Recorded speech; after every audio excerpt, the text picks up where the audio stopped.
how does this sound?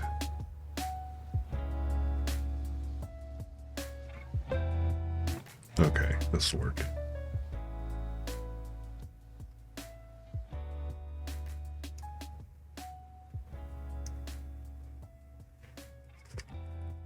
I think the important thing is as long as you can't hear the people downstairs and they're blaring stereo, then I think we're okay.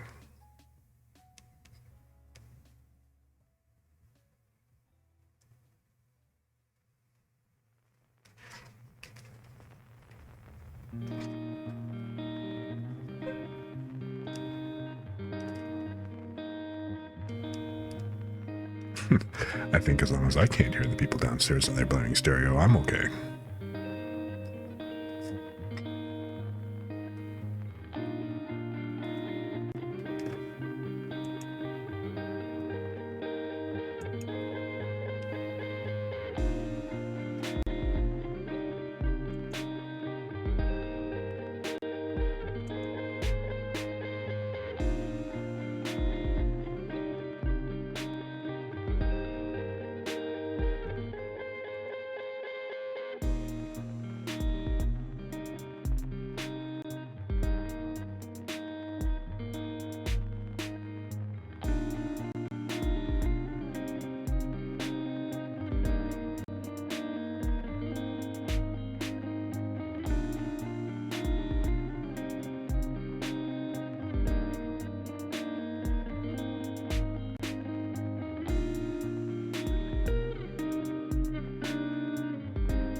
Wow, yeah.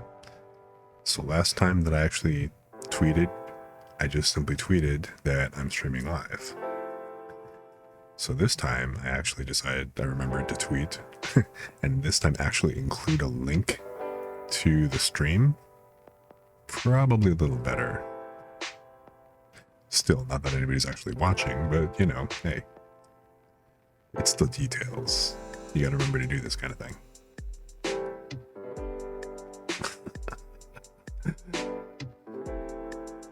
So.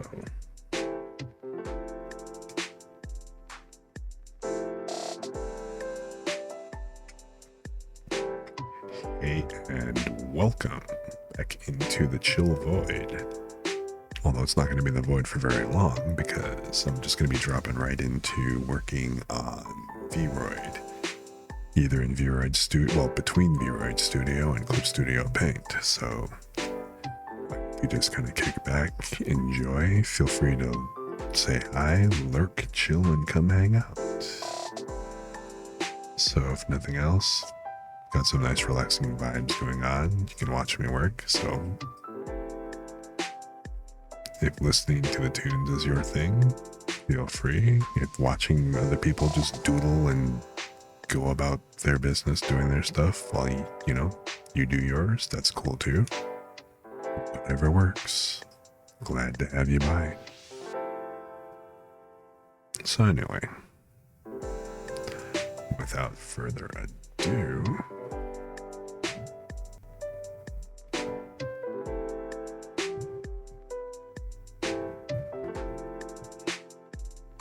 first, I want to do a test shout out. Just because some of the people who've actually been good to me, I just want to go ahead and drop a few names and stuff. Some friends and everything, people who've come by and followed and everybody. Starting, of course, with my good friend Bez.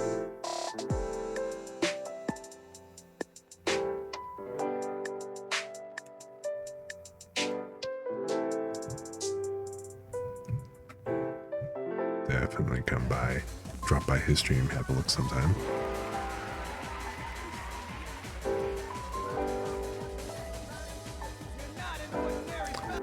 Still kind of looks like it's, at least on my side, that the computer's lagging. I don't know how that looks on stream, really. It's kind of hard to tell.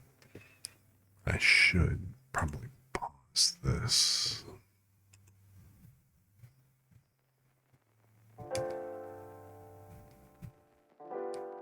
Okay.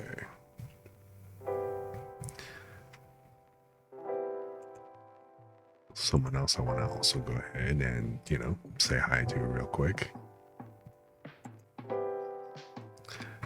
There's another friend, Vin.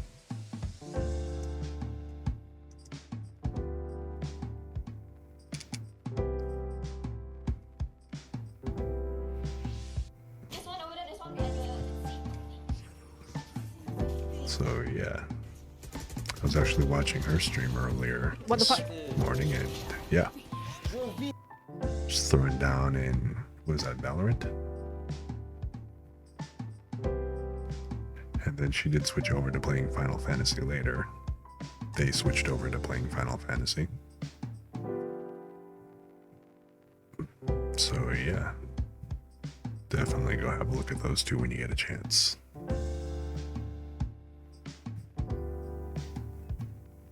And I think one last one that I'll do right now.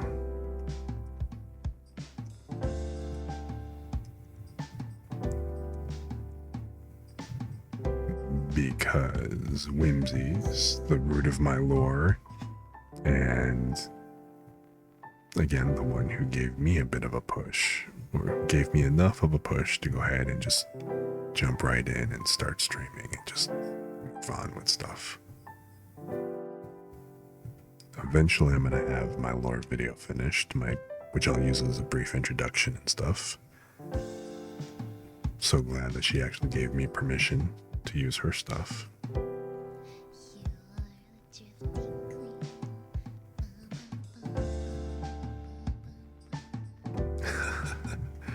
That's a funny clip.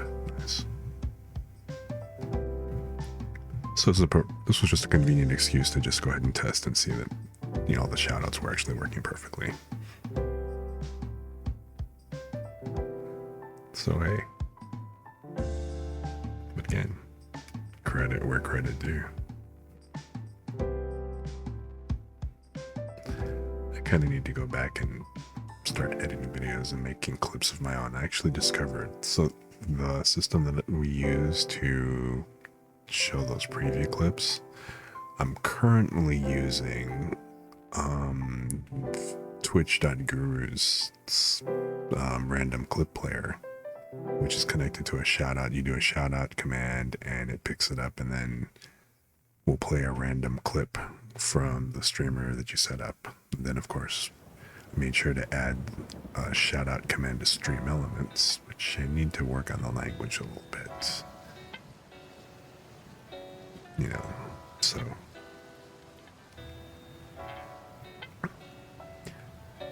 Probably tweak that a little bit later.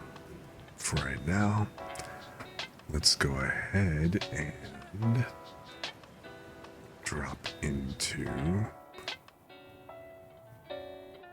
application. Which one is up right now? Okay, VRoid Studio. So when we last left off yesterday's stream, I started to tweak and work on the eyebrow, or I did the eyebrows, but then I was moving on to the eyeliner. I'm going to go ahead and clean that up a little bit today here. And then I want to go ahead and move on to repainting the face to match the slightly darker body tone. So this is going to be a shorter stream again today. I'm not going to be running for like 6 hours or anything. I'm trying to cut that down to like, about 3 to 4 hours. But let's just go ahead and jump right in. Hopefully when I get done, I'm going to go straight from working on the eyeliner to repainting the face and kind of see how that looks. Alright, so let's go ahead and flip over to Clip Studio Paint, which, let me reset that real quick.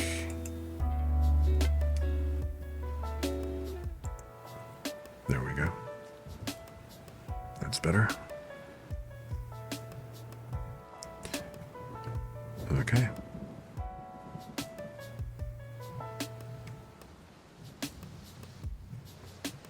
Just gonna make sure everything sounds right.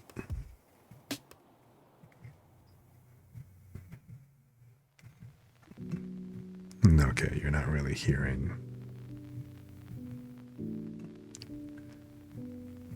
So again, I apologize if any of the background noise comes through, but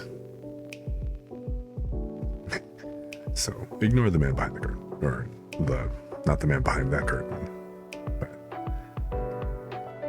the background noise behind the man behind the curtain. So actually, it sounds like the music is maybe a little bit too loud relative to my voice. So let me adjust that real quick.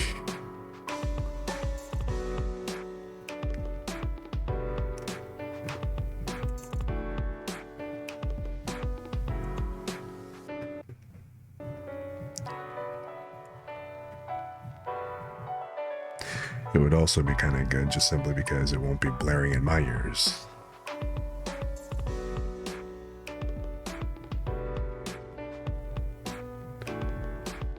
At least so I hope.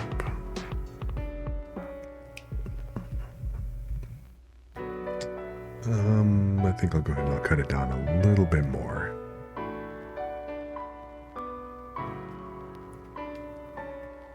Let me actually adjust the OBS volume.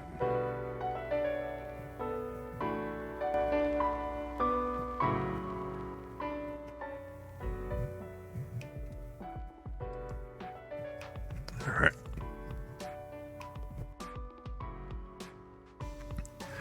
So is that a little bit better?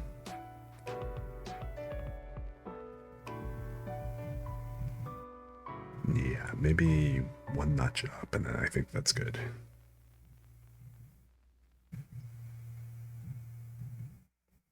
So maybe right about there.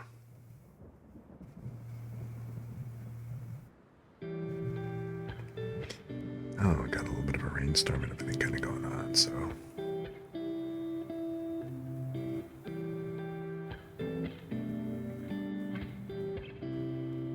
I've eventually I'm going to try making my own lo-fi beat track, so we'll see kind of how that goes. There's quite a few things that I actually want to try to do and work on during the stream. So, and you know what? Again, if I'm gonna be working on it anyway, if my machine can handle it, might as well stream it.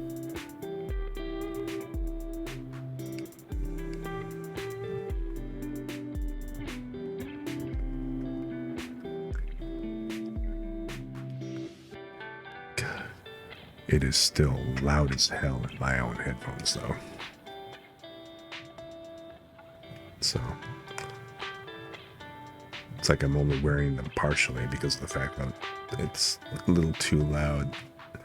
And the only problem is the way that the redirect works on the Mac to get the desktop sounds going is that I have to use this one alternate program. Unlike Windows, Mac kind of sandboxes everything, so OBS won't natively pick up music coming from a YouTube window. Actually, you know what I haven't tried though? Instead of actually using the desktop capture to port from the window, maybe I can just go ahead and grab it directly from a source inside of OBS. I haven't done that yet, just simply because normally the ads kind of kick in, but I think this particular channel that I'm using isn't monetizing it, so it's specifically for streamers. So, you know, let me give that a try real quick. And then I'll see if I can adjust that a little bit more directly.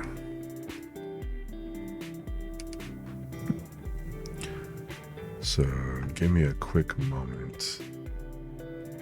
I'm going to go ahead and pause the tunes for a second. And let's try this as a new source.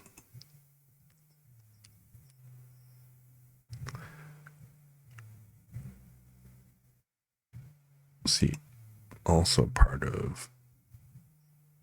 Oh, but wait, you know what? If I add it as a browser source, isn't it going to...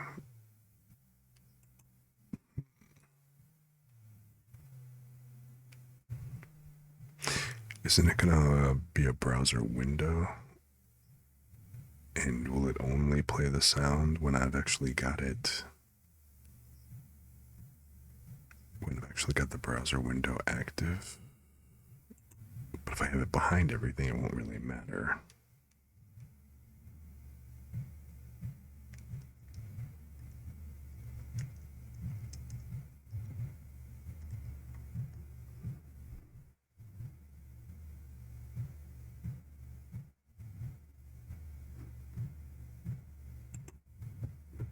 So let's do that.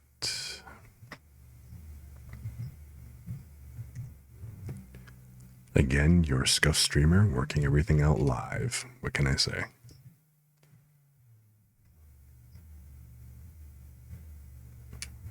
But let me hear how this actually sounds.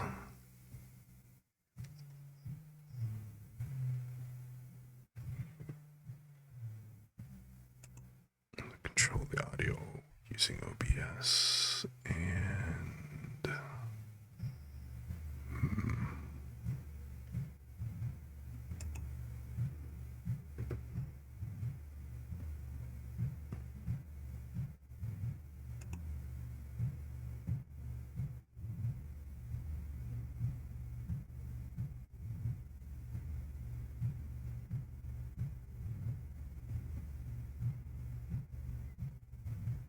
on personal price plans. It just helps you create an affordable price. Like a good neighbor, State Farm is there.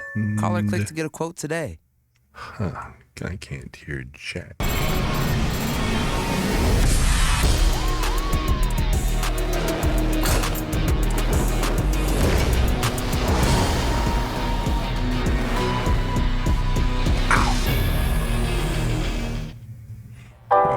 Gee, now I can.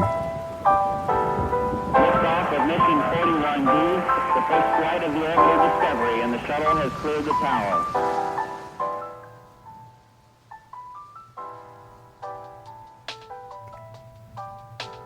Discovery's core computers now have primary control of critical vehicle functions.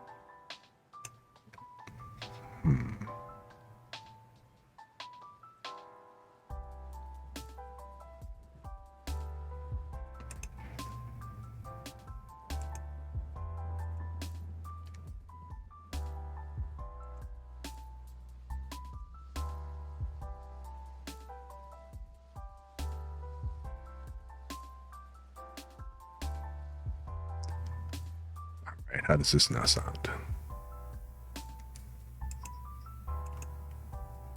How does this sound? Well, on the monitor, my voice is pretty overbearing.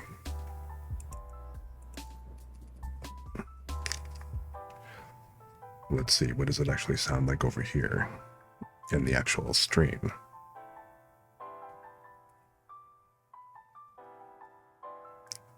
Okay, that's not bad.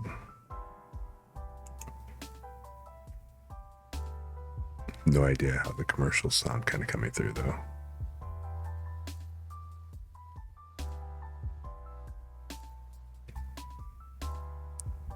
But it seems like it's fairly stable.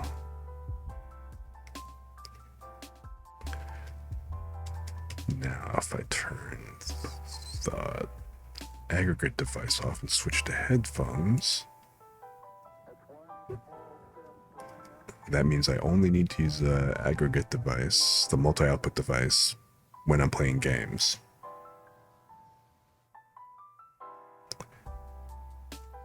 Which is a good thing. And then the last thing is if I can just move the YouTube window into the background where you can't see it. So the YouTube should be heard and not seen.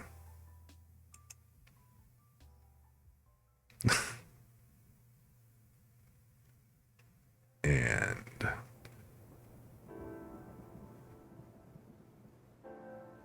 okay, there it is. It's still going.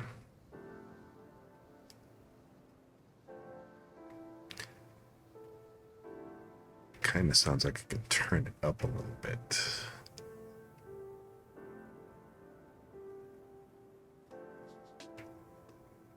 Because it is a little bit quieter compared to the desktop capture.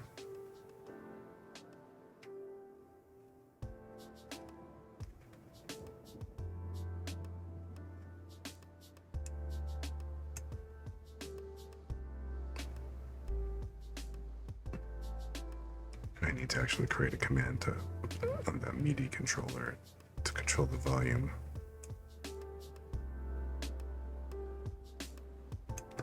Let me do that real quick.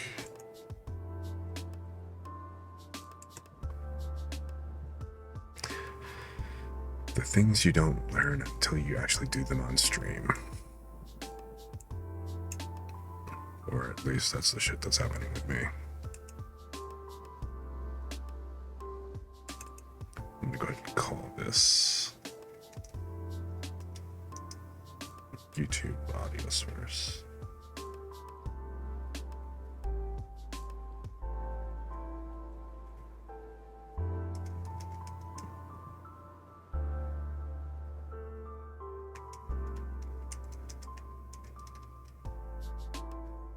And I'm going to tie that.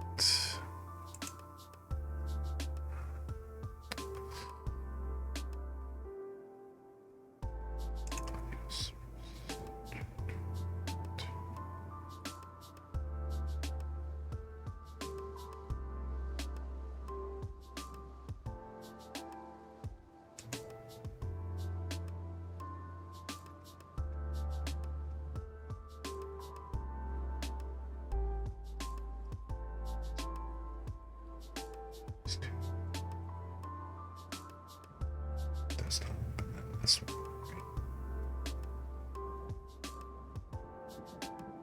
Channel 13.7. That should be cool.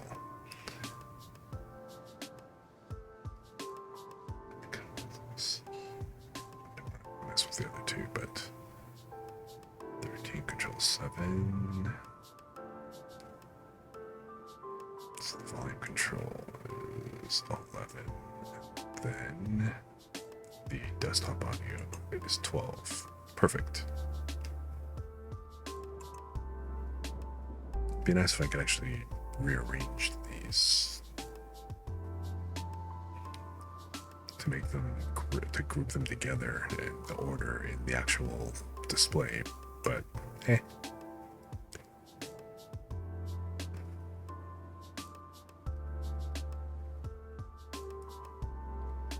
All right.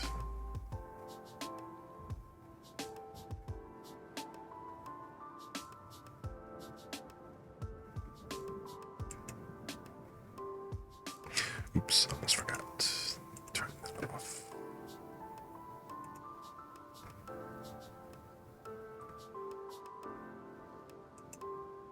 Okay. Control volume smug.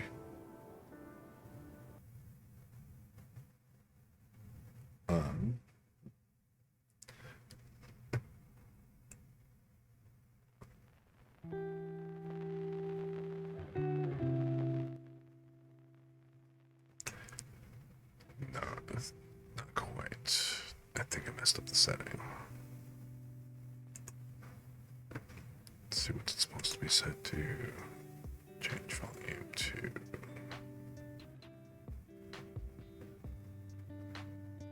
27. Okay.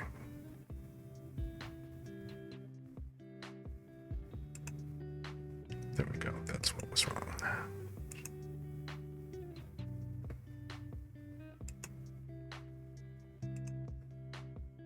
So it's 0.27 here. So now check again. Yep, there we go. Now the volume's actually properly being controlled.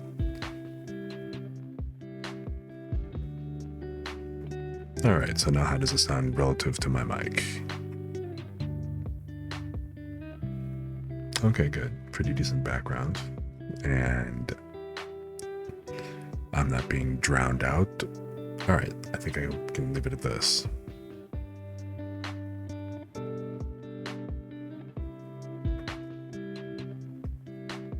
Maybe one more notch down. About like there. Alright.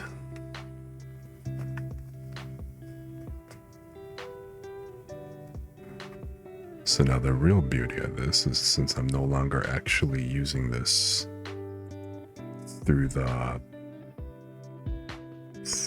audio device, the virtual audio device, which doesn't have any freaking volume controls directly. It's no longer blaring at full volume in my headset. I can actually go ahead and I should be able to control the volume of my own monitor headphones and not deafen myself. Right? Good. So I've got background sound. I've still got the monitor off, so it's not like I'm actually listening to the stream sound. I'm still using two headphones. Yeah, I'm gonna actually, when I can, that'll probably be the first thing that I get. The first major upgrade. It will be probably getting a mixer so that, well, number one, I can just keep the audio plugged in. Then I only need one headphone. Then I can probably listen between the two computers, as well as being able to just switch between the inputs to the actual headphones. That would be very nice. Alrighty.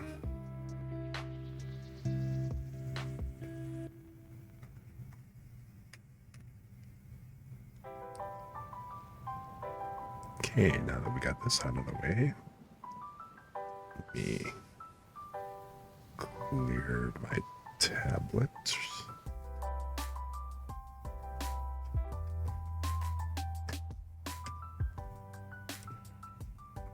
And let's get started on this mess.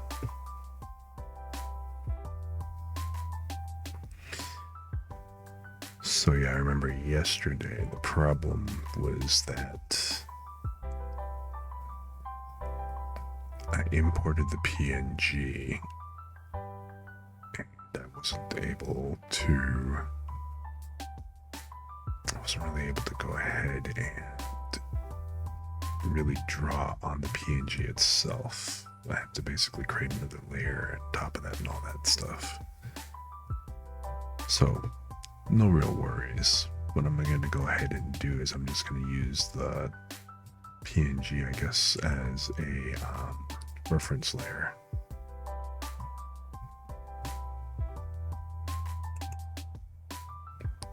Didn't really like how that turned out when I tried to copy them over.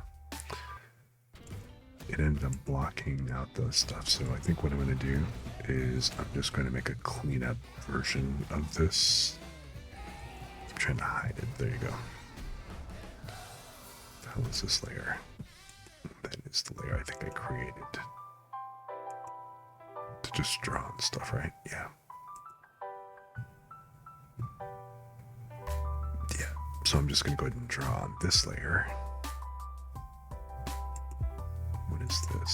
So that is the other version. I should probably just put all these older versions in a folder in the project so that they're just not in my way.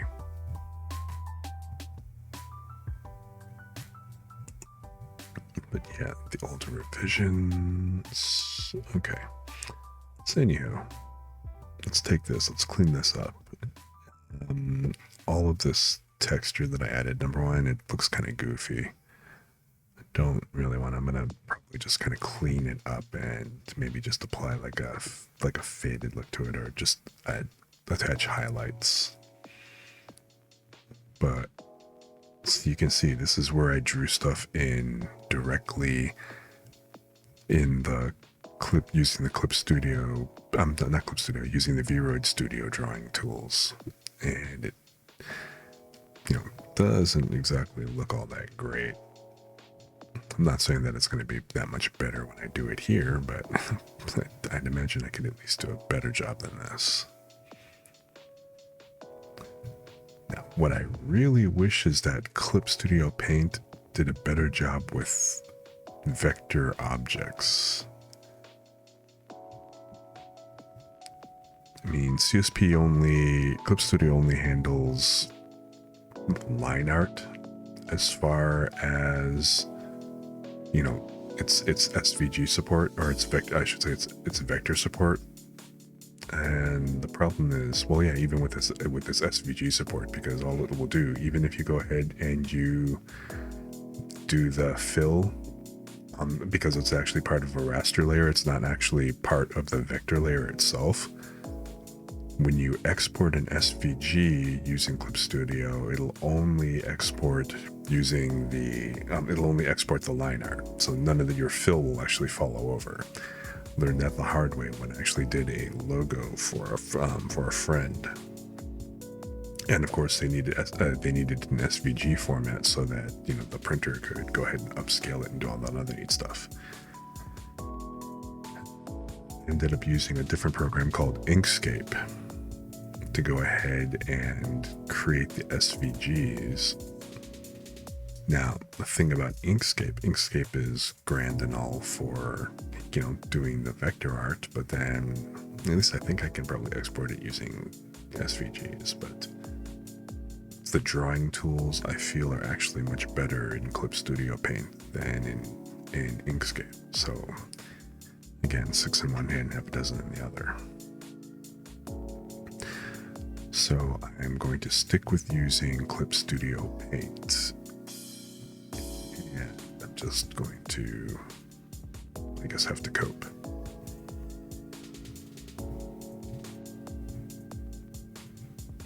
So, because otherwise I would make this an SVG and it would be great, because then I could actually go ahead and I could adjust the shape on the fly. But as I learned the other day, the mirroring tool, once you actually make the initial shape, it doesn't seem to continue to mirror. Or maybe I just didn't use the right one. So, I mean, I'm using a symmetric ruler.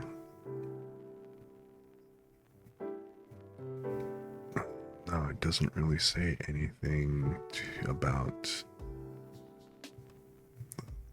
It doesn't really say anything about the,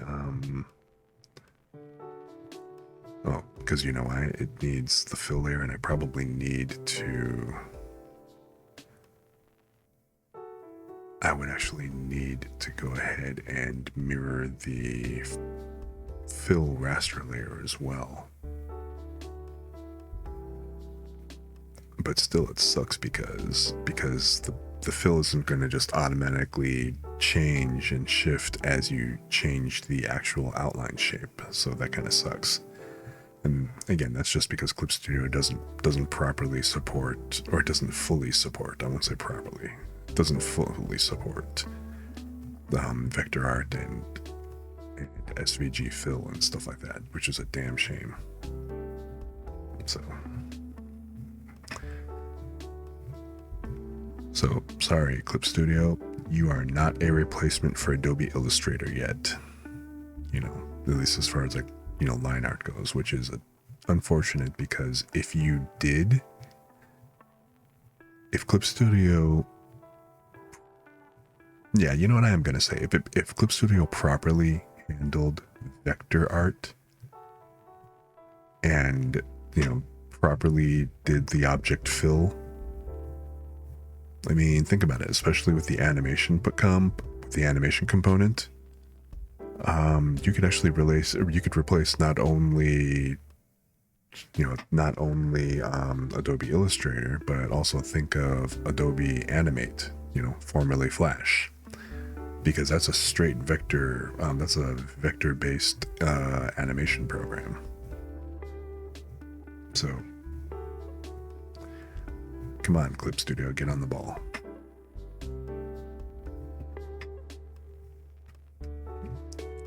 I would prefer one tool to rule them all and not have all this extraneous stuff, and definitely not have to restart my Adobe subscription again. I didn't really have to.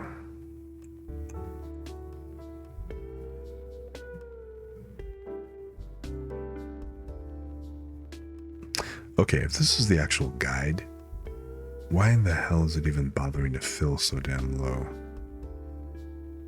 Huh. Interesting. Actually just kind of noticed that. What exactly is the point of... Oh, whatever. Good to note. I mean, all of this is outside the range, so I am not going to necessarily worry about it.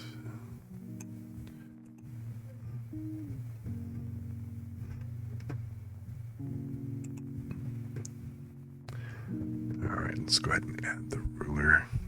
And again, 512.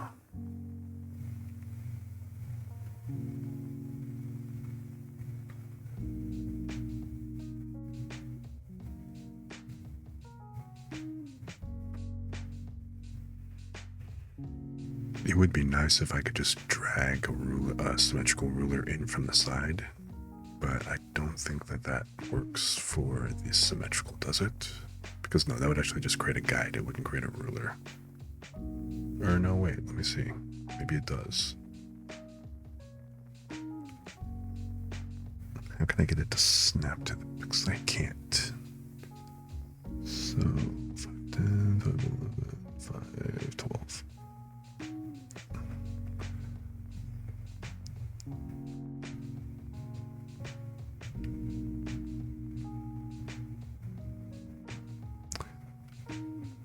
So, does it work?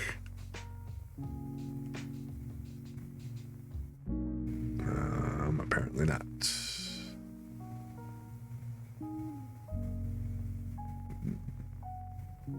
Yeah, it's a normal guide. It's not even a mirror guide. So yeah, that totally did not do what I wanted. All right. So no help for it.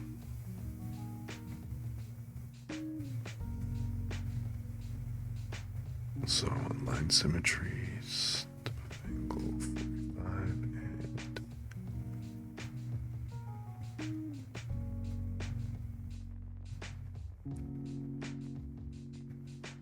is there a snap? Snap to grid. With the help of Amazon Fresh, your holiday season is gonna be And yeah, so it does play commercial. It does play ads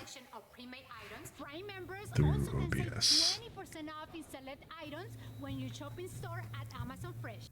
Save big and win on the Shoe Carnival holiday savings. I guess what are you gonna do? Doc Martens, Nike, Hey Dude, and more. Don't miss your chance Wait, to win cash why are there prizes, two offers, lines? and gifts this That's holiday not what I season at wanted. Shoe Carnival. Or maybe it's because I drew two lines by accident. Yeah, it's because I drew two lines by accident.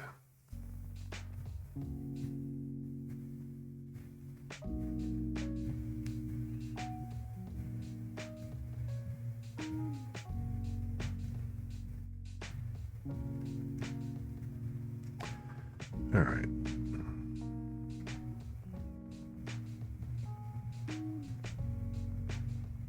Okay, there. We know it works.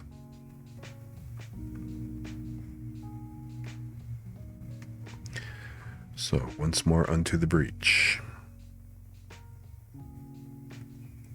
This actually looks like kind of like a toss between a lobster and kind of a funky spaceship profile, in my opinion.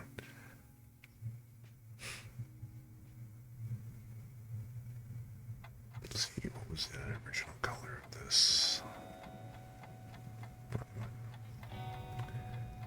Let's use the darker color.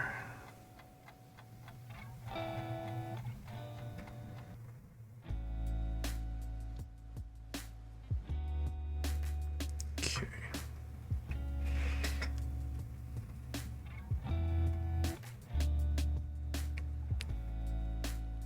And I am going to use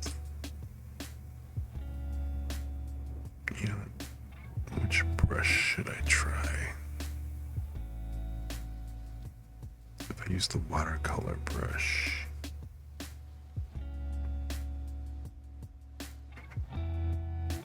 it's going to give me kind of a wash look, isn't it? Yeah, I don't want that. Kind of the same thing if I use a wet wash or a soft blend. Yeah, that's a lot of bleed. All right.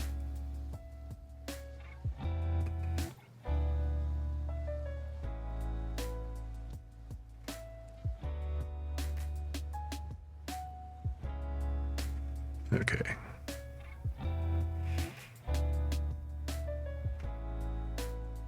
How about the ink? Can I use the brush pen? How does this look?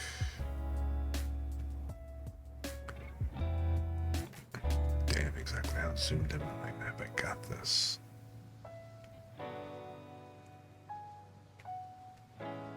Alright. I guess I'm going to stick with. How's the mill pen look? Probably nice and thick. Yep. Just no joking around here. Let's see. Marker. Thing that I wish that I could do is it would be nice if I could this is supposed to be opacity 100. Why is it not? I mean, I'm on the right layer. The only thing is, it's not registering the pen tilt. I think I need to actually adjust that setting. So I can't control the tilt of the flats. That's a little annoying. I don't think I have Clip Studio 100% set up the way I like it. Alright, so mill pen it is for the moment. Just gonna go ahead and use this to start. And hey, I'm just gonna fill this whole thing in because there's no reason not to.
This is why I would have preferred to have, used the vector tools. I'd be able to more precisely control this curve. But then it's more work with the duplicate or trying to get the mirroring in, I found. Because unless I'm not using the tool properly, which is also possible.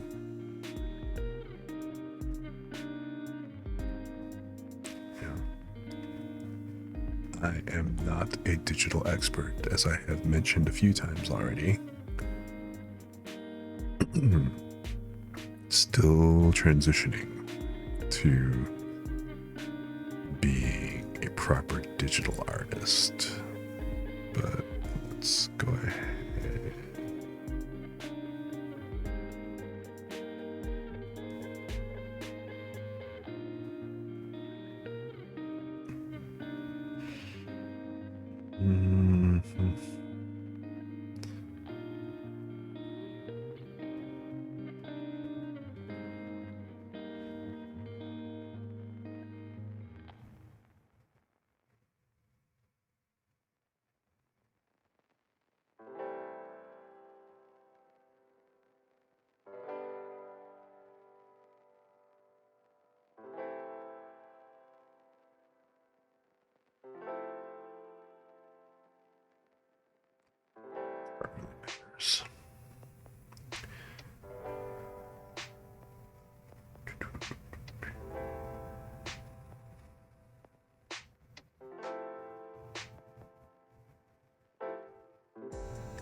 really visible, I think.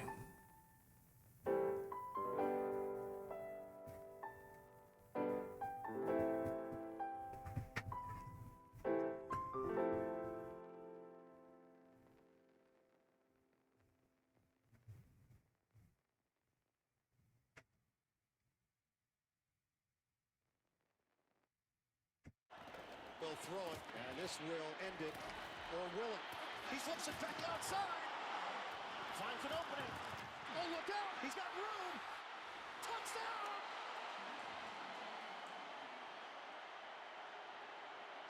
Unimaginable what has taken place.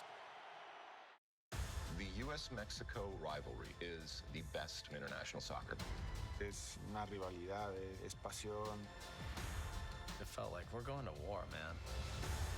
It was a real hostile environment. I get hit and I can feel it swelling up. Vamos a luchar a conseguir tener lugar la Smoking like someone who's never gone to war. Que la rivalidad nos haga crecer.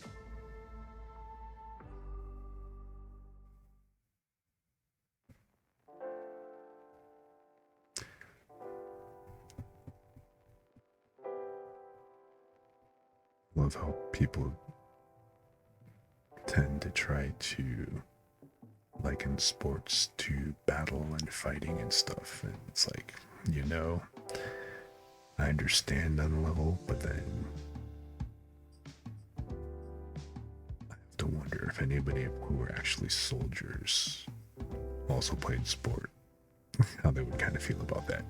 People who've actually served and done in war kind of feel like they'd laugh at that a bit. But that's just me.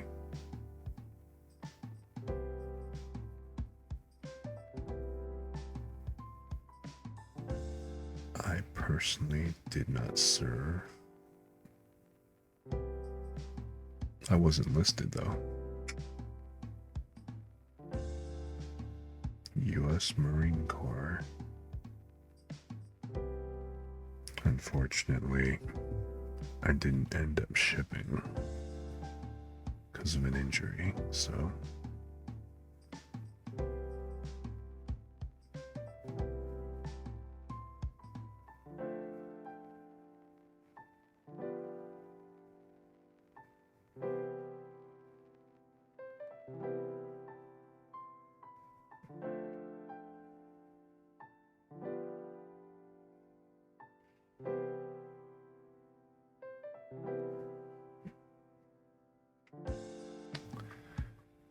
all right. So I think I'll add these in real quick.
These should actually be barely visible on the model when all is said and done.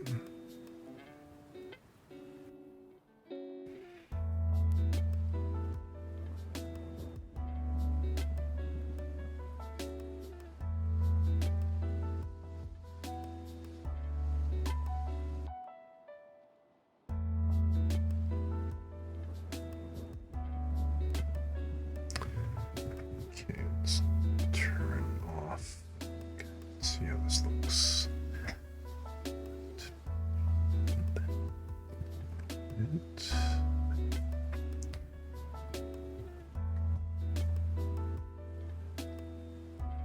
I mean, you're not really gonna see,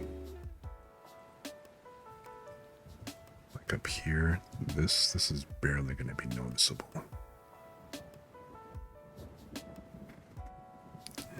Let's see, it's gonna touch up some of the aliasing. Okay.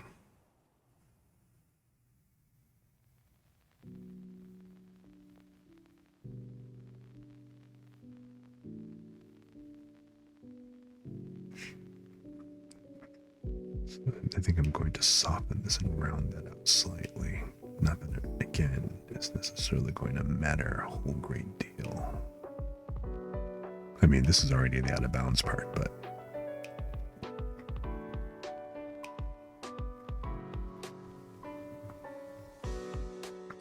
so the line is a bit smoother. It's not perfect.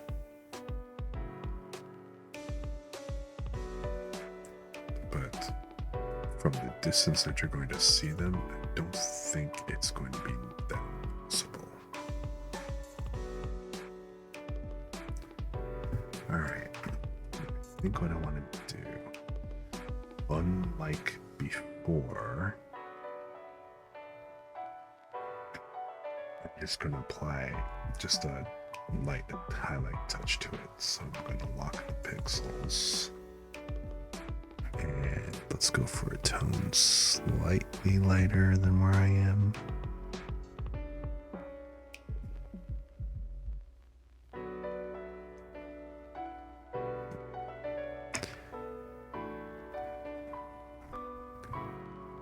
And I will airbrush this in.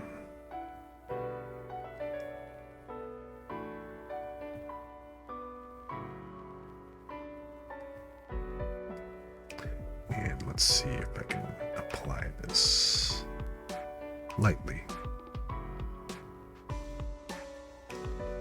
So let's just look if I do it like this.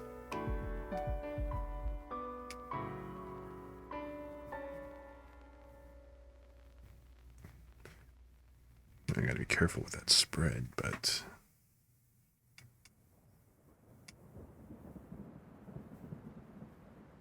oh, you know, let me turn off the guide here. I don't need the, because it's throwing it a little bit.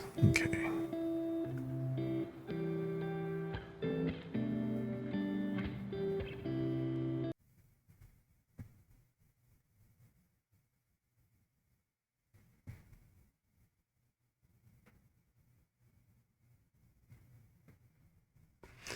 Yeah, I think that's not bad.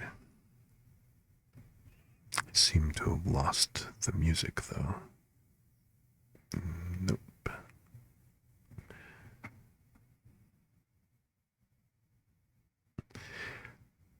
That fucking density. I mean, the brush size is here, but like I'm getting this overspray almost, it feels like.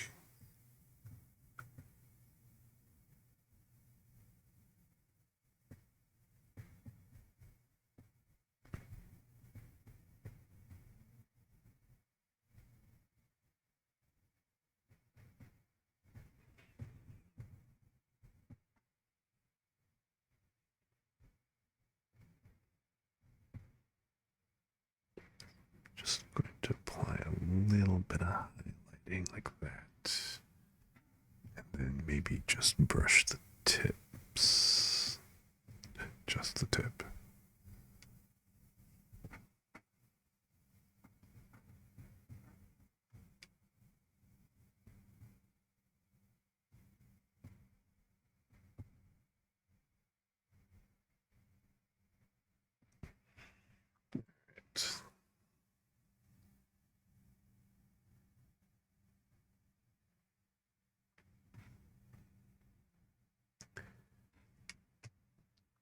It does look like it's kind of like a funky, some kind of funky cruiser of a crustacean type, which is kind of neat.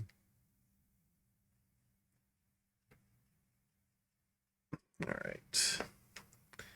So what the hell happened to the music?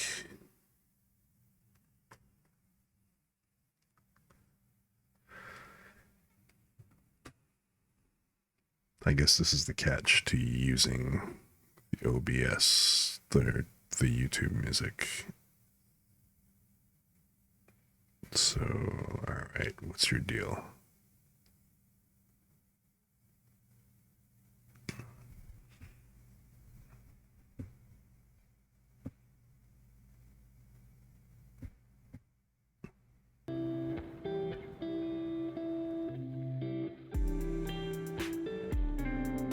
Okay.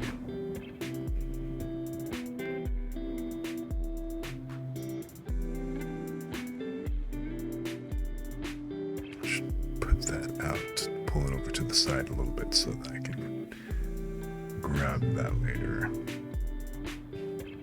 Because I get the feeling this isn't going to be the last that I have to interact with the stream. Okay.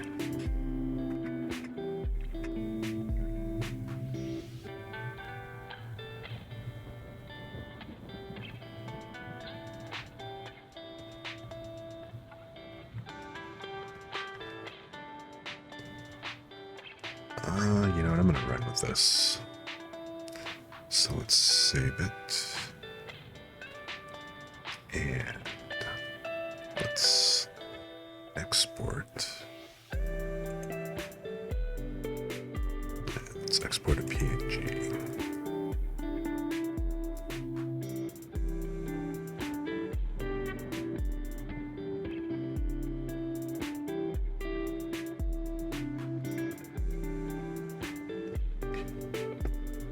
What version of this are we up to?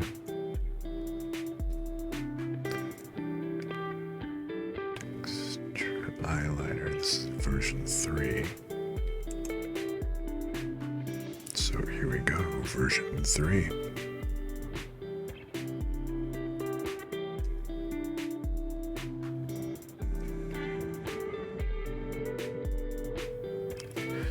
All right. Let's go ahead and import this into VRoid Studio and let's see how this looks.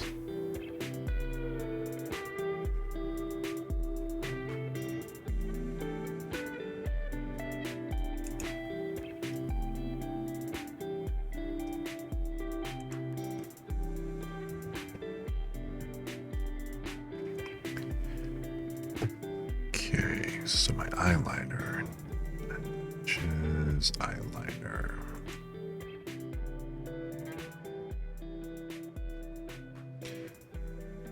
Yeah, I'm not using that. Let's go to my eyeliner 1. Oh, that was the original version. That's fine. Let's go over here to the custom item.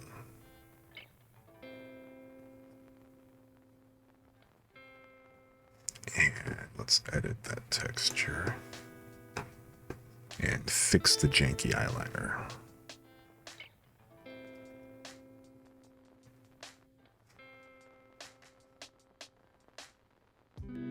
So for my default design, let's go ahead and import in my new eyeliner.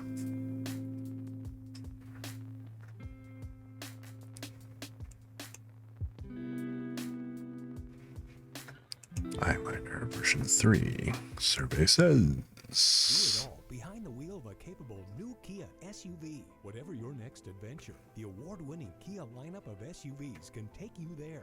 It's the top of the Fuck line all, it looks a bit crooked. Functional Sportage or the compact and rugged Saltos. Make one yours during the season of giving back.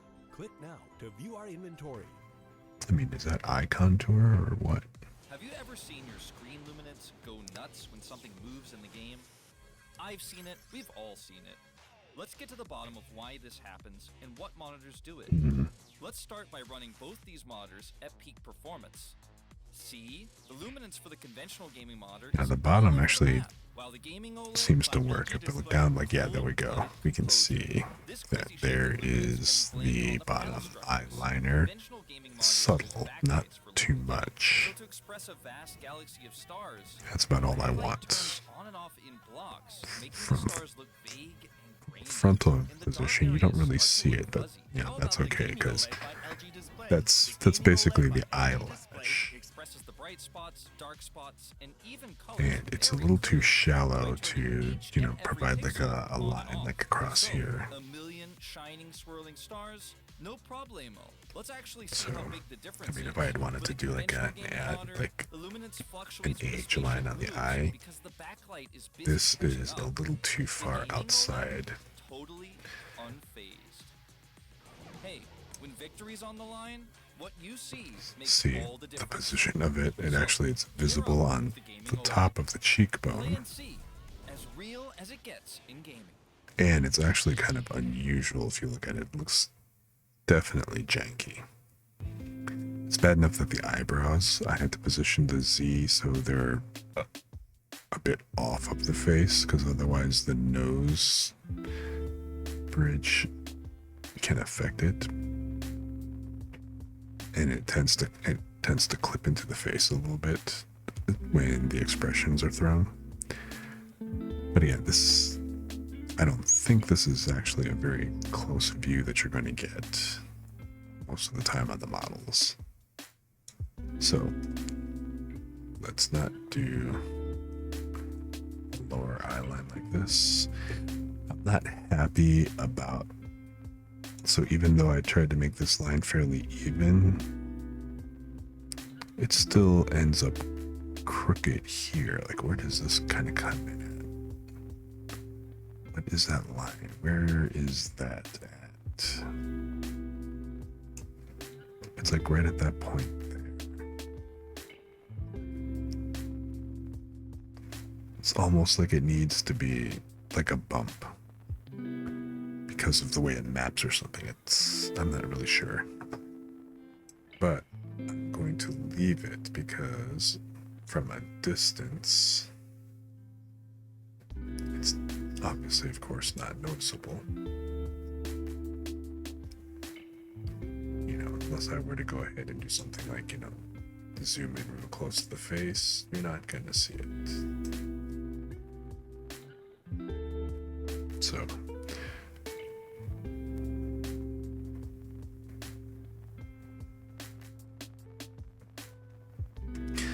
all right.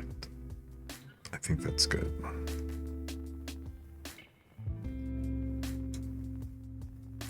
So I am going to skip the eyelid line for the moment, which is this line up here.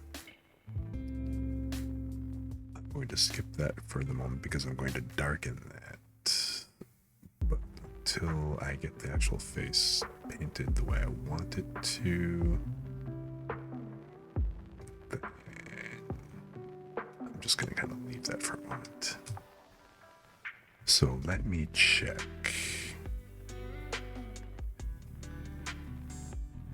I'm gonna go rid of, and let me just kind of preview. What do I have?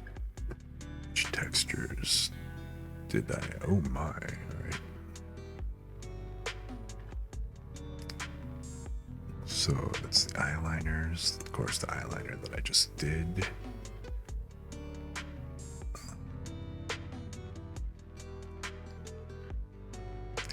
Eyebrows. That's cool.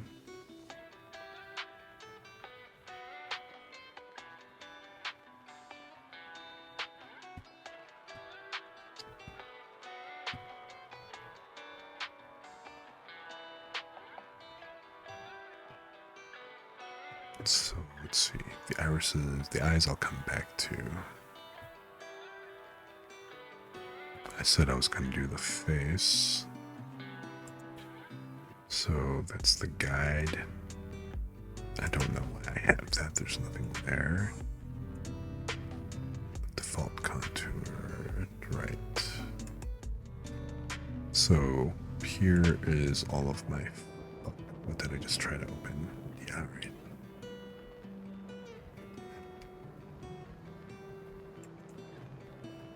Okay.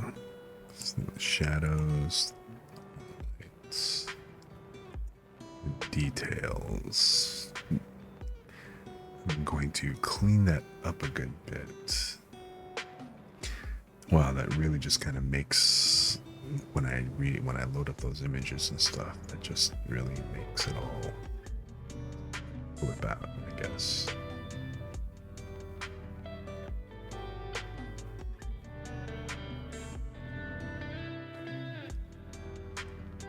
Alright. So let's do this. Time to go back to Clips Paint, and time to go back to Clip Studio.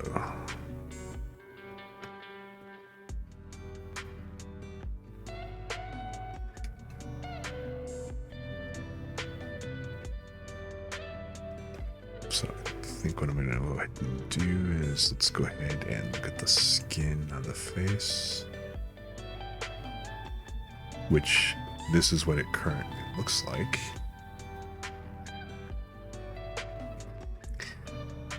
I like it.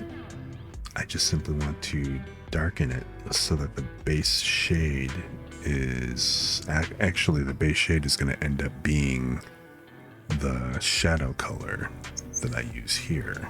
So I'm just basically making it all one tone deeper. But I kind of get the feeling that if I were to try to darken it and try to bring it down, bring the base to this color, I'm gonna fuck it up.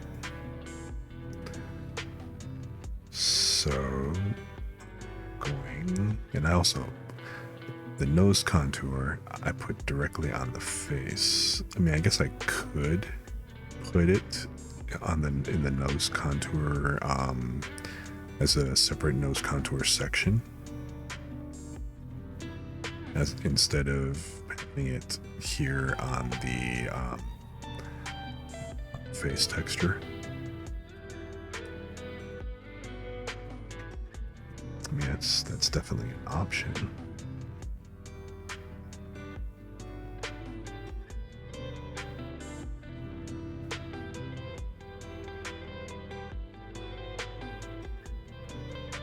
Well, let's see how this turns out first.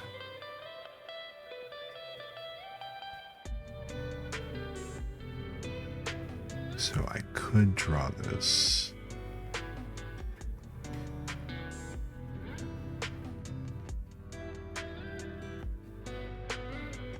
I could go ahead and do the whole thing and paint it over like I did the first time, but no, let's take this in. Something else I want to know is why in the hell is the back of his head? Where's that base color actually come from?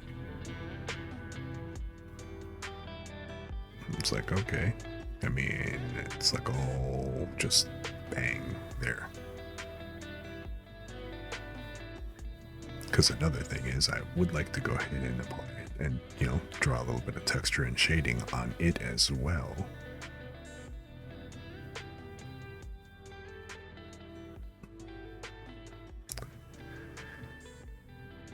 So let's go ahead. Let me go back into Finder and take a look at these again real closely. Let's see. Let's take a look at the face guide.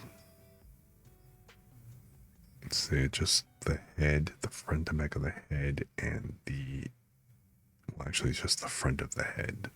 It's not even the back of the face or anything.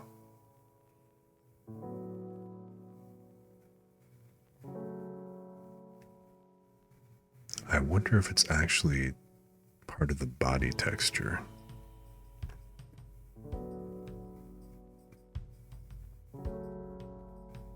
I've only got the body. Well, let me phrase that. I've only got the body suit. I don't actually have the body, although it's like, you know, about the same thing, but it's the annotations. Yeah, I don't have any annotations.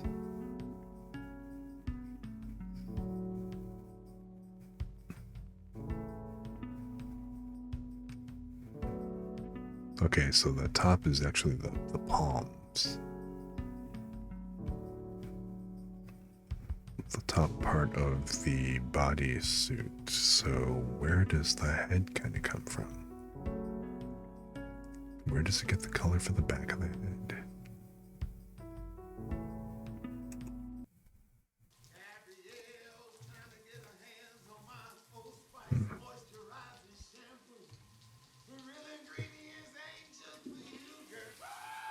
Oh, it's commercial. I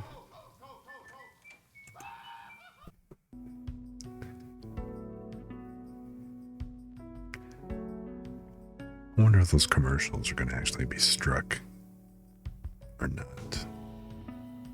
It's an interesting point.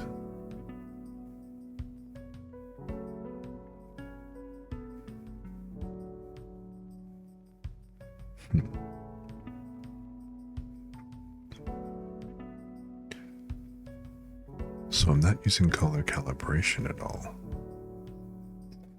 So if I'm not using color calibration, where does the back of the head color come from?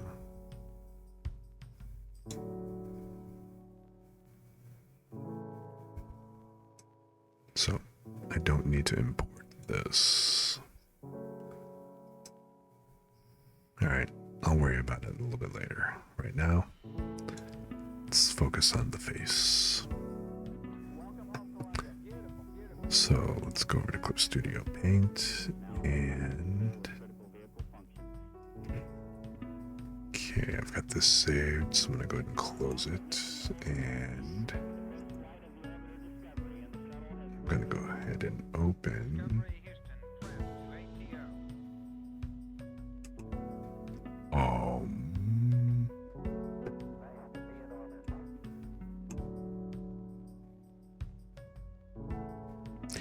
let's open the face guide first.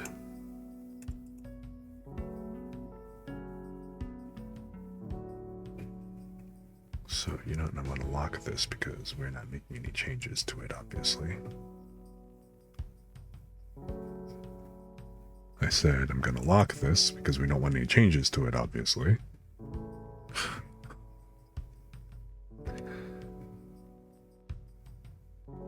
So this 1024 by 1024.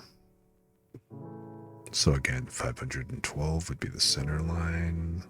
Okay, that's fine.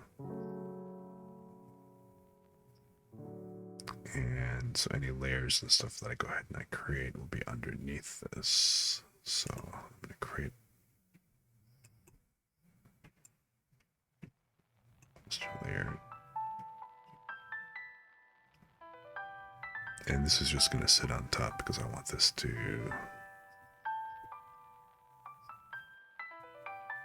just be visible.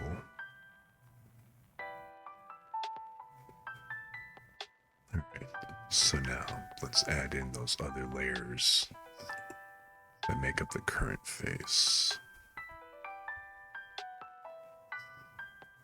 So I'm going to go ahead and import those images as layers. So the base color.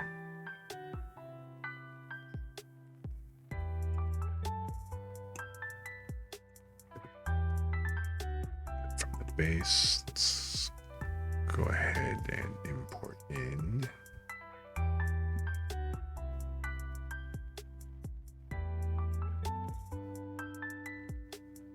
I mean, I guess I could batch import a bunch, but I'm just going to go ahead and do these one at a time because it's not like there's that many. So the shadows.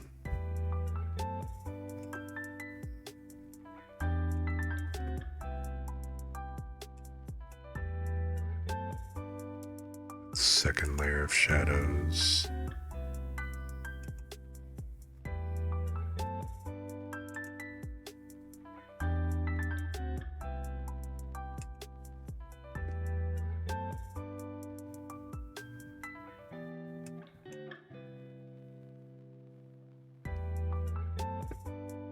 Let's see the details, then the highlights.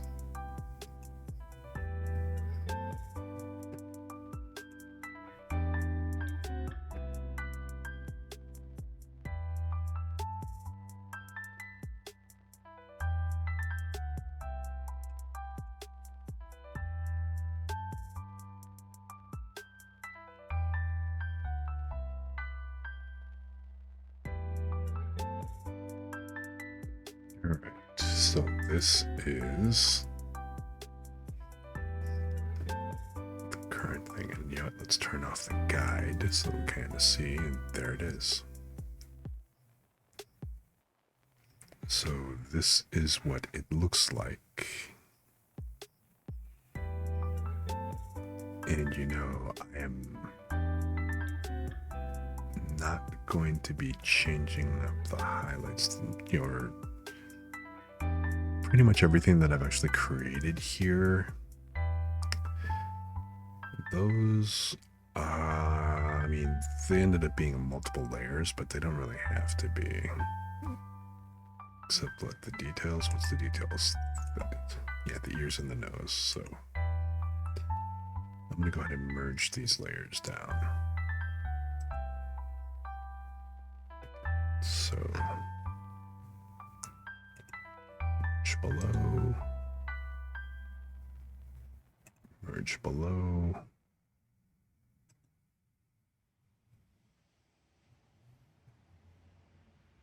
Actually, the shadows, what are the shadows? Yeah, all of that. So yeah, let's go ahead and merge those as well.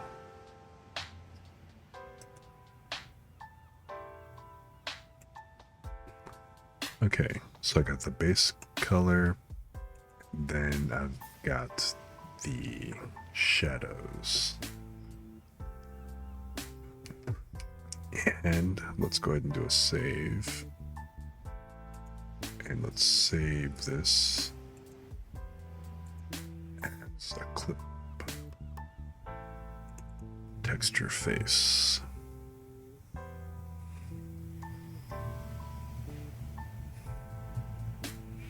Let's save this in Clip Studio format so I keep the layers, obviously. So this was cool and all. This gives me a guide of where everything kind of goes. Then if I drop the guide in, you know what? I'm going to go ahead and make that not so... Wait, no, not this one. We're going to make the guide not as... Oh, great, I got to unlock it. Let's lighten that up a bit so that it's not so in the way.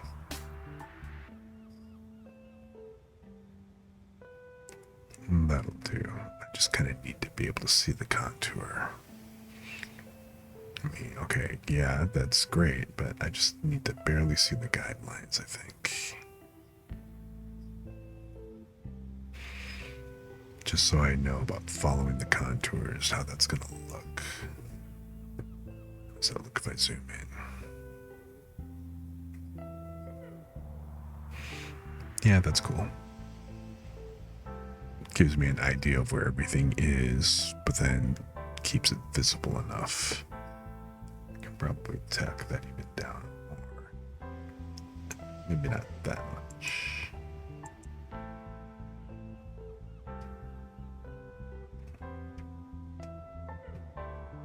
Yeah, I think that's good.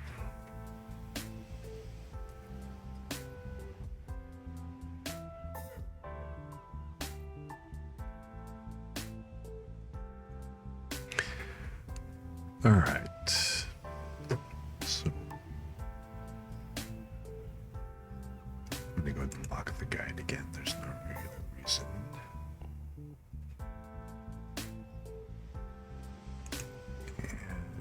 And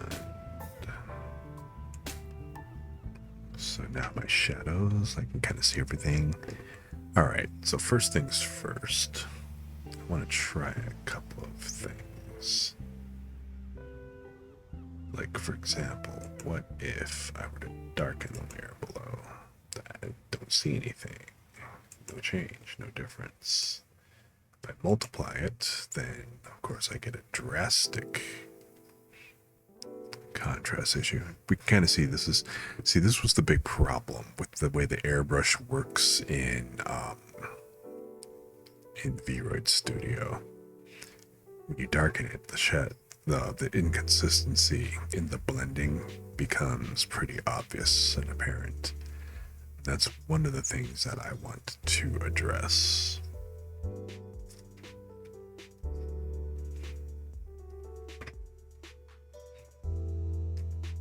So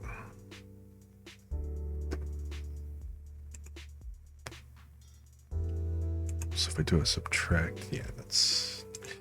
See, the other nice thing is that there's a lot more blending modes here. So now if I screen this, I get some nice highlights. They're saying it's a virus, some kind of parasite.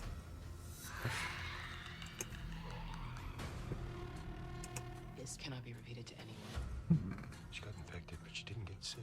I'm trying to keep you alive. Don't tell anyone about your condition. So the darker color, darken, pretty much the same thing. That's gonna not really going to affect it much. Okay, so now what I want to do is I want to do base color. So let's create a new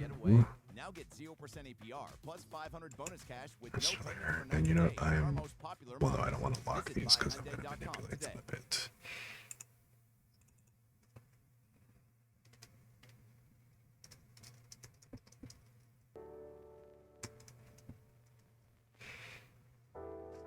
Alright, so now let's switch this.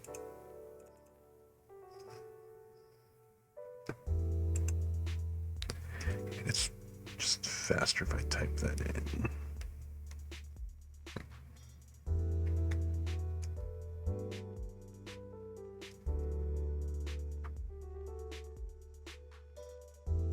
Alright, and I'm going to just do a fill.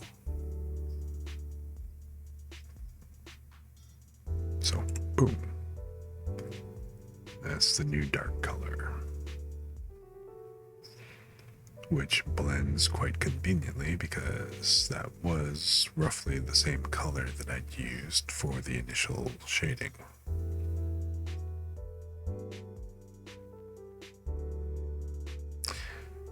Now it'd be kind of nice if I actually had a color palette that had these colors already on it.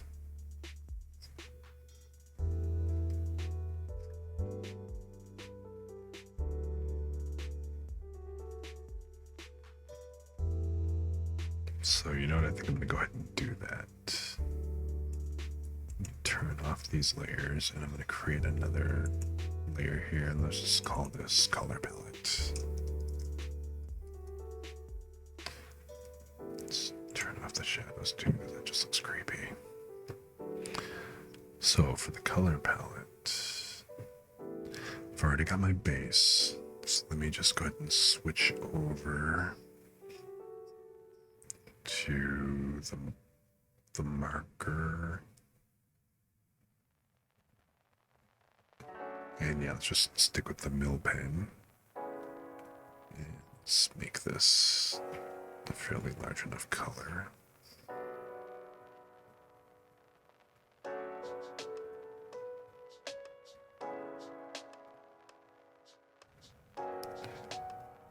So my base color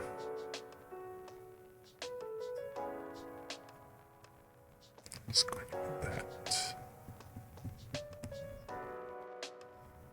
Now my first shadow, which little shadow,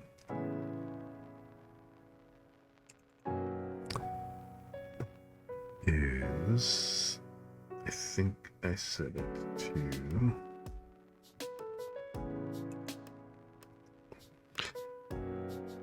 965F 40. Is that correct? Yeah, so that's the initial subtle shadow. So it's slightly darker. It feels like I'm playing with makeup. But now here we set the foundation. So now, next darker shadow is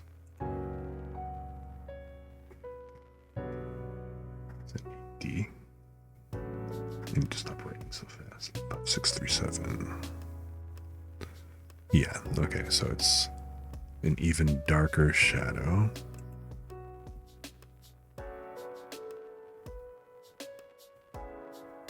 And again, these are very subtle gradients.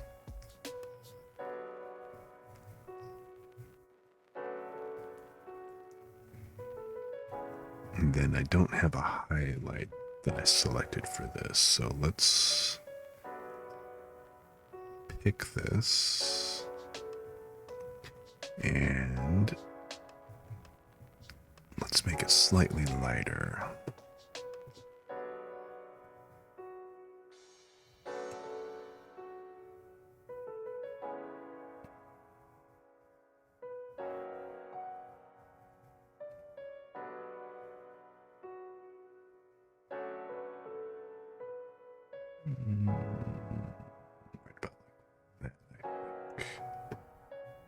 Should be fairly natural.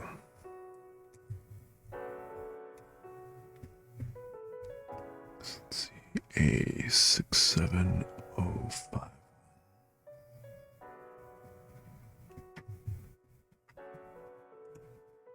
Okay, let's see how that kind of fares.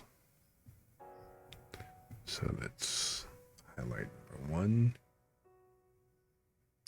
And then let's do another highlight slightly lighter than that. So should we want to go the chrome dome effect?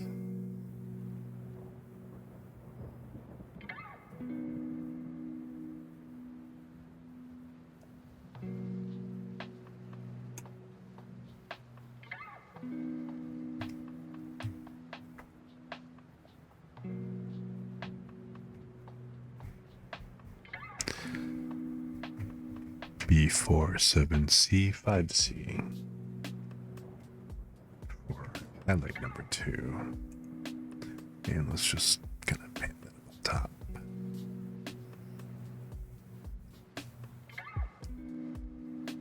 Okay, so now I can kind of see I'm going to move this above even the texture guide. So if I float this over the original base color, we can kind of see it's interesting, it's even darker than the original base color. Which, don't get me wrong, I like the base color, I just, wanted to have a slightly more tan model. Because I personally don't think that there's enough tan models out there. You got all kinds of people, all kinds of VTubers, all kinds of models, all kinds of creatures and beasts and races and things and alien species and whatever else.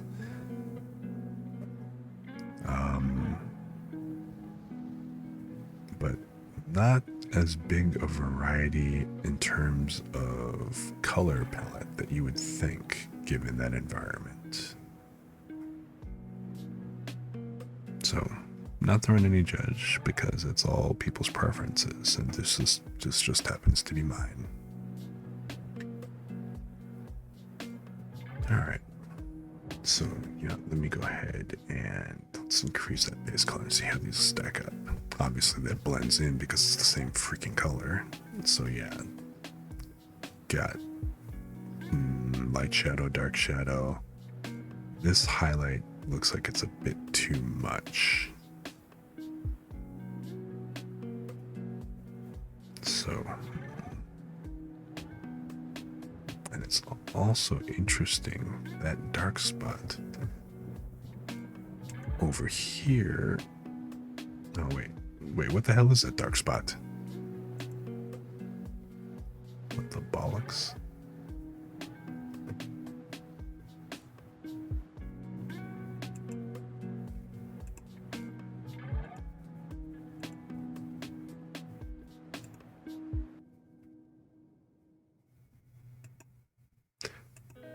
I do not know what that is.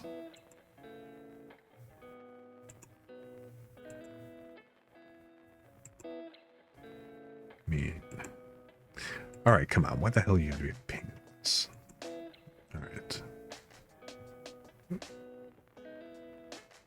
It's on my base color. It's on my base layer. There is a hole. I mean, it's out of the way, so it's not like it's going to be noticeable, but no. All right.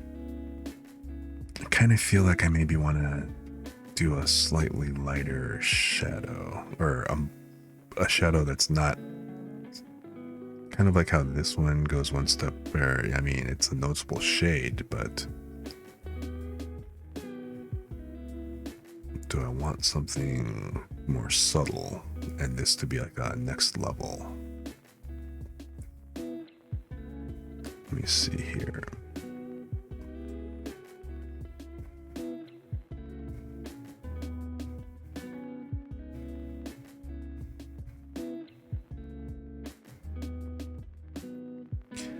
Then again, if I go too subtle, it's going to defeat the purpose. Let's try that. Let's see what that looks like. So on my color palette, if I do this, that is way too subtle.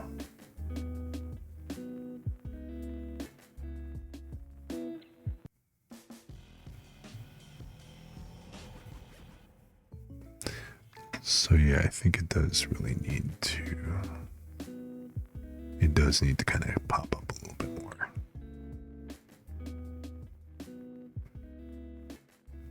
But do I want it to go more saturated or less saturated is the question. Maybe about like, nope, maybe about there.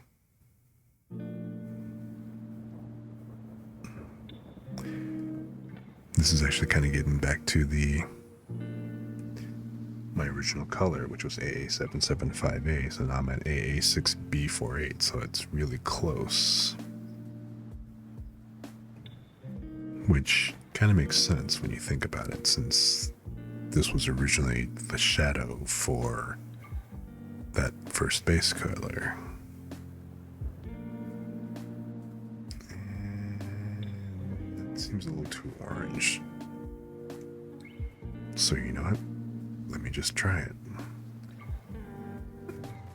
It would make sense, so let's just go with my original skin tone color, AA775A.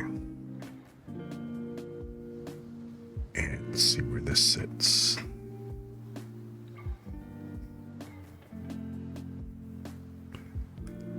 Pretty much at this. It's actually even lighter, so I mean, I guess it's going to depend on how I blend it in anyway. So let's roll with this.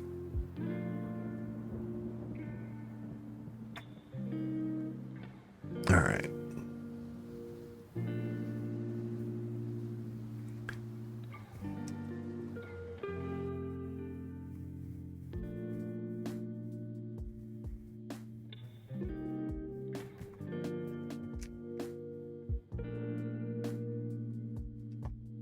Hydrate real quick.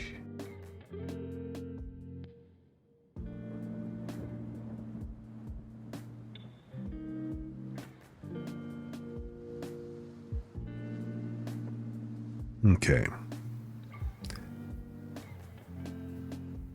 It would be really nice if I had an indicator. I think if I go ahead and get a new MIDI control, I would really like to be able to have like, so these toggles, the toggle buttons, it would be really nice if I could actually go ahead and have an indicator to indicate that the state changed. Like for example, if I've got when I unmute, maybe like there's no light. So when the thing is muted, maybe there's no light on, but then when I unmute, the light goes off, indicating that, that it's not active. That would actually be kind of good. All right. Anyhow, let's get back to this. All right. So I can go ahead and I can hide my color palette layer, and I could have sworn I got rid of that.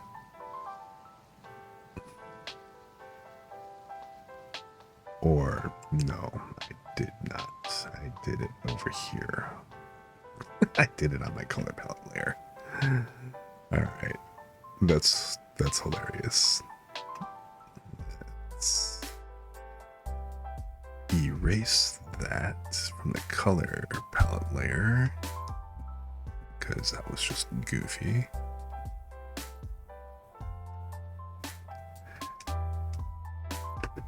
Okay, let me go turn off my color palette layer again, and let's go back to the base color layer and do that correctly. There we go. Alright, so now as I was saying, now let's see here. So the first thing, now that I got the new base colors, so my shadows, if I activate them now, I'm not really going to see anything except the nostrils. But actually, let me turn this on. What if let's play with these values again. If I darken it, of course, nothing's going to happen. Multiply, we already know it's going to be all orangey, and so the colors, that just looks kind of whack. So you know what? I'm thinking I'm gonna just redraw these because, well, in the first place, I want to smooth these out to begin with. So it would probably just be better for me to repaint these and go from there. Because when I look at this more, it just looks and feels kind of janky, so I'm gonna keep the multiply on though. Or let's see here. Interesting that the light doesn't really do anything. A screen should. Yep, there it is. Because the screen kind of like offers like the highlighting bit.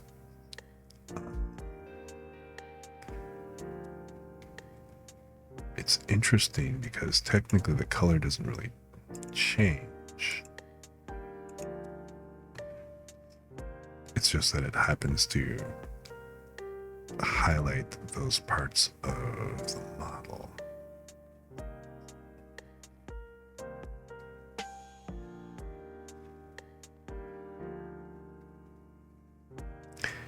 And you know what? I think I will go ahead and put the nose contour on its own layer, and then I'll export that as the nose contour, just as the nose contour texture. Just, I guess, because I can.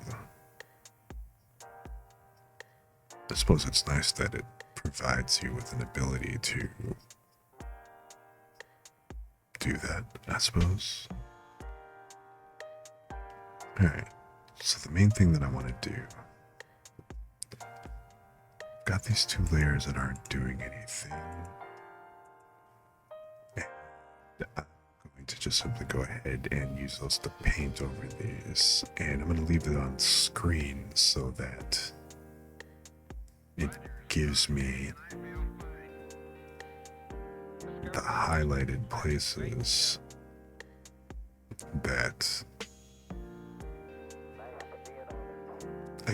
that I want to cover. Put these down here. I wonder if I should do this as a screen or should I do this as a darken. Let's leave it like this because the screen will be easier to see, I think.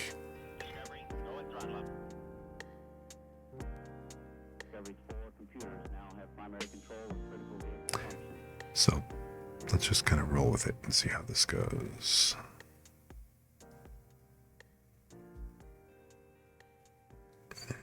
And let me see which pen should I use. I don't really want to use a marker in this case. The pens are really going to be what I'm looking for. I think an airbrush would be the best way to go.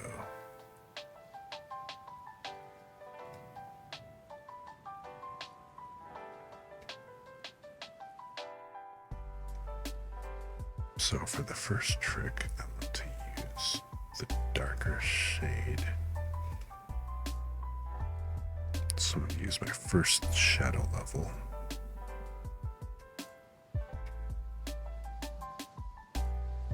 And, you know, let's experiment first with up here.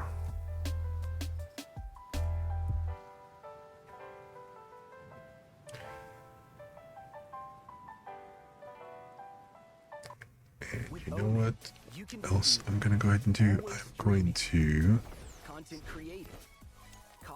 I think now would be a good time to do the mirroring. Do it all with Omen. So let me go ahead and turn on the symmetrical ruler. And again, let's set this. Where are you? 512. So right here, 512. I can't even see my fucking pen. Alright, but I don't really need to as long as I can see where it is in the guide. So right about there. Okay. Or I guess I could have paid attention to the line that was the center line.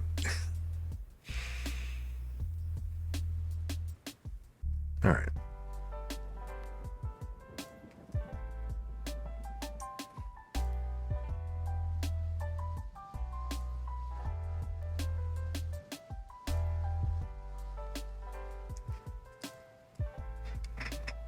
So, again, let's go back to the airbrush and let's just see how this plays first.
clearly visible.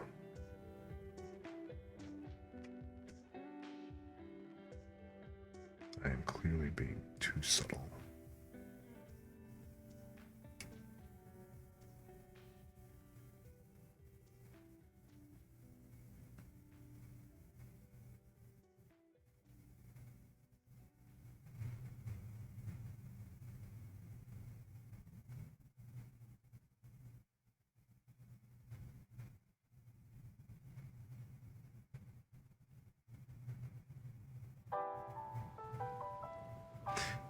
Am I even using the right color? No, damn it, I'm not. And that's the problem. Discovery's core computers now have primary control of critical vehicle functions.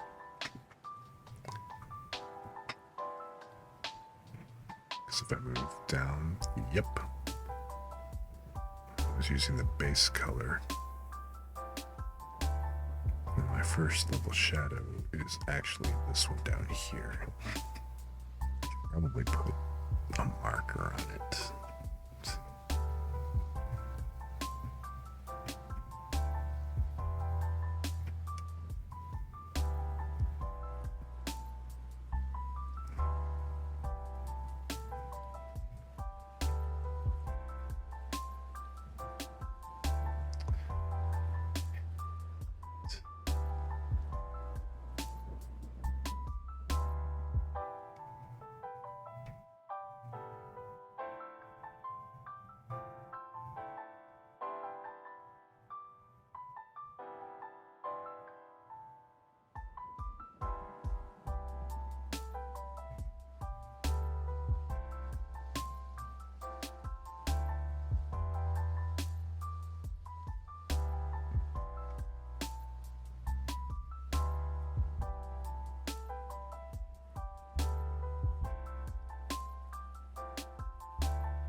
I mean, this is okay because the fact that I don't mind the subtle look here. Because again, if you were bald, it's going to actually show up kind of nice, I think. It's only going to be a slight change in his line, not like a really harsh one.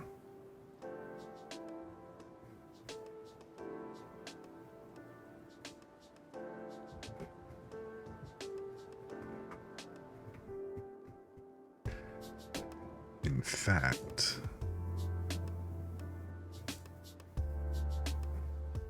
if I were to go ahead and if I were to export this right now as is, I would actually see how subtle this looks. So if I export this as a PNG,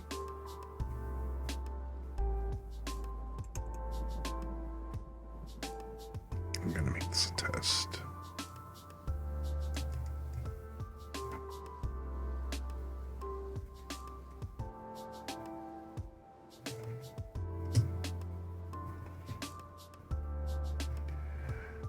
Let's go VRoid Studio. Come back over here.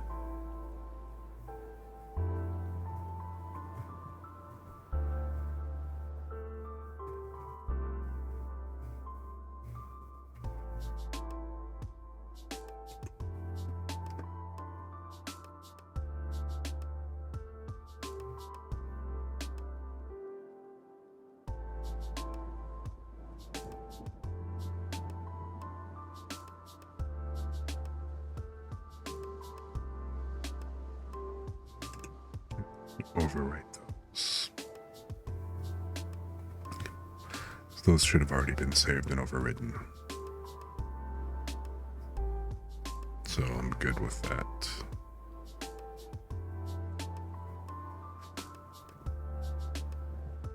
Or maybe I hadn't yet, because again, if I go over here to the skin, so here is the first version of the skin. And you know what, I'm gonna create a new skin as opposed to overwriting this. Oh, look at that. Okay, and let's edit that texture.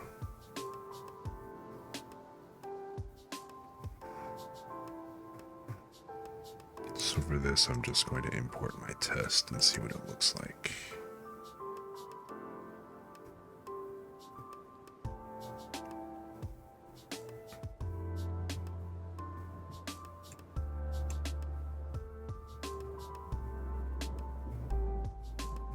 So face test, there you are.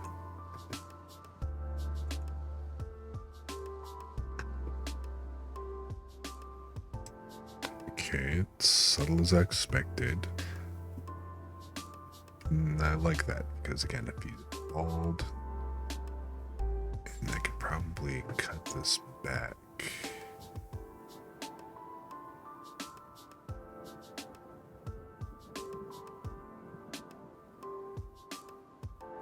To make it more closely follow a shaved head outline. So it'd really be kind of giving him a 5 o'clock shadow on his head.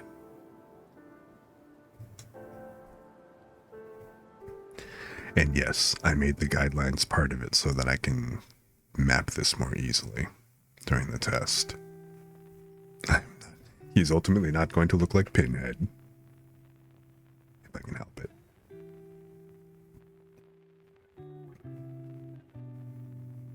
So, from what I really want is, so the ear starts about 2 over where I'm at.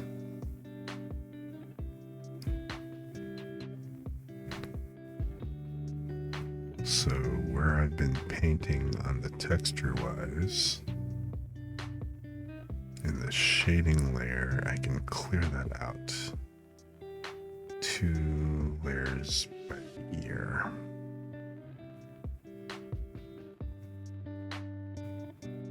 Well, you know what I could do, like maybe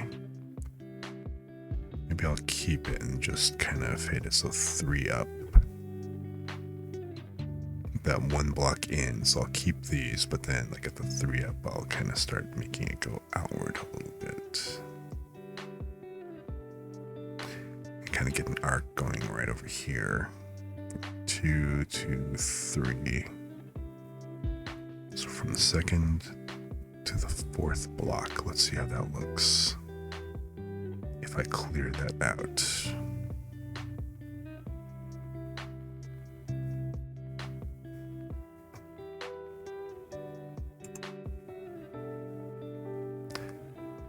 So I'm just going to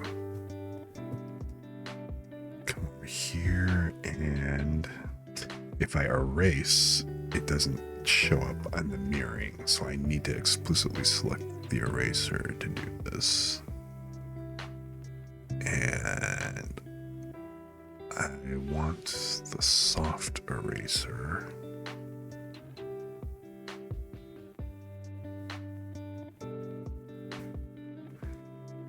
And I'm going to set like a medium hardness. Because the hard is all 4, so the soft, let's go with a 3. And let's make this bigger. So I said like where it ends is like right here. The ear is actually up 2. So I want to kind of go from about here. And I set it to like from 2 to 3 and 4, so right around here.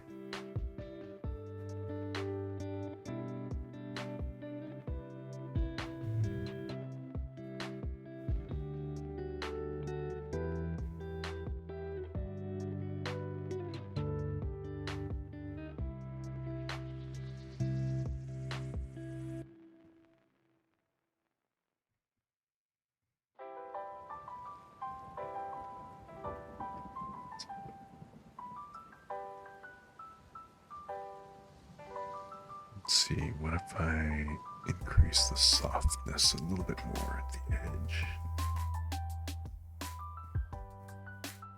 Kind of work that a little bit.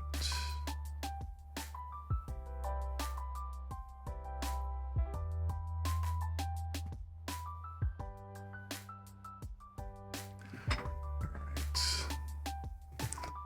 So let's see how this looks.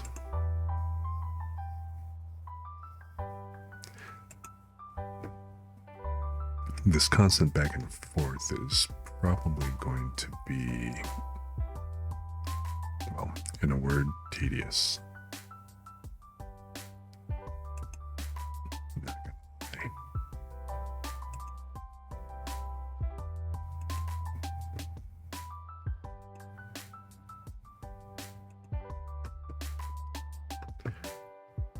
Alright, so VRoid Studio. Let's go back. Let's re-import the new version of this. Let's re-import my test. And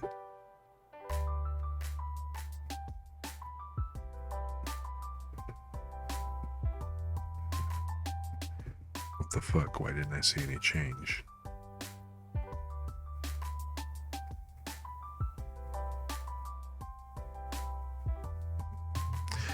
Because it still didn't fucking mirror.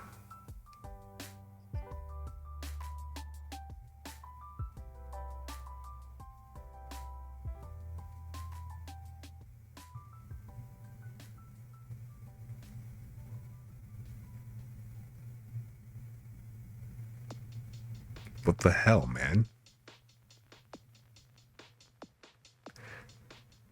The symmetry guide is not, doesn't behave the way I would expect it to.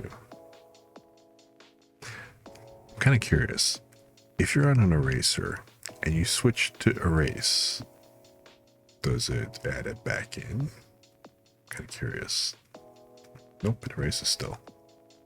And it doesn't show up in the symmetry.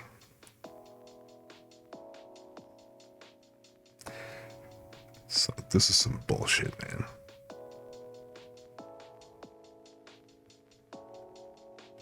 You know, it's called a symmetry ruler, but it doesn't propagate every change that you apply from one side to the other. I would expect it to do including the eraser, so do I just simply have something? Do I just not, am I not using it correctly somehow?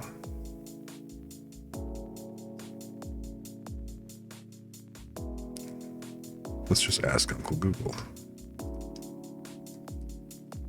Because I'm kind of tired of this.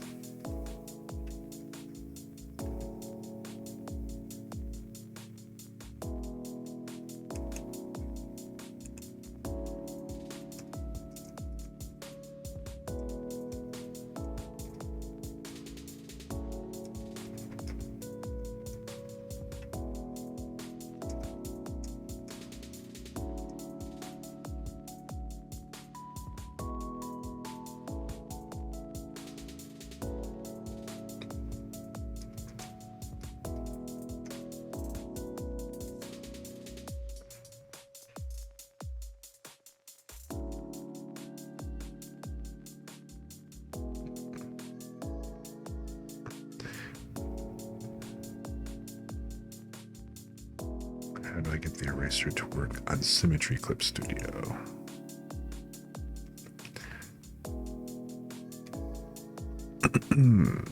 The tool detail palette, select correction, and then enable snapping.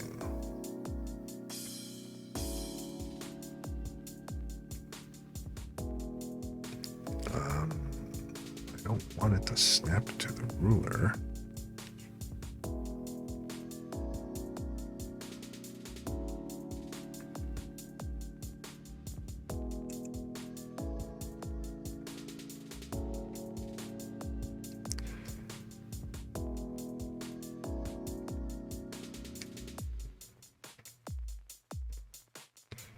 So the eraser.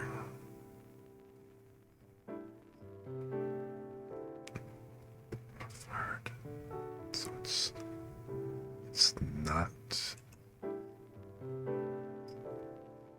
a setting in the eraser.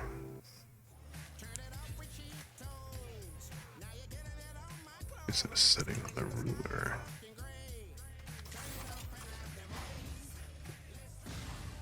Unbox the icons with Frito-Lay variety pack. No, I'm confused. It doesn't show me.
The tool property window.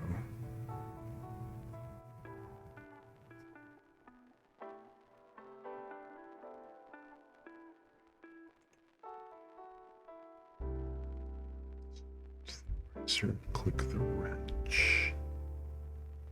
I don't see a wrench.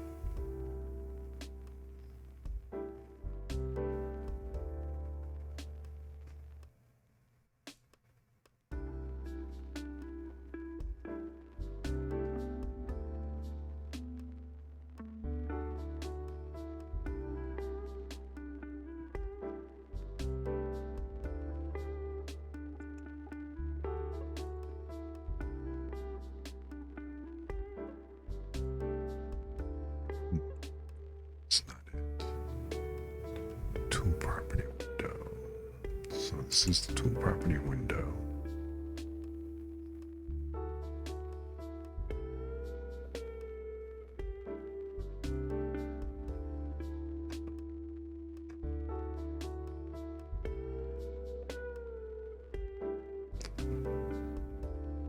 The hell year is this? This is from 2021, so I mean, why wouldn't this work?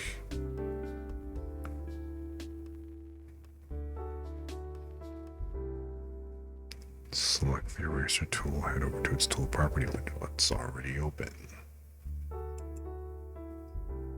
the soft eraser. Or do I need the snap eraser? No, there's no snapping. Or is it the snap eraser that I need to be using? Yeah, I need to be using the snap eraser. Okay. All right. So,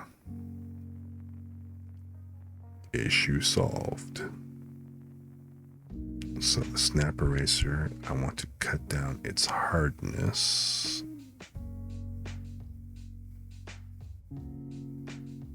It's about 3 instead of 5. And then I want to go over everything again so that it imitates on the other side. Oh, and you know what? I still have VRoid open, so let me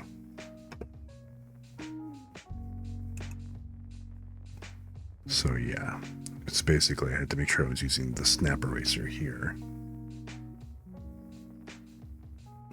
The snap eraser is the only one that actually works with symmetry mode, so that's what I have to be aware of. And so kind of swooping in this.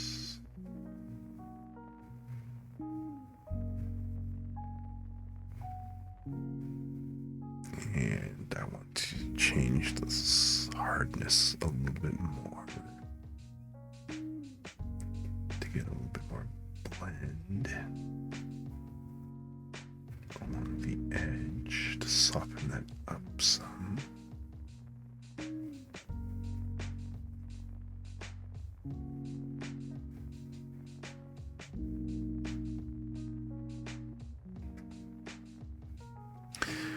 I still want that softer.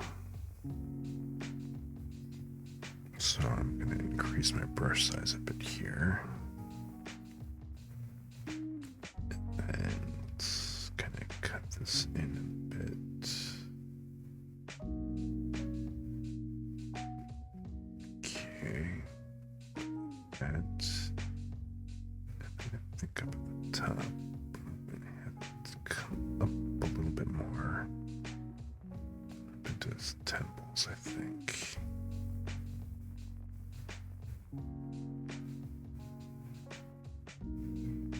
Let's just angle that back a bit.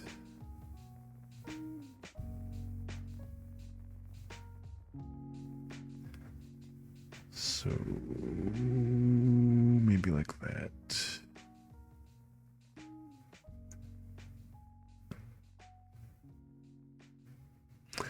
All right. So now let's export this.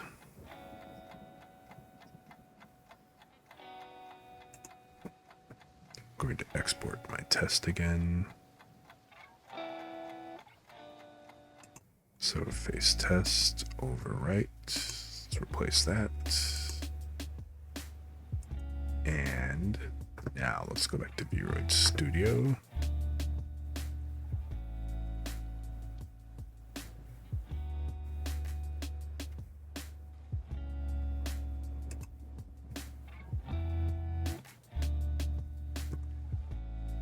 And let's go ahead and import in the new texture.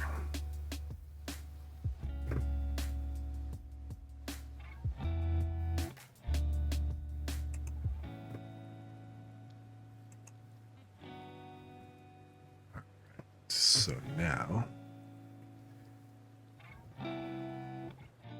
so this cutting back isn't bad.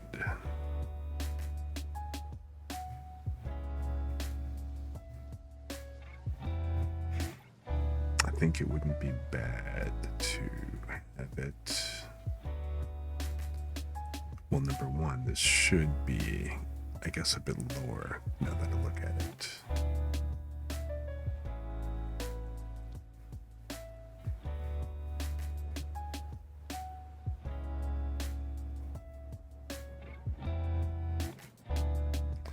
So I think I might bring the forehead lines down to that second line. And then really the second line.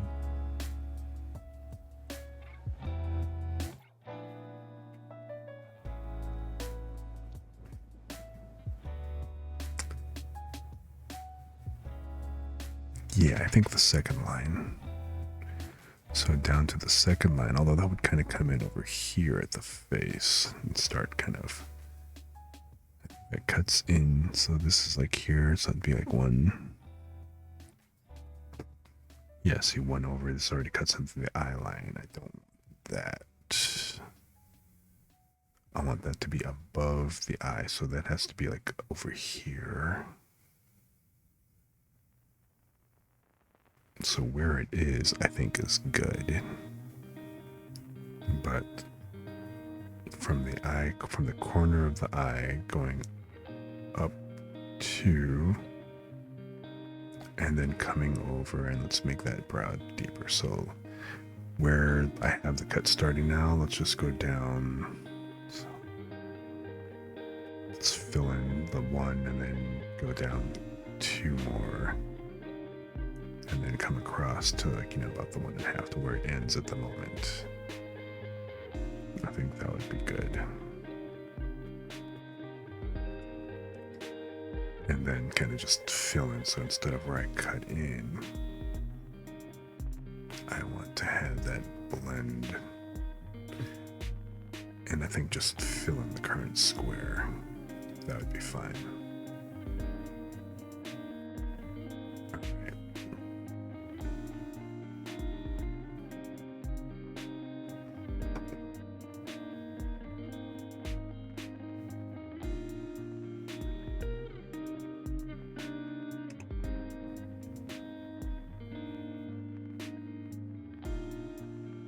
So if I switch back to the airbrush, and I want to finish filling this one line in. It all starts with snuggle. Like here. Have it come across like this.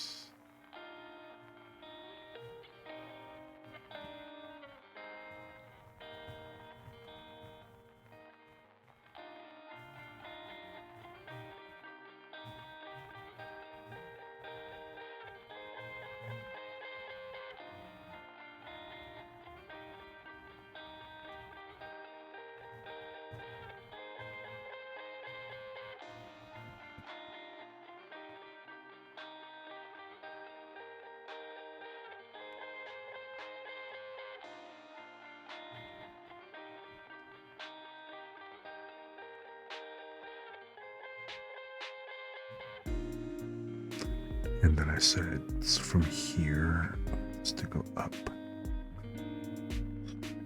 2, so coming down to like about here-ish.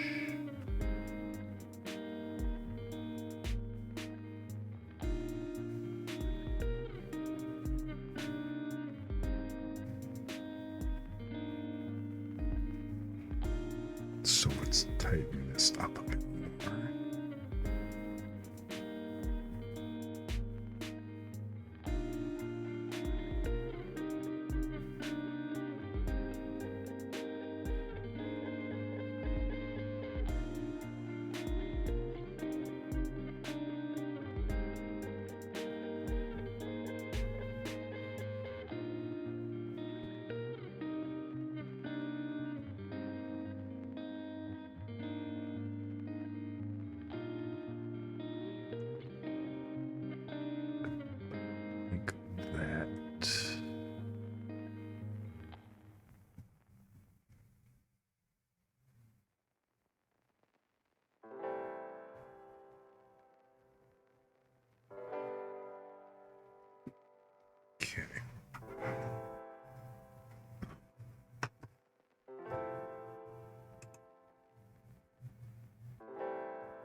Just kind of confirm it.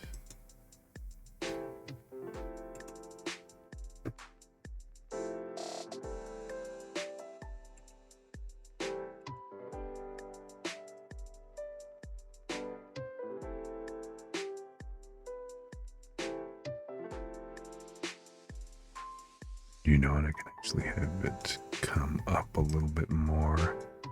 So I think I want to erase out a little bit of it. Just at the temple. 3 up on the temple. So from the corner, I'm gonna say just 1, 2, 3, 4, 5, 6. 8. I want to clear those out. So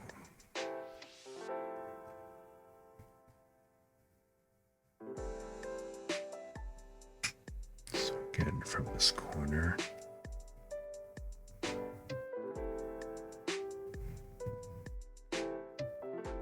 I want it so it's 1, 2, 3, 4, 5, 6, 7, 8. So about here is where I want it to square off.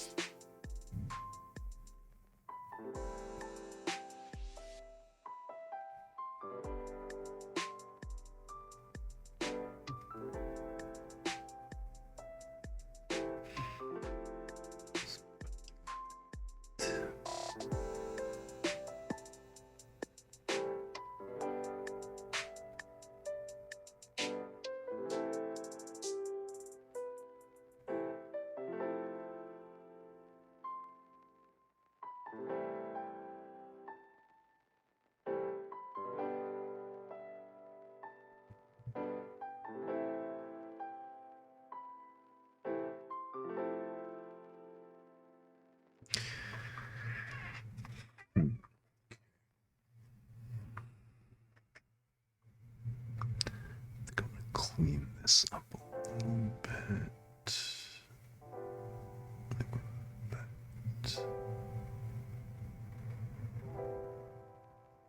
I almost feel like a barber.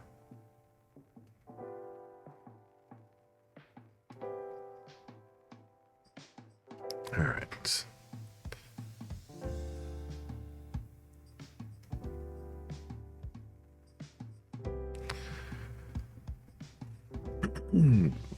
Okay.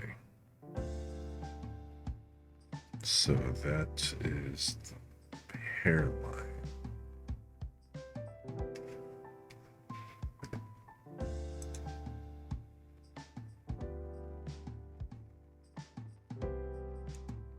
No, shit, I don't want a JPEG. I want to export this as a PNG. There you go.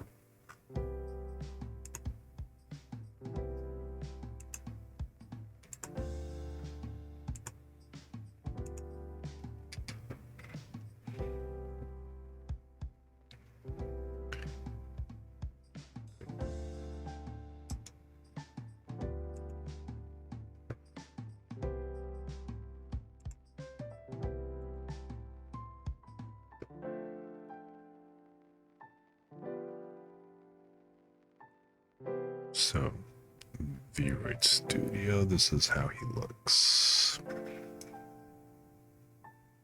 So if I go with him, if I give him the shaved head look, so he's basically gonna have like a 5 o'clock shadow on his head. And it's gonna look like this. And that's okay. I also want to do the behind the ears with the same color. Feather it out to the edge. Okay, so again, I'm still curious where this color is coming from.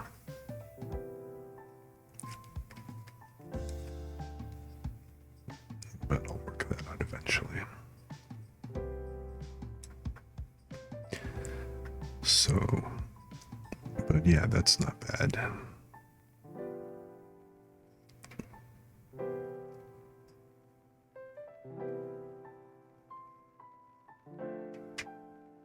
It seems like I would want to give him that color.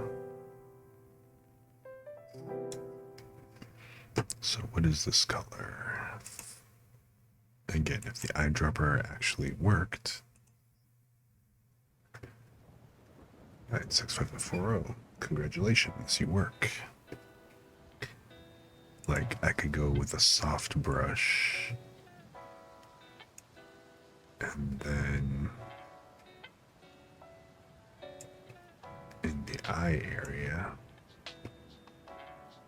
I would probably shade under the brows. Brushes.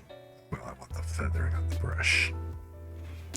But like what I would probably do, just make sure I have the symmetry turned on. Forgot that earlier. But I would want this area to be a bit in shadow. So this whole area up here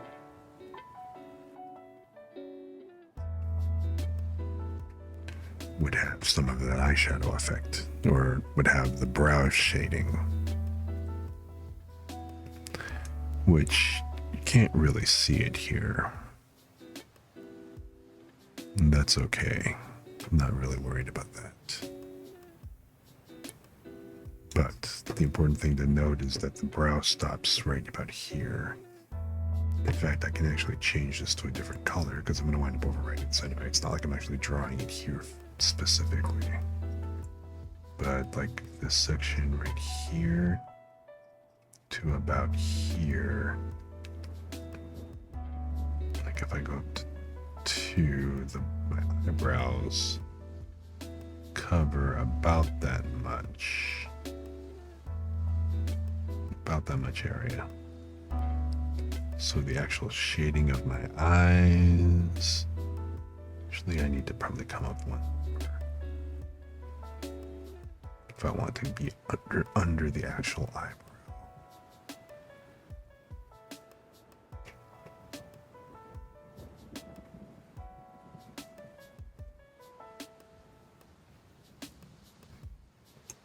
Like, yeah. So the eyebrow covers the top two, but I'd want the under eye shading. So basically the eye contour shadow should cover that much. And we can see that the eyelid line clearly needs to be darker because it's currently the same shade as the new skin tone.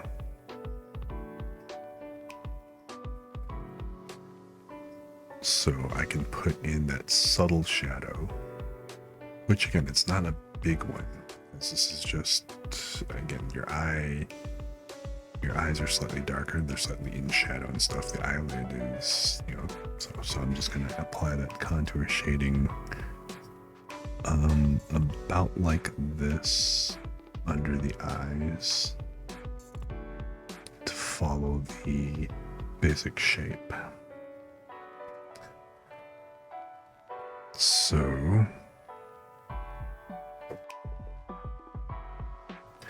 I'm going to go back over to Clip Studio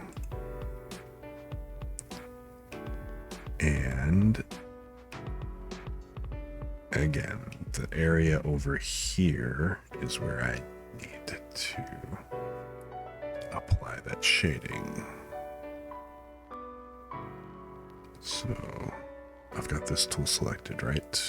And my airbrush, not the eraser. And it's going to kind of go except for these two lines up here. So it's going to more or less cover this area. So starting from the inner eyelid, I'm going to start applying that light shadow that needs to follow the eye contour.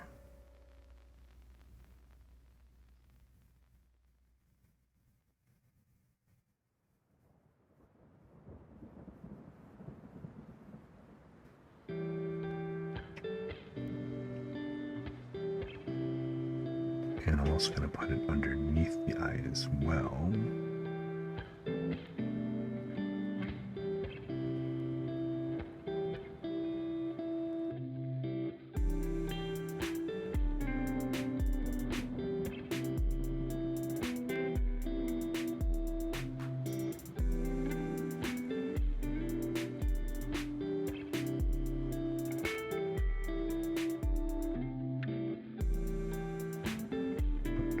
Too crazy with this.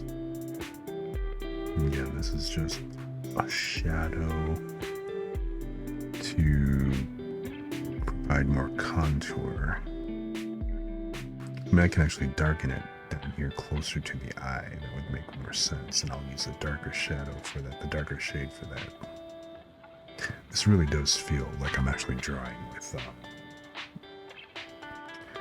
like I'm painting makeup almost, or kind of like, well, it's like painting a mask. It's exactly like painting a mask if you think about it. Alright. So I'm thinking that should be pretty good. It shouldn't be too overbearing. If not, I can lighten it slightly. Let's just give it a quick look. Again, export as a PNG. I'm doing this little by little because since I can't see this directly on the model in VRoid, because I'm not painting on the model in VRoid anymore, I'm going through the steps of every little change. I'm going to export the texture and then go ahead and load that in over in VRoid. So, is it tedious? Yes, it is tedious. I'm not gonna lie. But it's the best way to kind of make sure that I don't overdo something and then end up with a look that, well, again, I don't want to wind up like this. This was just like, again, just to be able to view and see the change in the highlight. Or to see the shadow and where it appears on the guides. So I'm going to take this and I'm going to import my new test texture.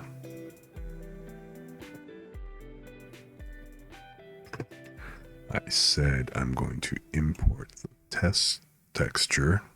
Thank you.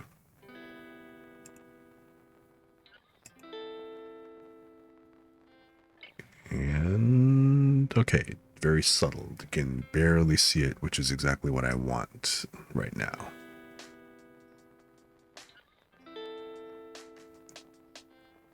It's kind of just like the hairline. I want it to just show up. So if he's bald, then it's going to look like he's going to have a closely shaved head instead of being completely, utterly bald with no highlight whatsoever.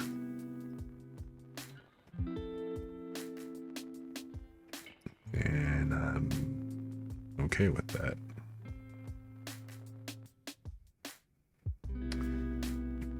Alright.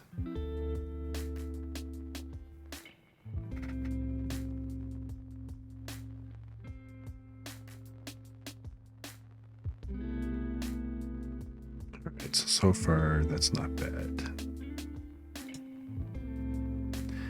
Now I'm going to apply the same shade to the backs of his ears. So I'm going to go ahead and do the chin. Which I believe the chin is... Where is that seam? So that triangle is right there. So it has to kind of come up to pretty much right here.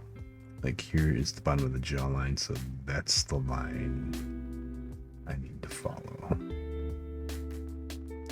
The one that ends at that curve. This should be basically the overlapping line that goes... That should effectively be like the curve between the top, well, between the front and the bottom of the chin. So that is the one that I'm going to follow with this shadow.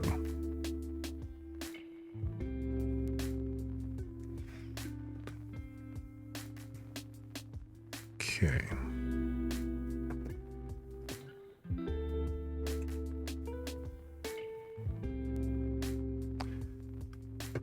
So let me save this real quick because you never know what's about to happen.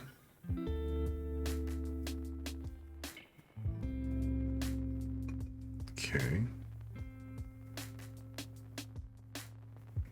I always got to remember. Every other, like I was just watching a streamer just yesterday, and she made one slight little mistake, and she accidentally saved and then ended up kind of blitzing all the work that she had just spent, like, the last hour and a half on stream doing. So, save often, save religiously.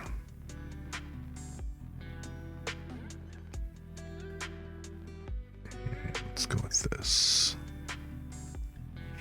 And I'm still using the soft airbrush. If I wanted to apply a texture, I could do like the spray or one of those and just kind of like apply a little bit of texture and then apply a blur over it afterwards. I'll play with that and kind of see what that looks like. But I'm not trying to go for photorealism here. I'm trying to still keep like a basic anime-ish look to it.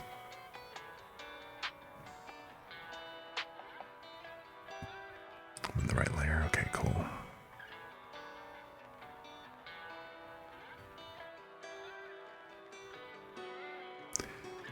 Go, go, gadget, 5 o'clock shadow.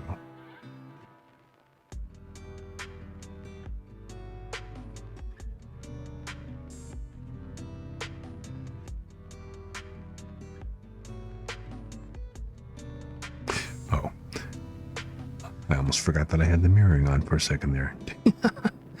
I'm like, okay, it's already done.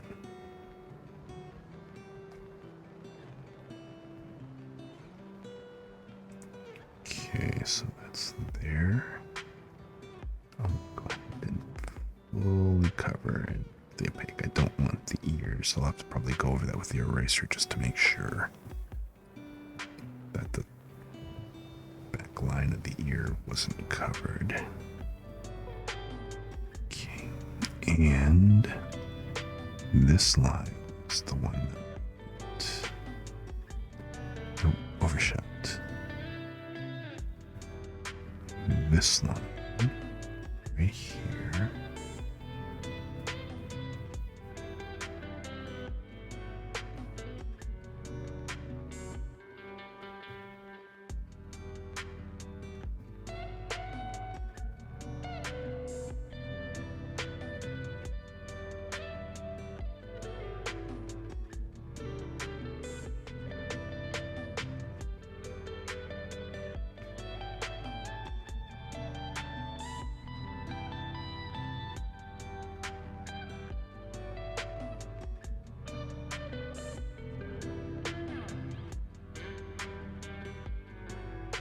All right, so that's seems to be working out pretty well.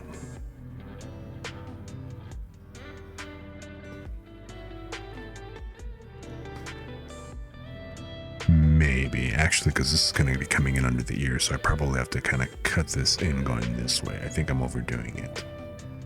Be able to kind of confirm, because I think this corner right here, well, you can't see because of that. There's no pointer. Oh yeah, you can. So right here, this back part, what brush am I at, 70? This part over here is the back of the ear, so I probably have to have this kind of come up this way and cut in towards the back. And I think this is actually covering, because this is the bottom of the ear, this is probably covering up the jaw, so I'm probably giving him a 5 o'clock, not really a 5 o'clock shadow, but like a more of a mutton chop shadow. And that's definitely not what I want. I can kind of confirm that in a moment, because yeah, I can kind of tell, because this is like where the base of the ear is, so this should be coming in from the back, from the jawline. The jaw is kind of following, it's not really following this contour, it's kind of coming along and following this line. I think, let me just kind of confirm.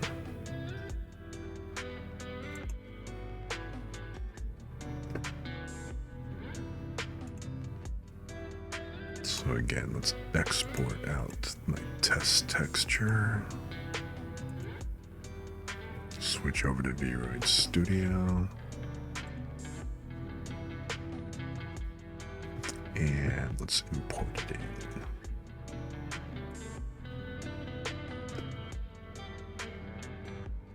in. And did I overshoot? I'm pretty sure I did. Yep, I overshot a little bit. Like I said, it's...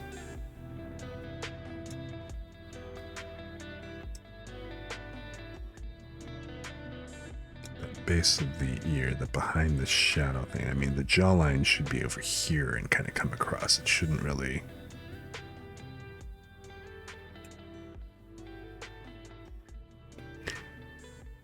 I don't really want it to look like this. Like if I come across like his face or whatever else, it's like, yeah. It should definitely be from behind the ear and then come over this way.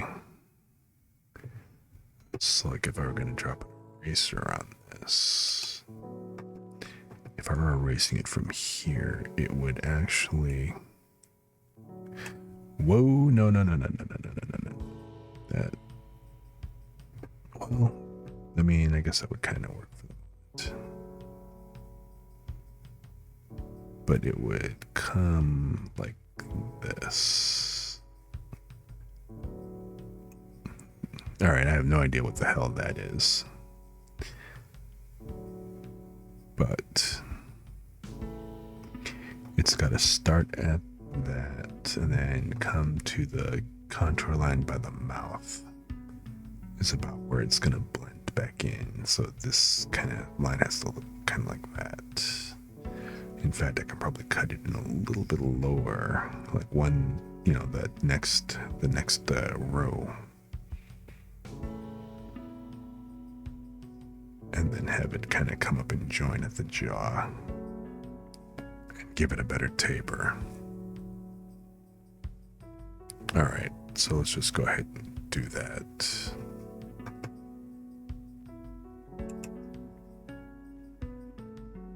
So again, coming from that back line, following the edge. So I'm actually going to make it curve up a bit instead of trying to go for a straight line.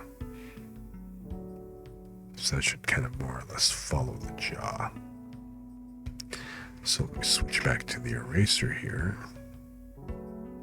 And again, my snap eraser, and let's kind of make this wider, but I'm going to increase the hardness.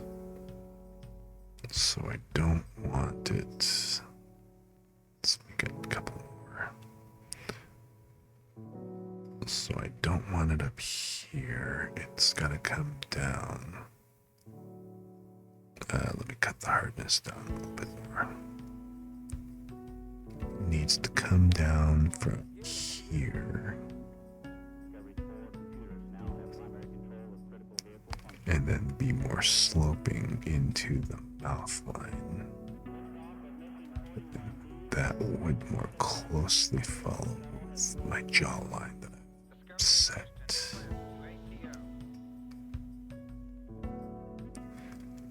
Up to about here is where I said around the mouth area, the mouth row.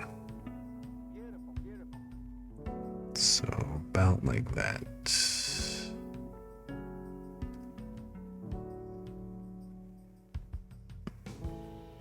Probably even go a little bit more. Nope. Well, no, that's okay, guys.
So what I didn't check is to make sure that on the jaw it was actually okay. Yeah, in fact, I could have gone up probably another. Well, no, that's actually I think in a good spot in the jaw. In the front.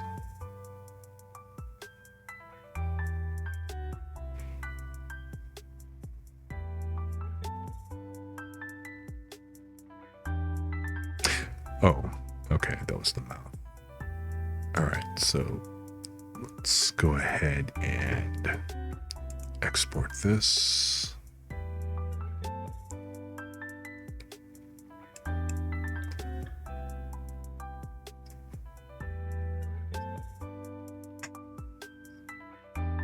Okay, let's export my test, replace it.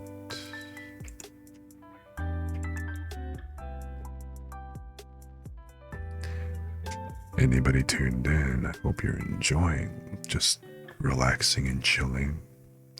Some nice, easygoing vibes. Watching me go ahead and continue the inception of my character, my VTubing experience. So I hope you're enjoying yourself just watching it.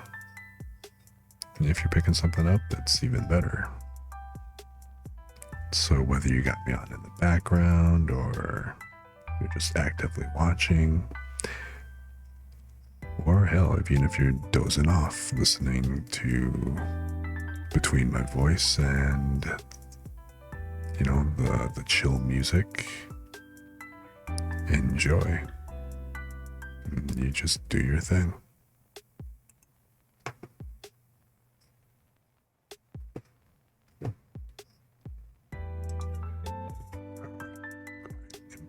This, and let's see what this new test looks like.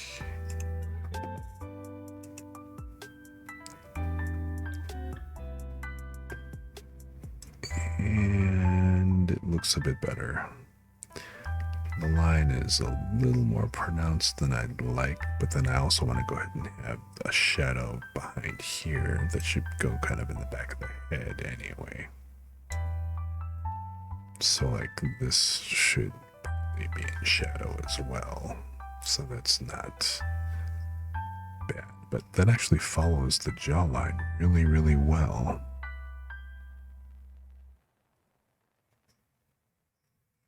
And I think I kind of...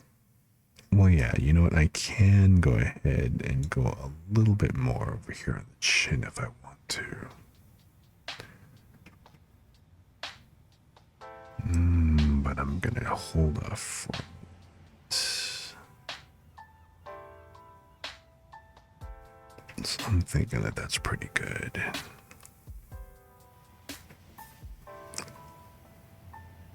Maybe I'll touch that up a little bit. Actually, I think I will go ahead and add a little bit more to that. Just kind of bring that. So that's like what? 3 on either side of the center line. 2, 3. Just kind of make sure I bring that. Okay.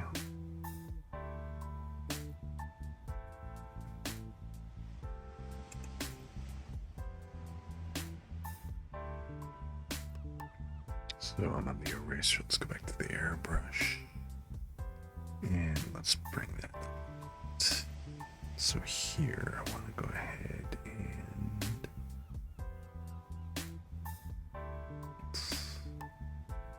increase this and bring this about like right here. Okay.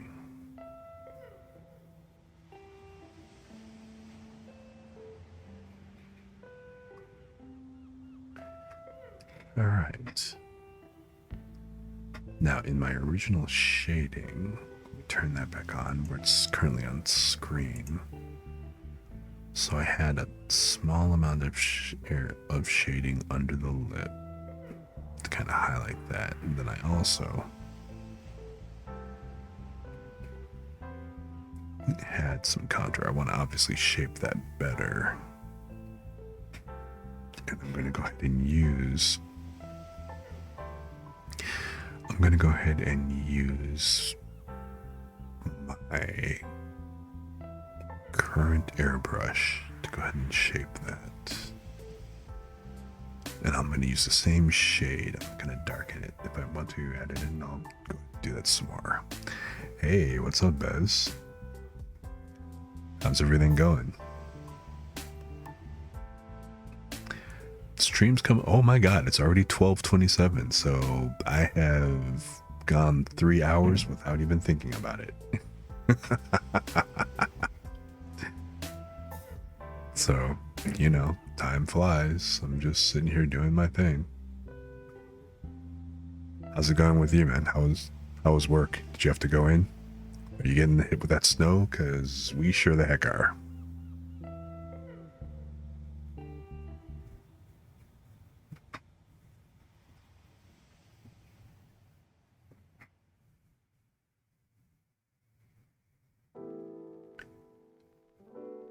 So, as you can see, I'm making a bit of progress over here on the face painting. Let me flip over and show you what it looks like over in VRoid. I mean, I got the grid currently displaying on his face. I'll take that off when I'm done. I'm just keeping it there for reference, but I redid the eyeliner, which it looks good, but the way that the mesh is, it makes it look like the line is bent and crooked, where it was actually, the curve was a bit more natural than that, but you know, not much I can kind of do. But I've kind of tuned up the face, got like a better hairline going than I did before. Much better idea to do the painting in Clip Studio as opposed to trying to do the painting directly in VRoid.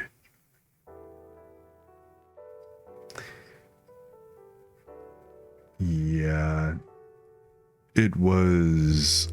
I tried to go out and grab food for the weekend and stock up, like, you know, on some supplies and everything so that I'd be good for the next several days, since that's how long the snow is supposed to last. You know, I was in my friend's car and stuff, and he's got a Charger. It's a and of course it's rear wheel, which once you're used to, like, you know, working with a bunch of front wheel drives, having a rear wheel drive again, it's an experience. I mean, if you're already used to driving in snow, and you know, we're veterans in driving in snow, it's not that big of a deal, but it's still a little harrowing with everybody else on the road, you know. So it was a little slippery, but we managed and got it back and stuff. And that was actually right when it was starting to pick up. So when we left, it was like a very light flurry, and it came in a lot quicker than we expected. So, but yeah, I'm hoping you don't have to drive through it a whole lot, you know, especially over the next couple of days. So are you going to have to wind up going into work as well tomorrow? Or did they say, yeah, no, but don't worry about it? Blizzard. Yeah, it's not my skill I'm worried about, it's everybody else's. You know, they're the problem.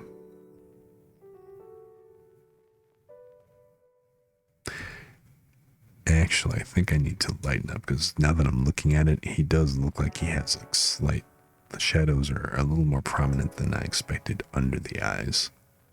So I don't want him to look like he's got circles under his eyes. So I'm going to go ahead and get rid of the shading that's under the eyes, because he looks like he's starting a death march, you know, one of those long haul programming jobs, and that's just bringing back bad memories. So let's clean that up and make him look a little bit better rested. Oh, you think so? Yeah, I mean, I guess they'll wind up they'll hit the plows and everything, so it should be fine.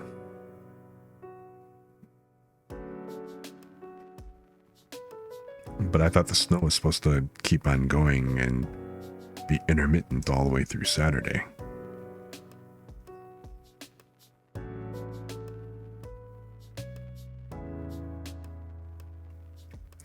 I mean, if not, that's great.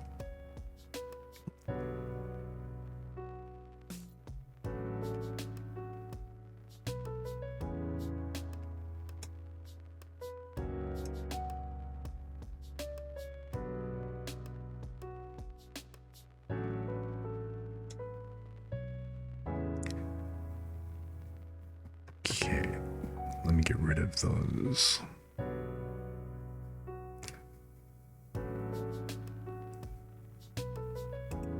So yeah, I'm going to get rid of the shading under the eyes.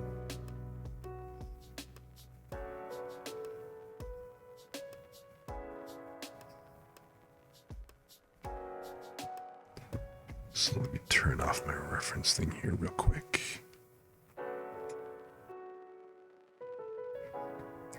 Yeah, that's true enough. Plus also, it's the Midwest. Wait 2 days, it'll be warm enough and everything will melt again. Unless we get more than a foot. Then it'll take 2 days.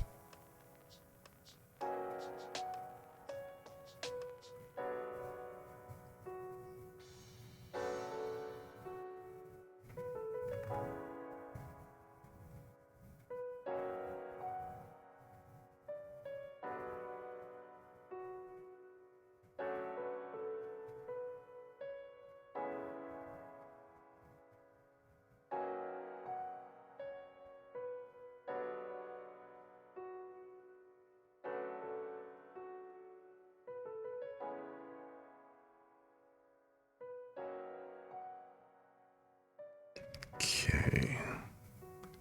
So maybe now he won't look so exhausted. Well, he doesn't look exhausted. He looks just a little bit tired. Or he actually kind of reminds me of another friend of mine who basically just has natural circles under his eyes.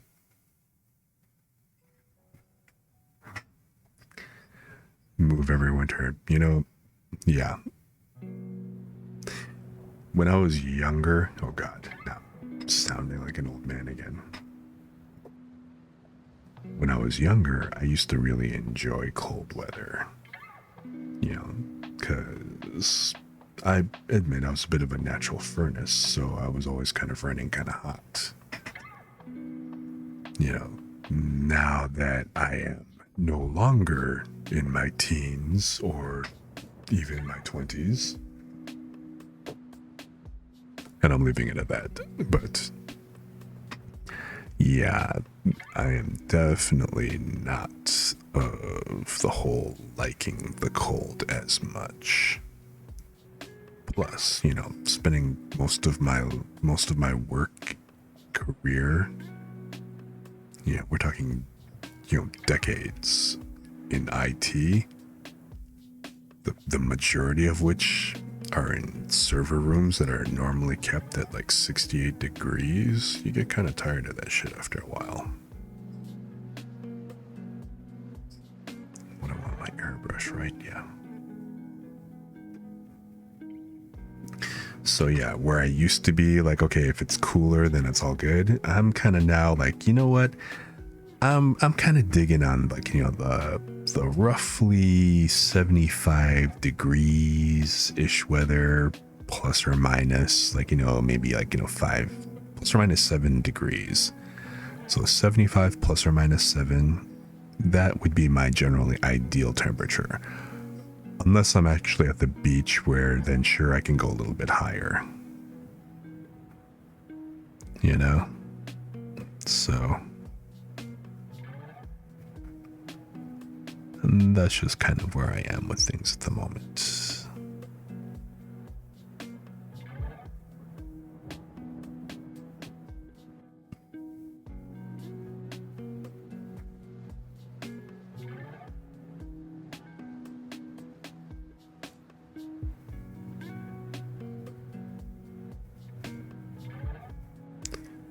So that's actually kind of making like SoCal sound really, really good.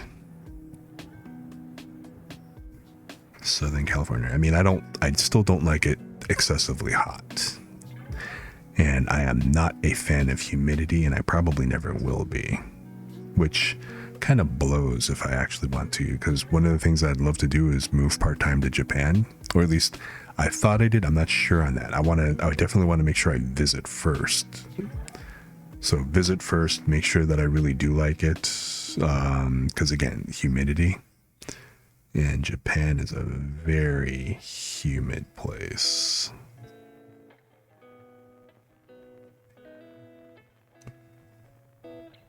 So it's one of those careful what you wish for.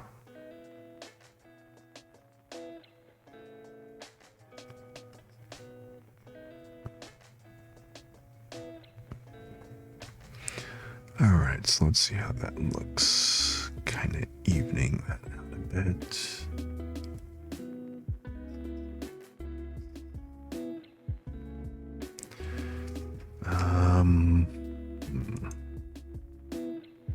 So that's probably a bit too much.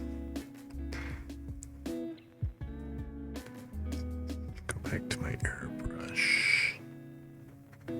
Kind of shrink this down a bit and fill that out.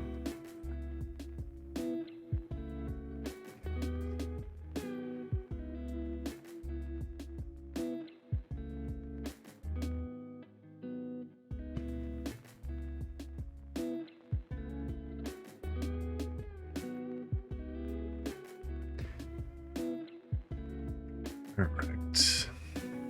So now the next thing I want to do is the mouth. This looked terrible initially, so I want to make sure that I actually make it look even this time.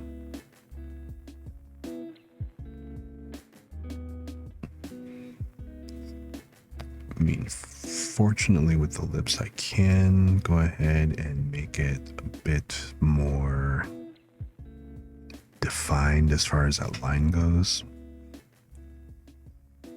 So I can kind of just soften it. It's not make it too hard, but I don't also have to worry about it being, you know, way too soft either.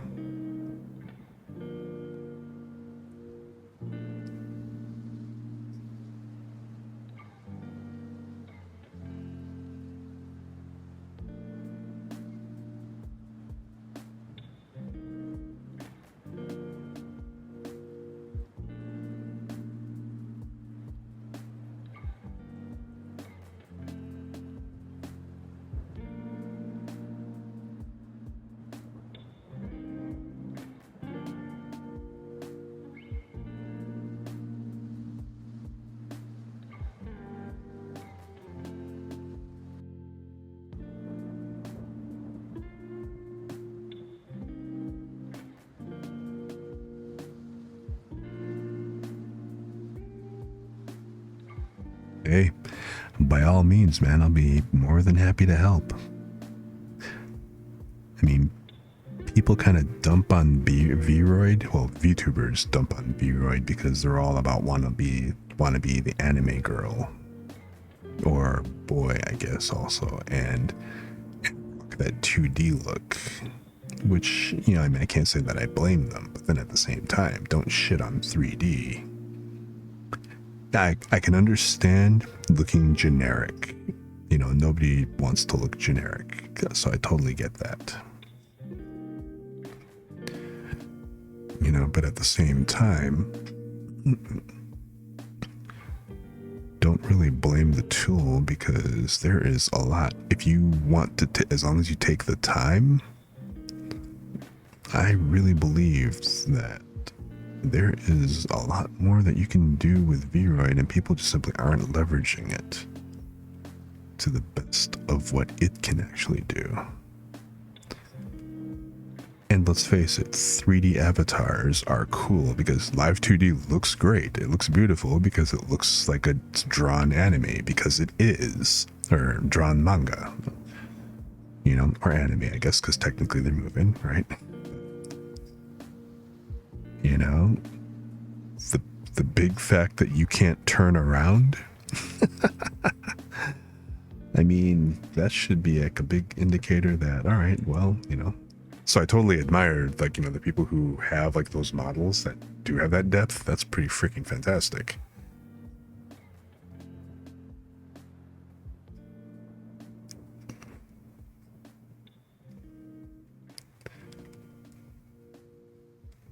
But I think that people can do all, I mean, people can do pretty darn well if they have some patience and a little bit of ability.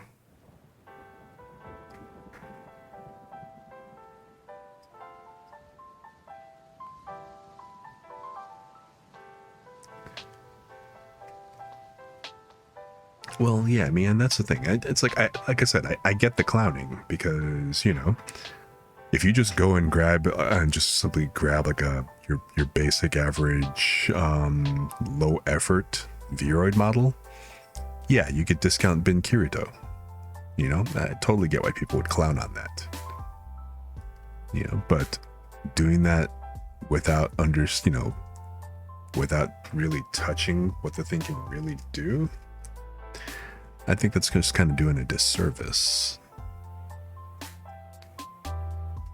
So let's switch up to my slightly darker line.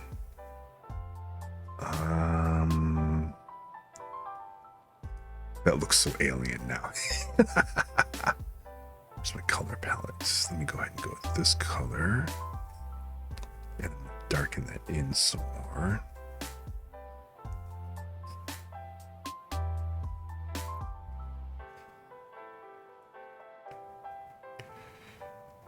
So right here at the...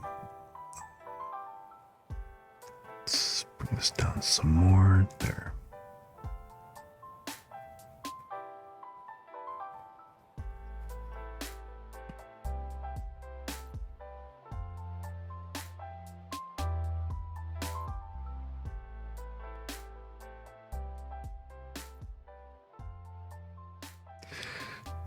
I am kind of glad though that I'm doing my part to, like, you know, so that at least some people might view VRoid in a slightly different light. I will consider myself a proper student of... Oh my god, I can't think of her name all of a sudden. I'm drawing a blank. It's not Emmy. I failed as a student. Can't remember Sensei's name. Shisho, don't forsake me. Crap.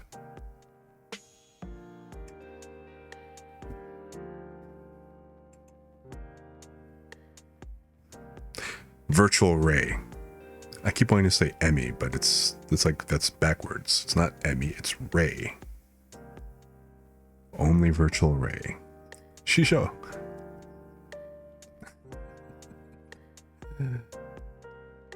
So yeah.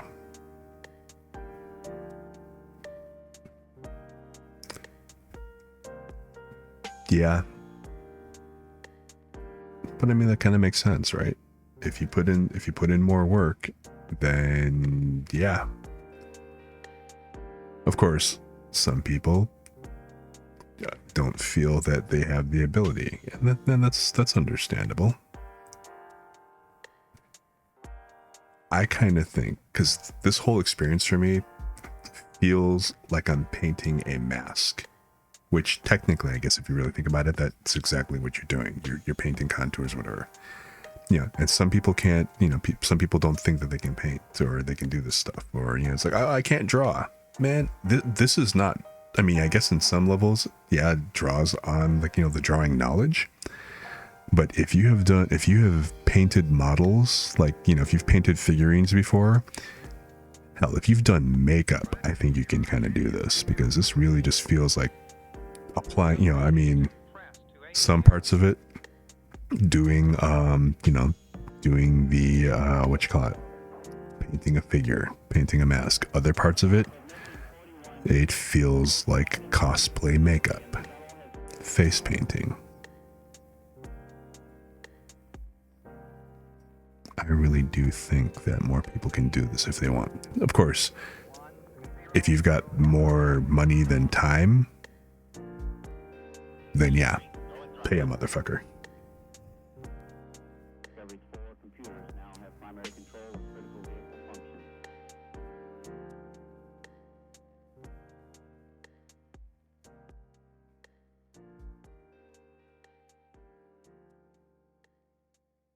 I think also what I want to do,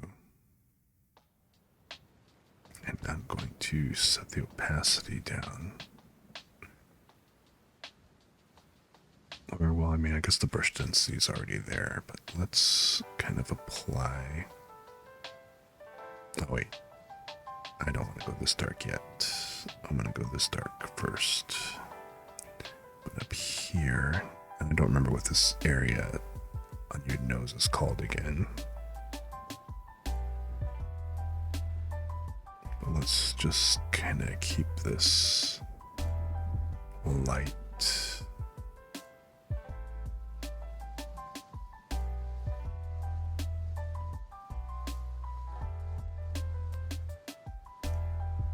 Just a hint of dark down here. Oh, I also remembered the name of the actor, Mark Dacascos.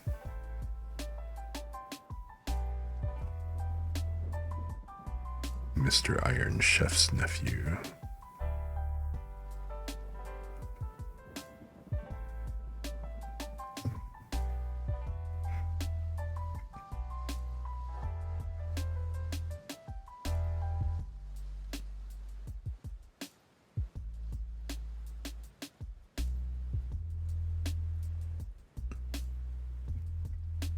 Let's make this a bit smaller.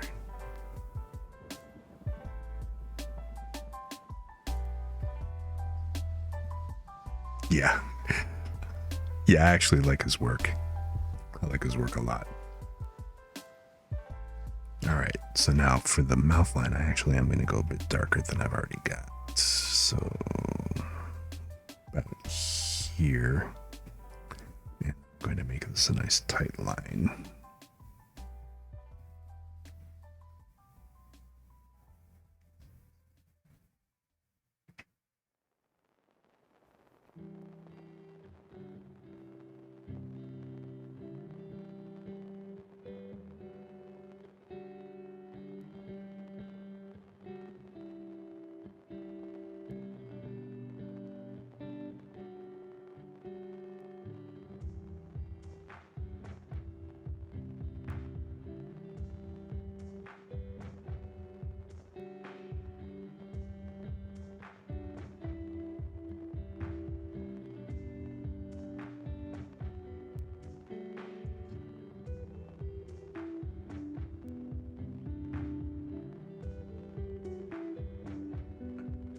So let's again do the test. And probably now, I do wonder, I mean, you have to really, really like this to kind of probably go through, especially like, you know, the workflow that I'm currently doing.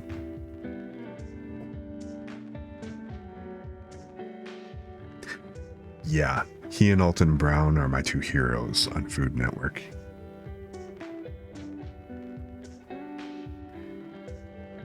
Okay, I'm gonna go ahead and save this real quick. Because again, save, make sure you keep your progress, because otherwise you wind up with like some poor unfortunate souls. And accidentally blast your shit. But yeah, this whole thing, I mean, especially because like every little bit that I do a little bit.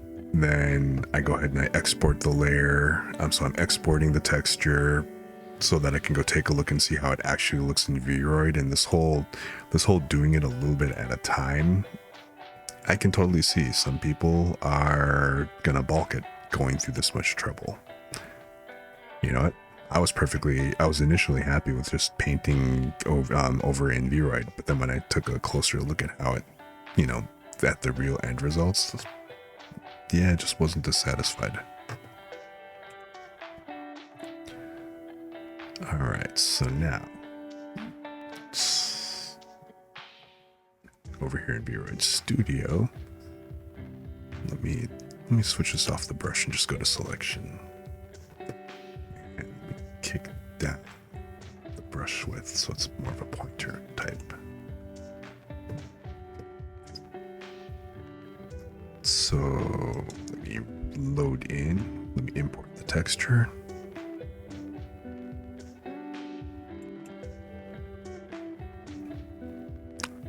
there you go. And face test. And survey says we have a mouth. And under the nose doohickett's dimple thing.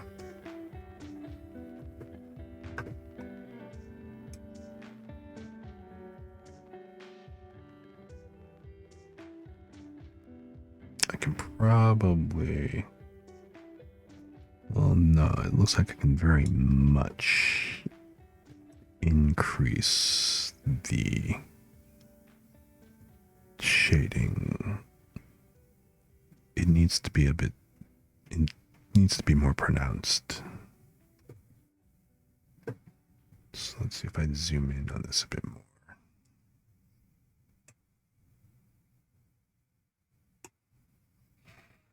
Because of the size of the lips, I think that the shading needs to come out to about here. So only one row between that and then the underlip area did here. Or did I put that in the right spot? Yes, perfect. Kind of important to spot check because you can't really do much about this curve, this shape. I kind of wanted to flatten out that jawline more, but it kind of came at a bit of a cost of giving him the jawline can be moved to like here, but then it looks like you have a severe underbite at that point, and I didn't really want to do that. So I went ahead and I just simply kept it, but now he's got like this funky pronounced chin. I wanted it to be a bit straighter, but that's all right.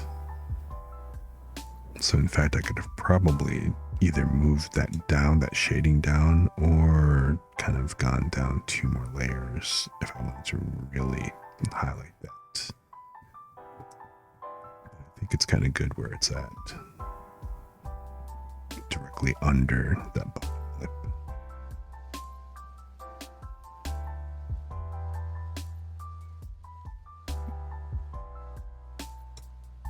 So, in fact, you know what? Actually, I probably should lower it down, and then I'm going to take the lips.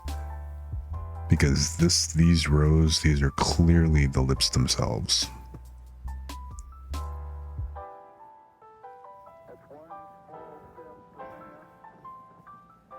And I can definitely go to the corner with this more.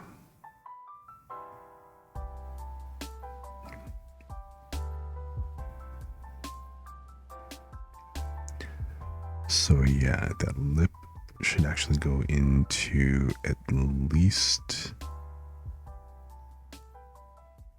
this line right here. Go across. I think I'm cutting it down a little too soon.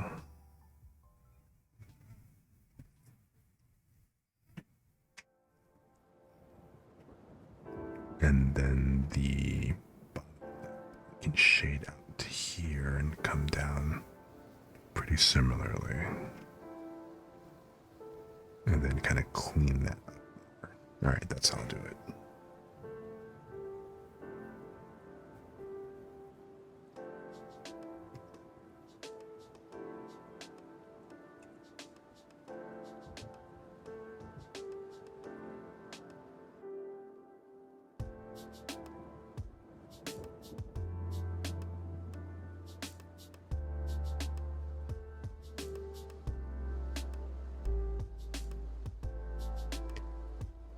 So I'm going to start off by erasing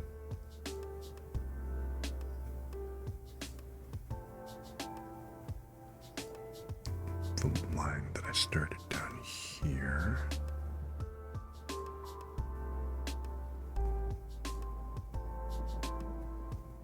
That should be lower, so like about here-ish would be good.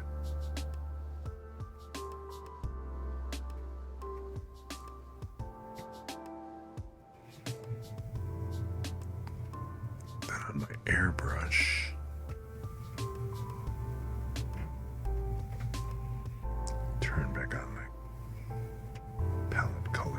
Foods.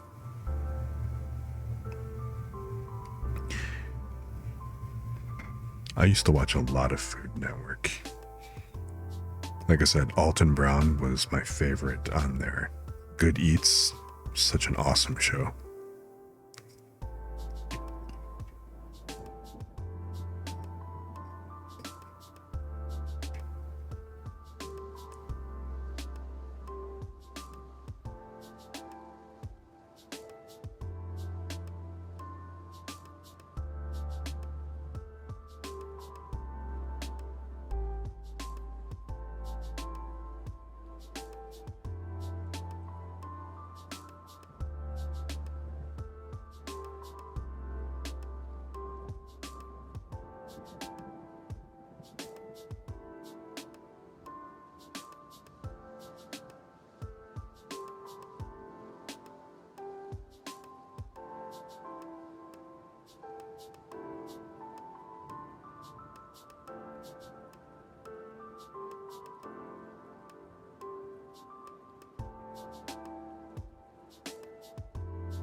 Okay, the lower lips come down here.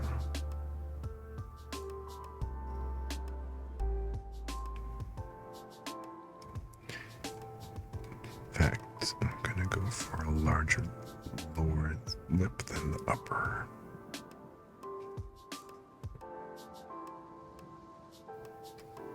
All right.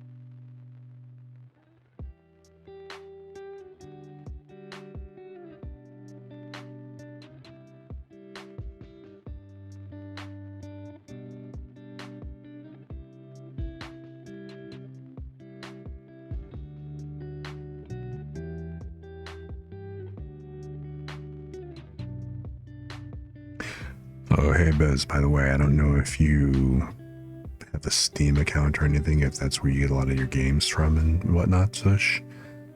But have you checked out the Steam sale that's going on today through the 2nd? Or is it the 5th, I think? There's a bunch of games that are going on sale, which are pretty cool. I actually ended up getting Stardust Valley, or Stardew Valley, that farming game that I saw a few people playing, because, well, frankly, it looks like it could be a fun co-op type of adventure, like if you are into people who, who want that lo-fi chill experience type of thing, which, right in my wheelhouse that I'm trying to go for.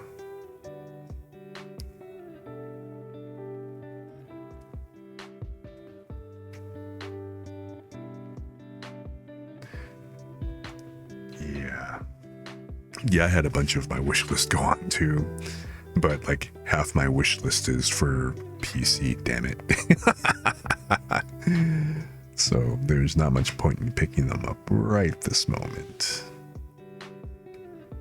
But they are under consideration.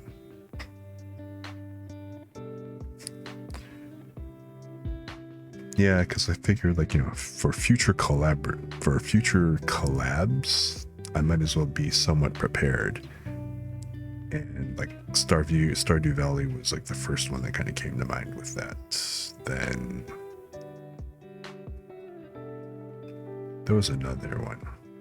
Let me check and see what it is I just picked up. I can see. Oh, I'm thinking of all things, Tabletop Simulator. I didn't really give it a whole lot of thought till I really read the description. But with Tabletop Simulator, apparently the mods that it lets you do, they've got like it's really a simulator for any kind of tabletop game. So there's stuff like the Chinese checkers, the chess, the card games, whatever else, but it also supports things like RPG type rules and like, the classic style of tabletop RPG, which sounds kind of wicked if like, at least I used to be a D&D player and had a good time with it, small group of friends and everything. So I just thought it'd be cool. My game master skills aren't all that great though. Well, but then I only tried to run a game once and it was a bit disastrous. I tried to actually use a comic book story, which didn't really translate very well. And for my first time, it was kind of bad. But yeah, I mean, what did I just pick up? I picked up, let me check my collections here. I mean, earlier I got Game Dev Tycoon and House Flipper. That was like the Thanksgiving Day sale. Then just now I ended up picking up, like I said, I got two, and I don't remember which one I got. One of them was Stardew Valley, and then the other one, let's see if I can find it. The other one,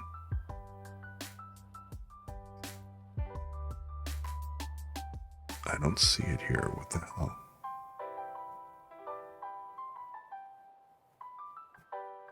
Or did I not pick it up yet?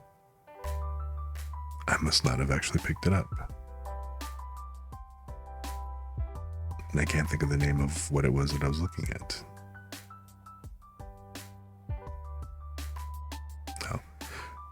Oh yeah, I also got Terraria in that last round too. So I got Terraria, House Flipper, and Game Dev Tycoon. And then I guess this last one, the only one I picked up so far was Stardew Valley, but maybe I will pick up a few more. I'm kind of waiting and seeing. I'm on the fence with some of them.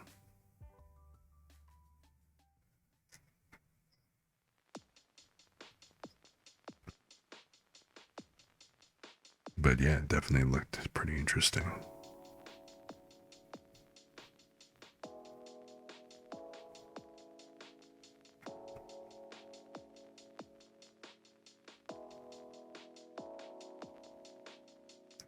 So I got Tabletop Simulator on my wish list for now.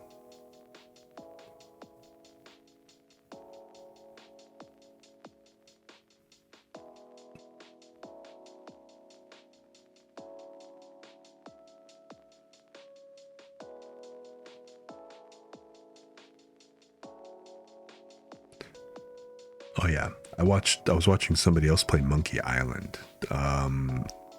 I like the style, the art style in the game, and the writing actually seems pretty cool. But yeah, so many different things to kind of look at, check out.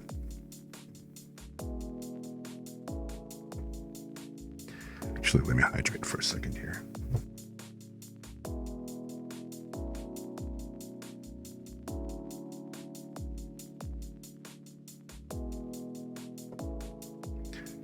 All right.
Okay, so now going back to this color, I think. No, this color.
I think I'm going in the wrong direction. It's kind of hard to tell.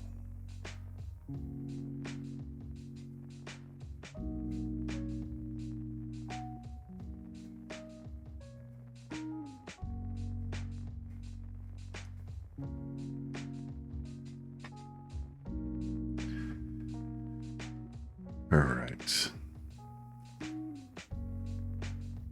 Yes, it's a lot darker than I expected that to look. That kind of bothers me.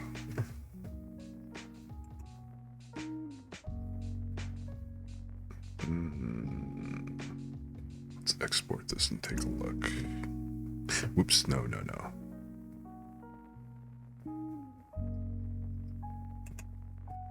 need to hide my palette layer first. Alright. Hey. Come on. Stupid hot corners. My hot corners are extremely sensitive on this machine. By going to the corner too fast, it'll flip out and go straight to blank to a blank screen real quick. Alright. So now let's export this. Again, my face test. Yes, replace. Thank you and thank you. And okay, VRoid.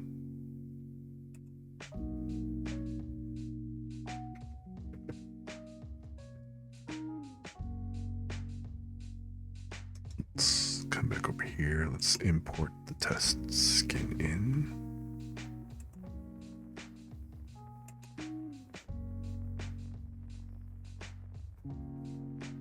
And yeah, it's definitely way too pronounced.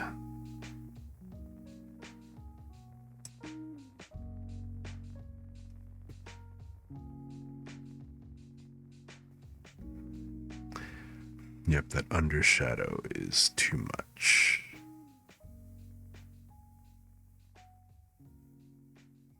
And I think I need to lighten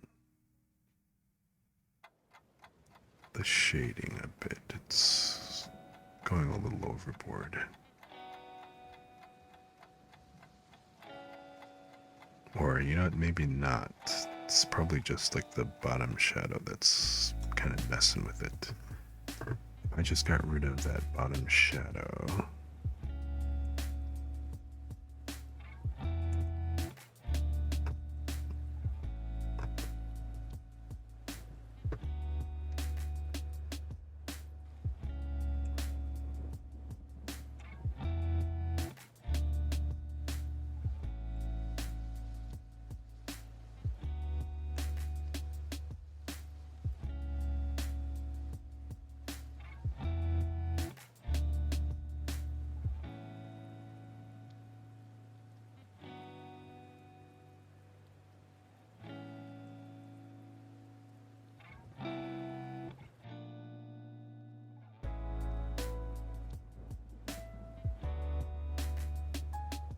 Oh, it's because I'm in selection tool.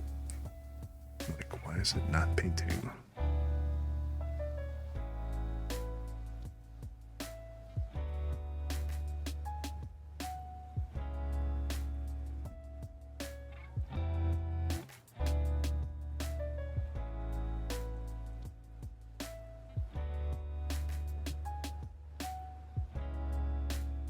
So yeah, if I turn that down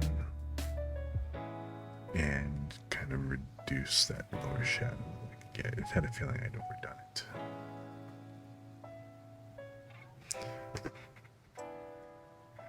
It doesn't look bad.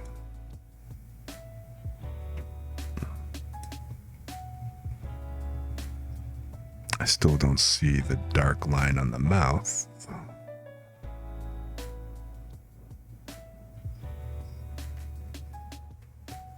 It's like, where the heck is that?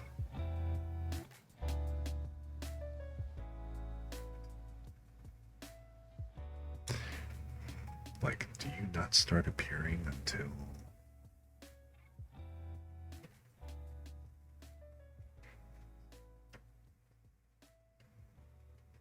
Turn this down even further.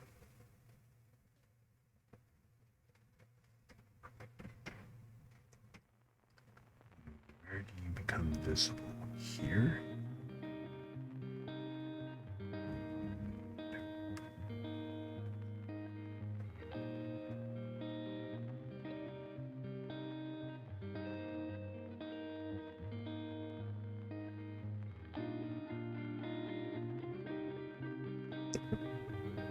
Ah, there.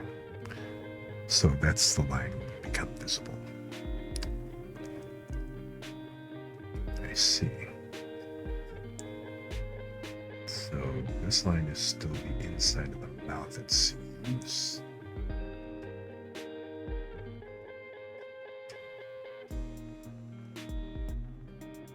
Until...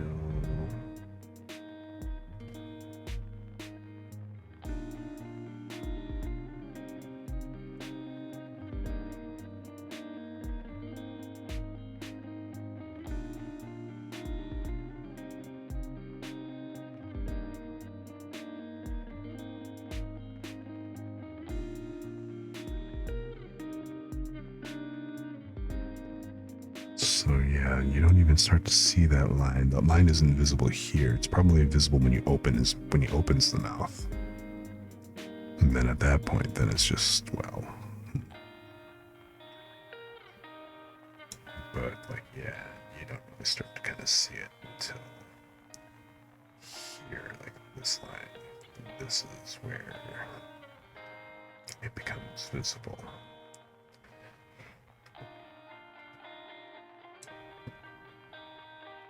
Likewise, the upper lip. Where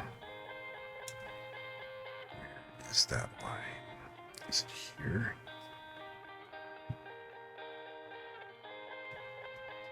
Nope. Is it here? Yeah, that's the line. So this, that line and that line. That's where it needs to have the darker shade, because that's basically the shadow of the mouth.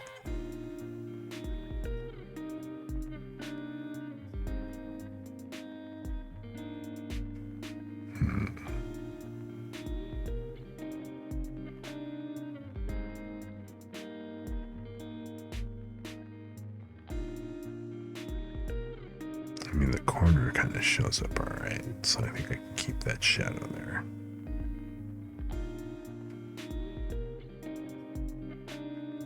In fact, I should probably put the corner mouth shadow, I should put that here instead. So it should kind of be like...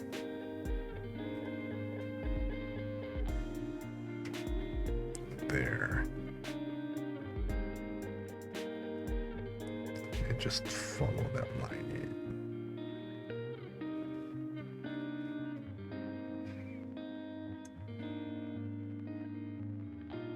Okay.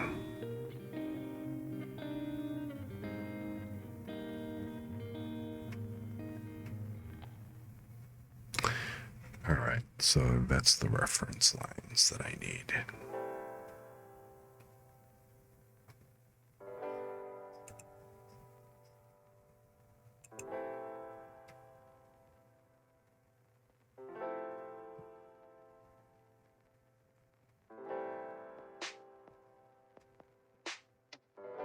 So I'm going to come in and erase that mistake. No, not the paint tool, the eraser tool. What are you doing?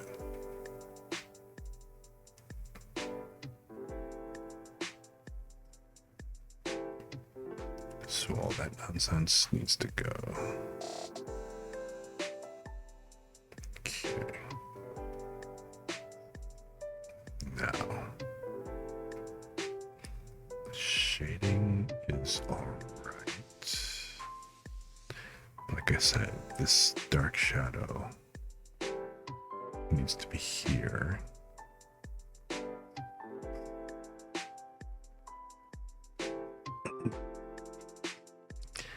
And then the corner of the mouth is up here.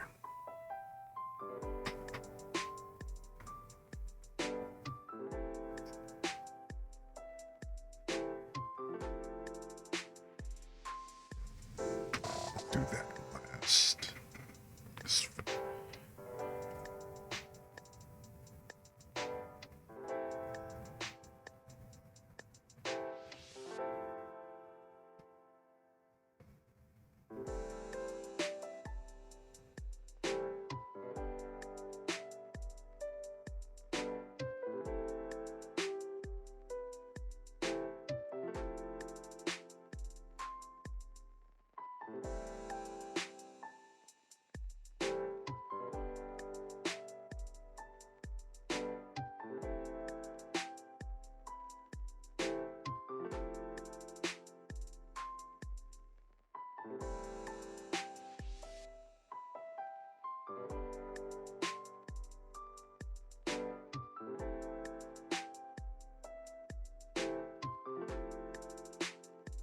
So, okay, I want it to go further.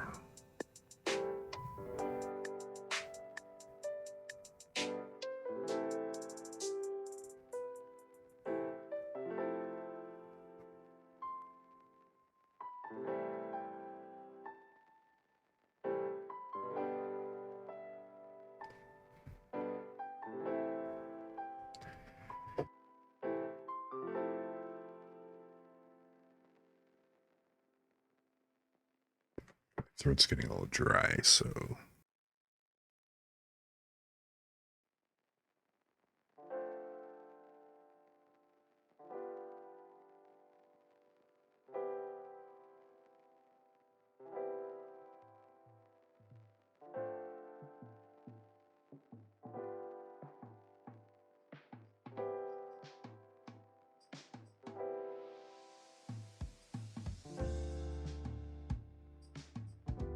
I hope you really can't hear this. I decided to go ahead and try popping auricular out.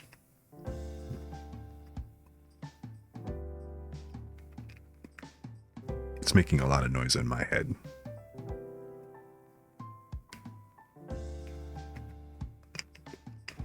Why in the hell are there sharp edges on a lozenge? That kind of makes no sense. But I mean, I tried one earlier and it definitely kind of helped soothe the throat and kind of ease it a little bit. So yeah, the whole auricular.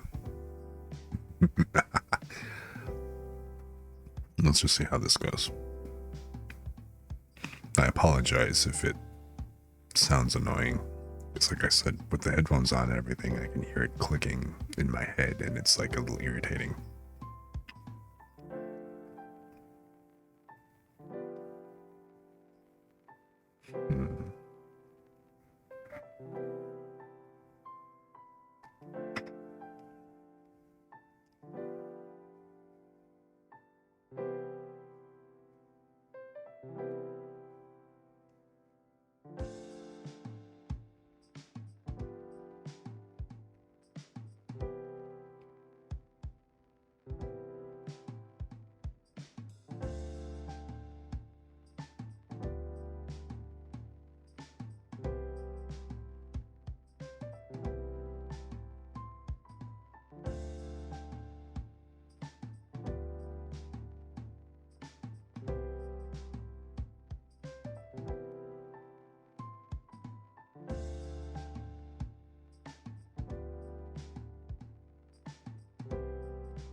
Let's see here. So that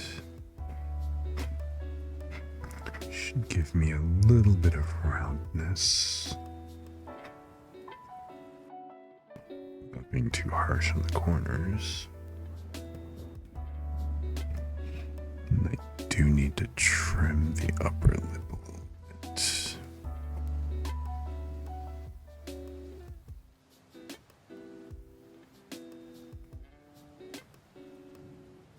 Let's push density down a little bit.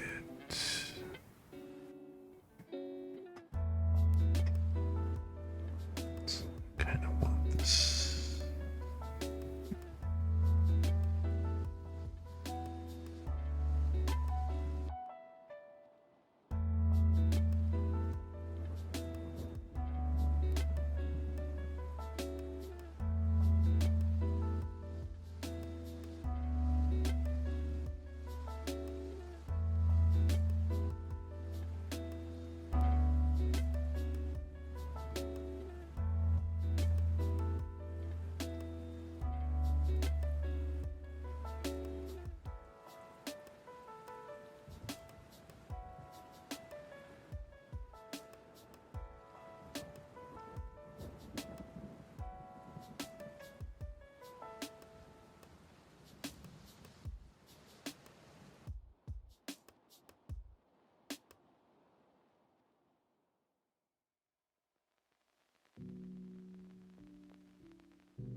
Whoops, took that down too small.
You working on anything at the moment, Bells?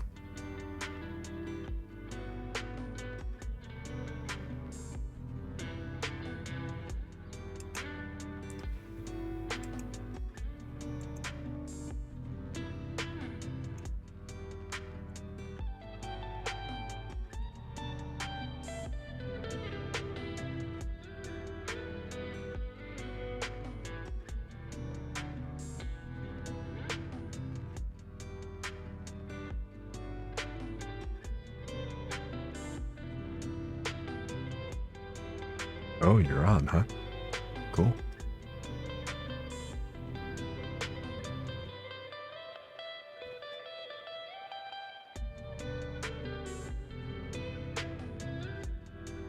Oh, wrapping Christmas gifts, huh? So a Christmas gift wrapping stream?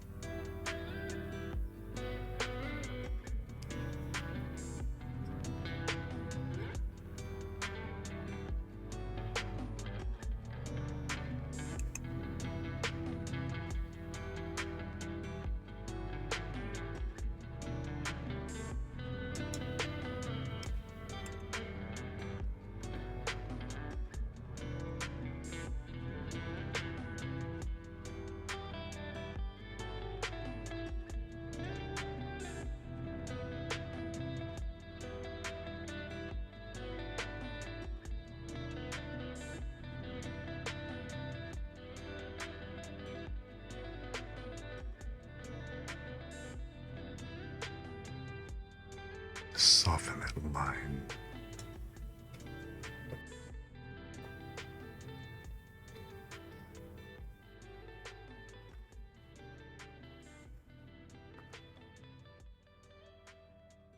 I need to soften the line in the shadow.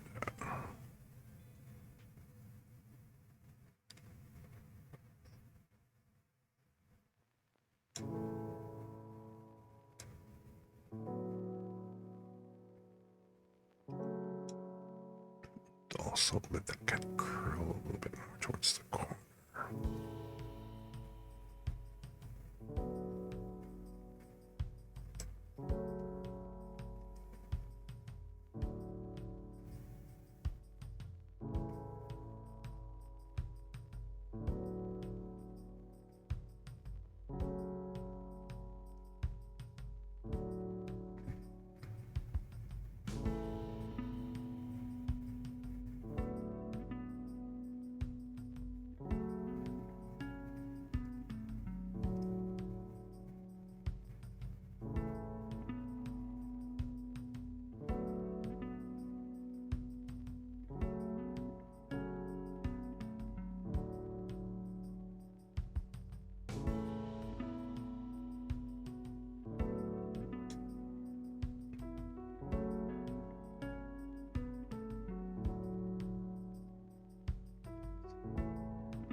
Multitasking stream. Yeah, I feel ya.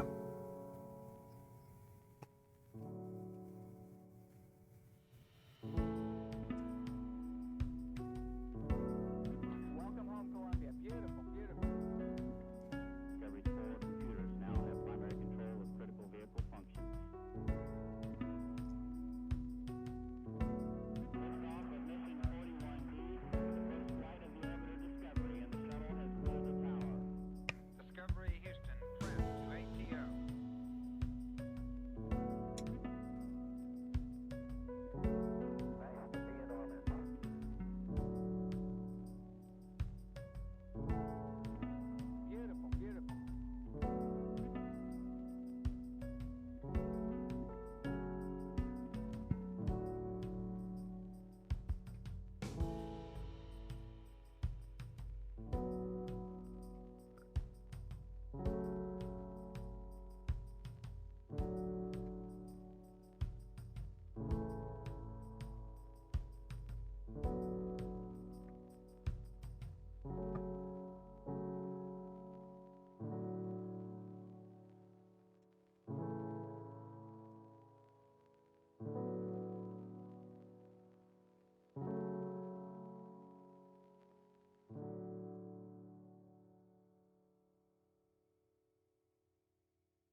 Actually looks kind of natural.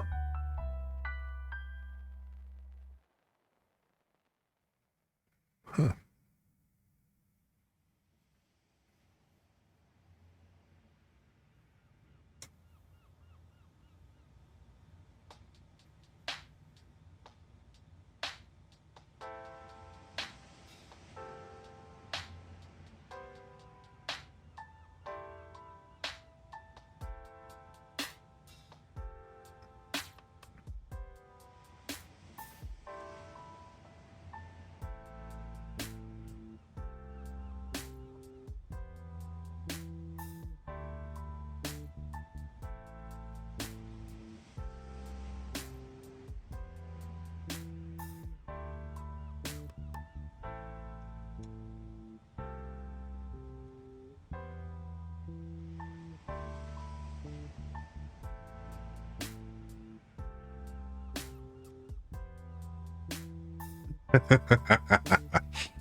Yeah, he's kind of racking up the Filipino features, isn't he?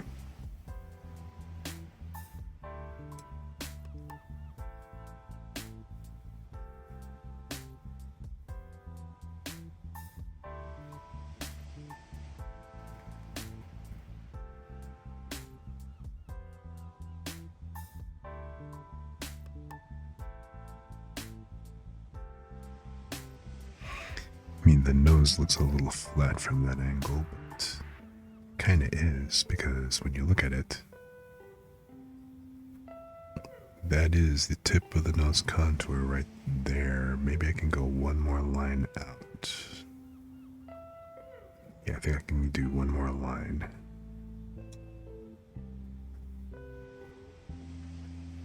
So I could kind of make it go here.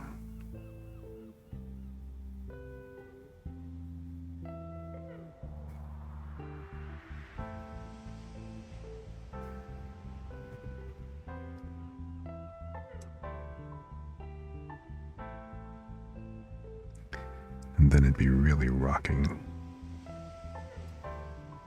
that Filipino nose charm.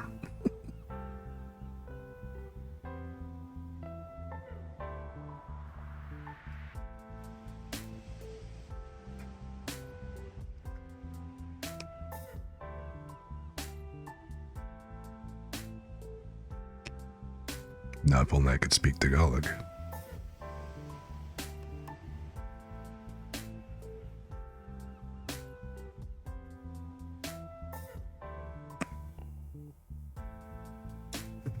Alright, good to know.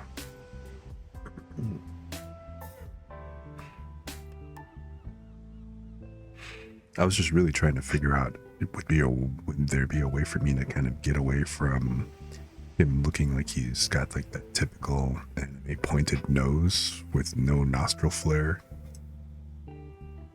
which is exactly what's baked onto this model. It's just like a big point. So if I could fake it with some contouring, and I'm going to put that in a separate nose layer.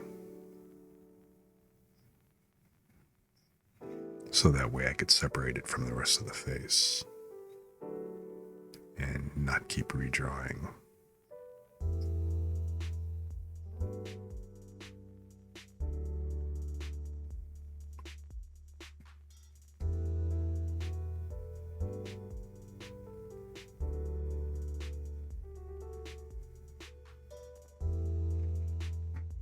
I need to soften the edges of this, of that shadow.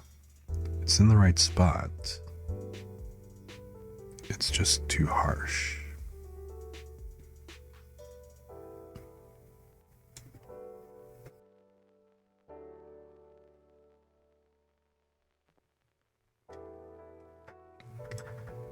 All right.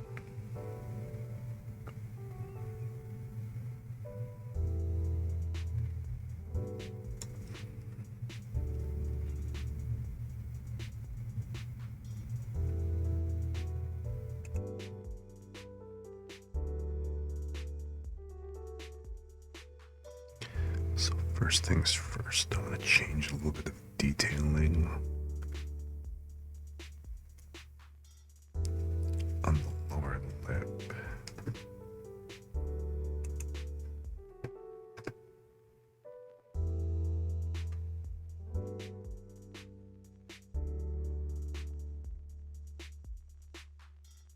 or the upper lip, I should say.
This shall be the nose.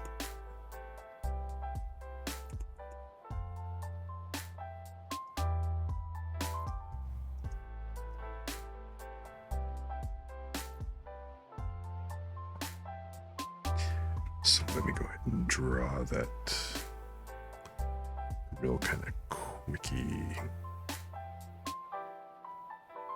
guidelines.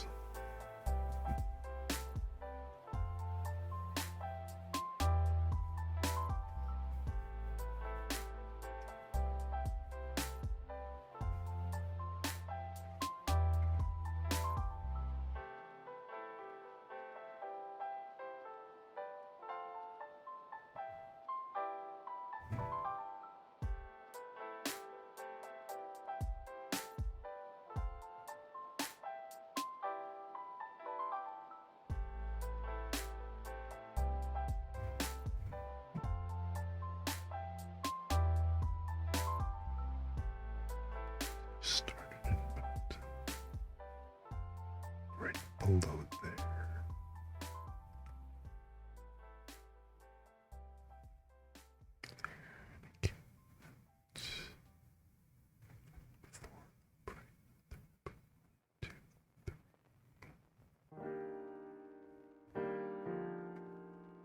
So I believe I went from here.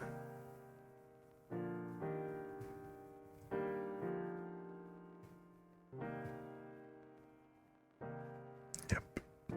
So I went from out here, I came up like so, and then went up 1, 2, 3, right? And damn it, I don't have the fucking symmetry gap down here.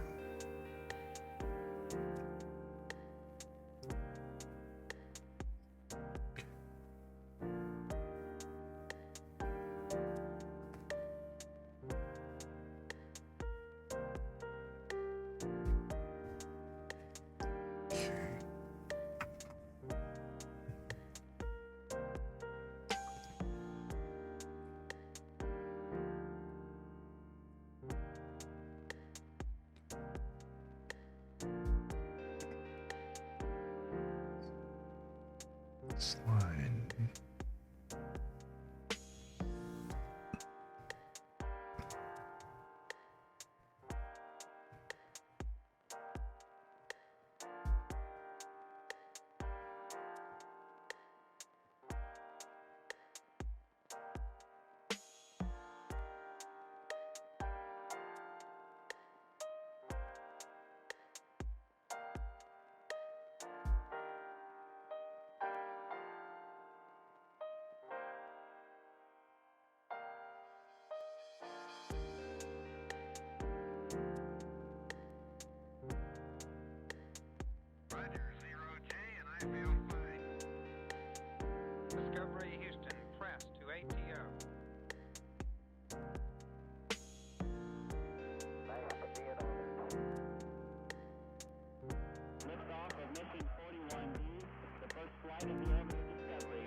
That's where it needs a shadow. Alright.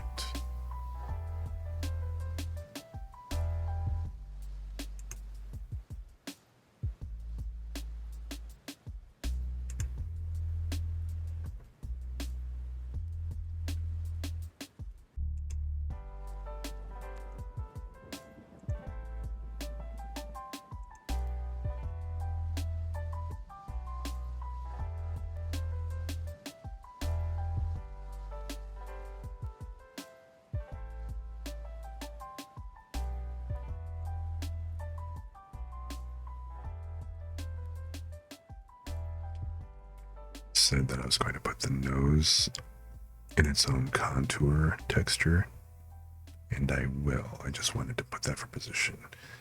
So what I'm going to do is that one layer of the face, I'm going to export that separately, and then I'll put that in the nose contour. And actually, shit, yeah, that is almost about right. It needs to be out one.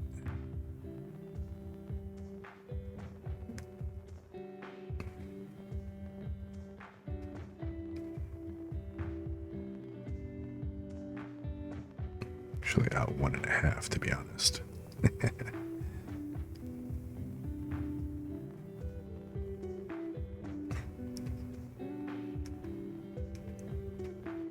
So this really kind of needs to be over here and should kind of come like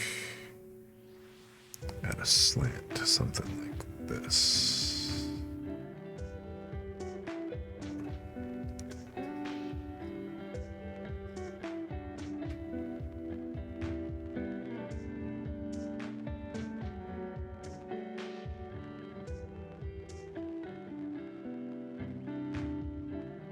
Yep.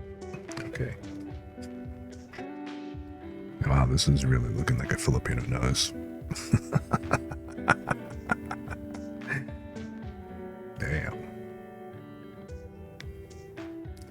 Wasn't exactly going for that, but that's just kind of how it turned out. You know? It's like, hey, it is what it is.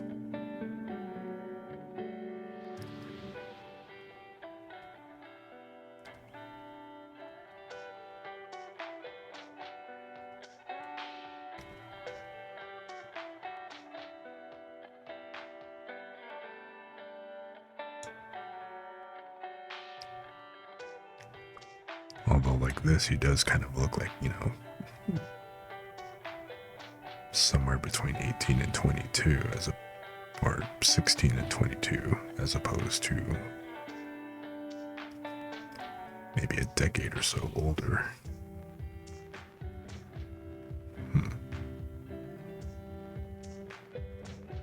Of course, when I add more shading, that'll take care of that.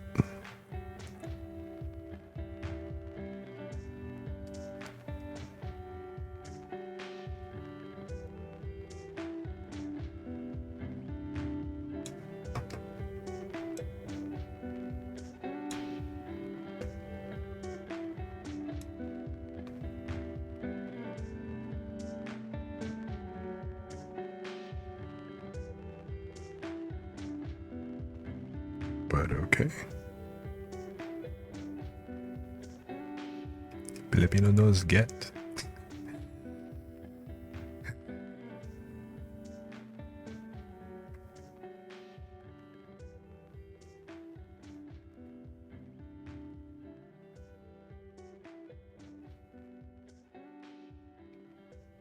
Starting to feel like I need to give him like a bit of a 5 o'clock shadow, except that that won't look very Asian. Depending.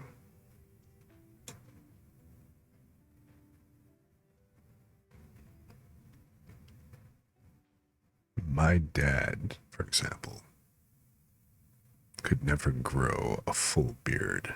He couldn't grow a full beard to save his life. He'd basically wind up with kind of like a Fu Manchu style goatee-ish kind of looking mangy thing.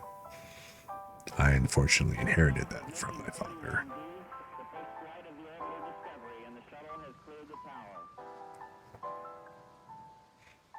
But alright. So, I think that contour works. I think the lips work. Now have primary control of critical vehicle function. They are a good bit better blended.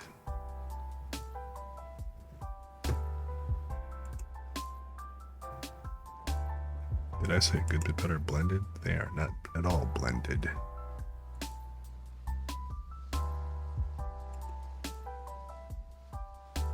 In fact, that blending sucks.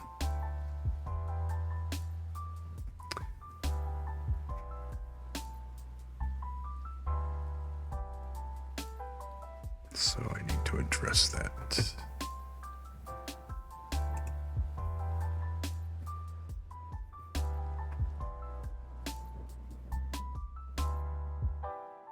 What have I got? It's the blur tool, right? Ah, here we go, blend. Let's see how well this works.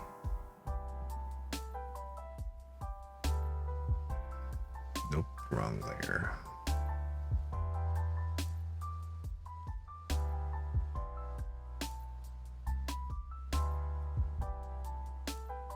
Mm-mm.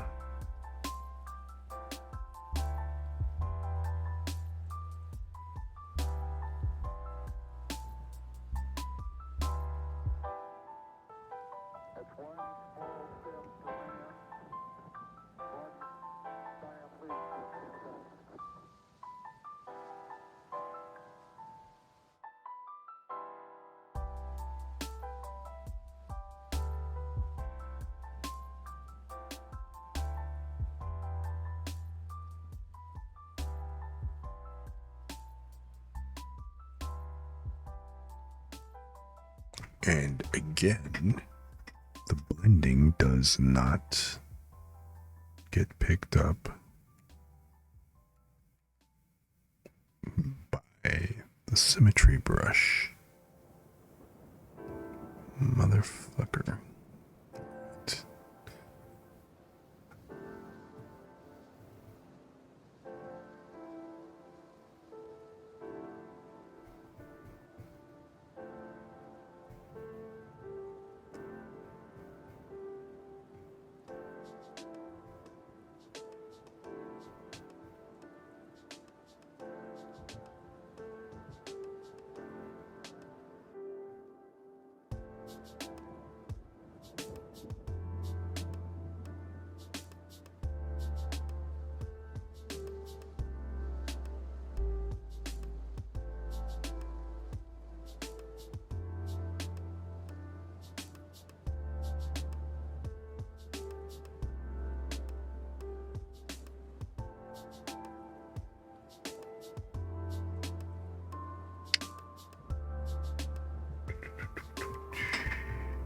Okay.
me just take this nose only. Do a quick export.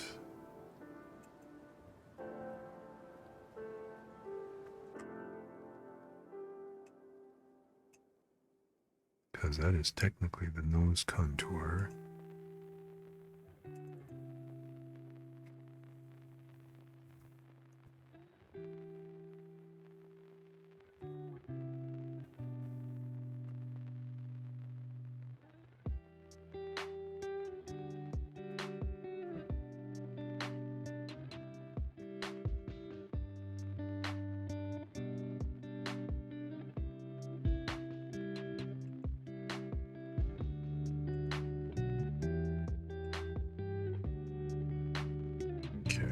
So now, turn the rest of this back on.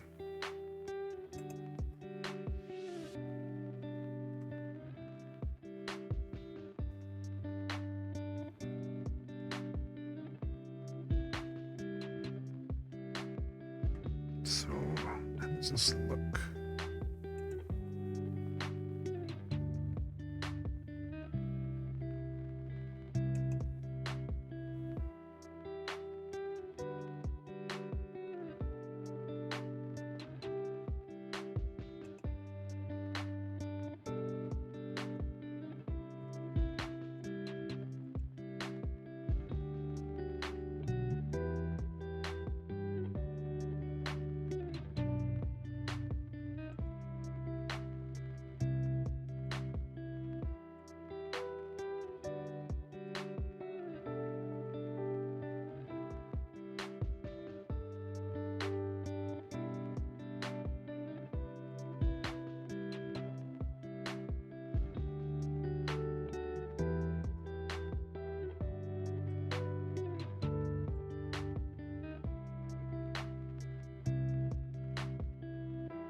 It's a bit better, although the mouth corners still do look a little bit dark and out of place, but I think it's alright.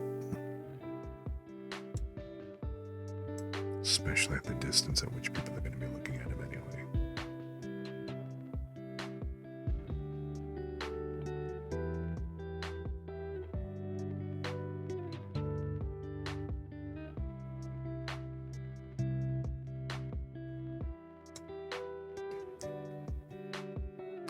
Okay, let me add that nose contour just as a placeholder. So let's overwrite. No, let's save this as a new item.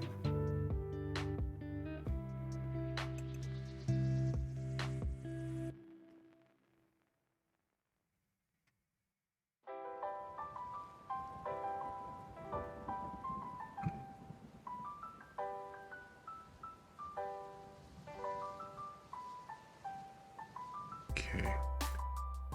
And this one I can get rid of.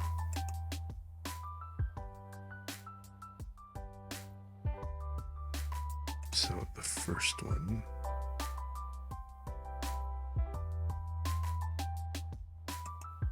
Second one.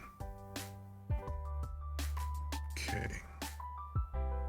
Where is the nose? Nose contour. Let's go to custom. And we're going to edit this texture. Fucking stupid point highlight. No.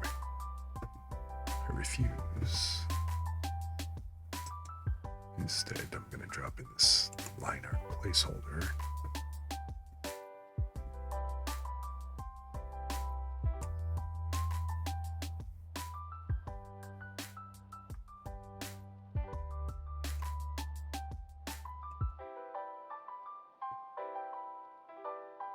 Okay.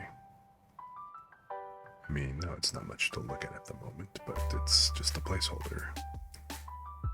And I can tell already that I need to add more curve. Well, no, the curve isn't going to show up from the side views. That's why it looks flat, because, you know, it is.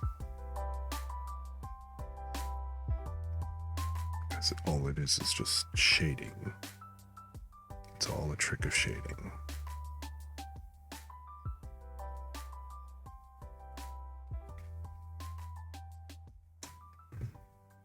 But okay, let's go ahead and save this. I'm going to overwrite it. And I'll come back and I'll address you in a bit after I finish the other parts of the face.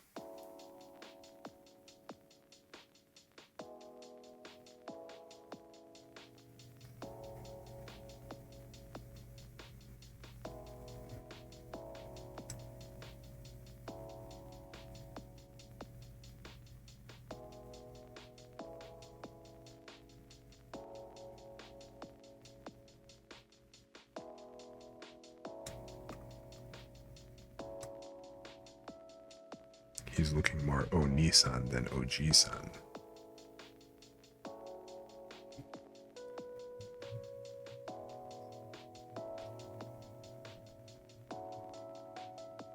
I may have to keep a separate set of files.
Corners.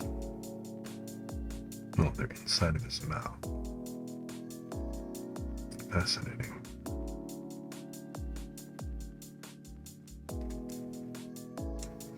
And I need to adjust.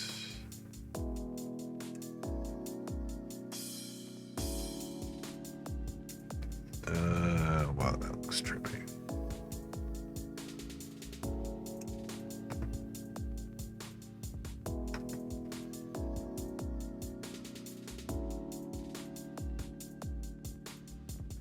Yeah, this is going to take some adjusting.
E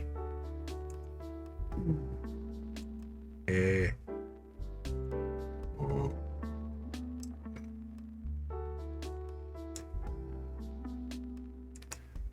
Still, the neutral expression doesn't look very neutral. It looks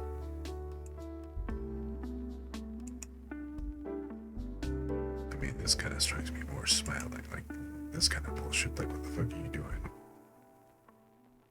You are high, motherfucker.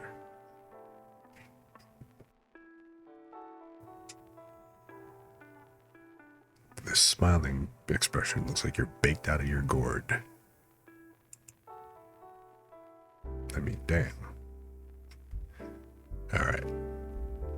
Let's stop messing around with this goofy shit and go back to the skin texture, because I have that finished. Alright. See, now, this is a smiling thing. This is not a neutral expression. It's kind of screwing with things, I think.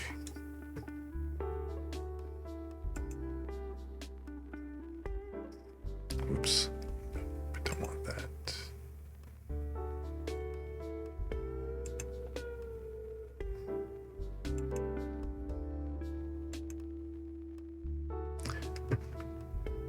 So, what the hell?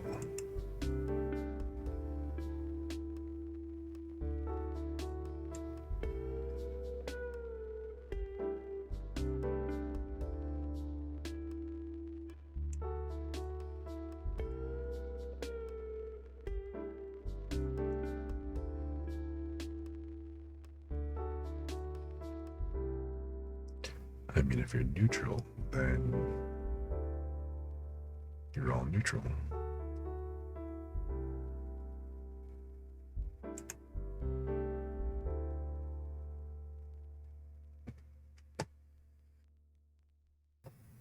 All right.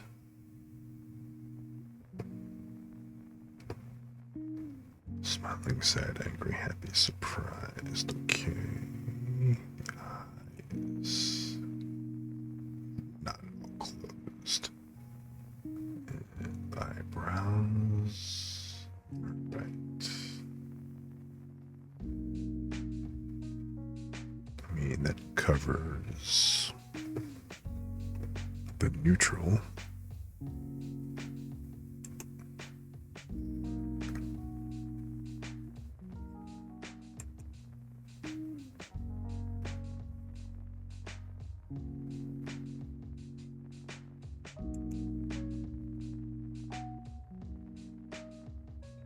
I mean, this isn't smiling, this is smug, baked bastard.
So let's see here. Smiling mouth.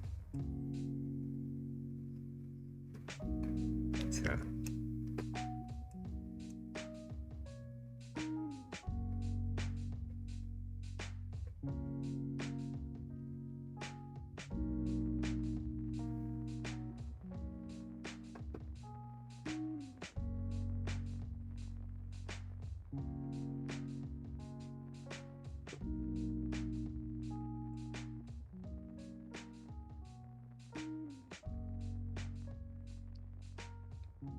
It's not at all creepy looking. We shall name this expression derp.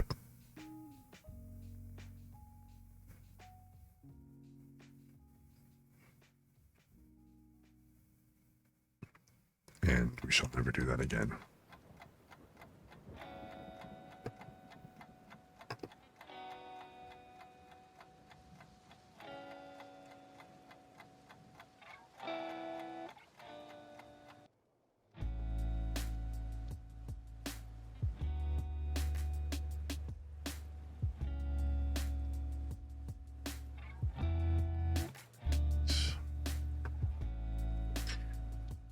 Enough with this. I'll mess with those a little bit more later, but right now I just want this neutral expression fixed, so that's good.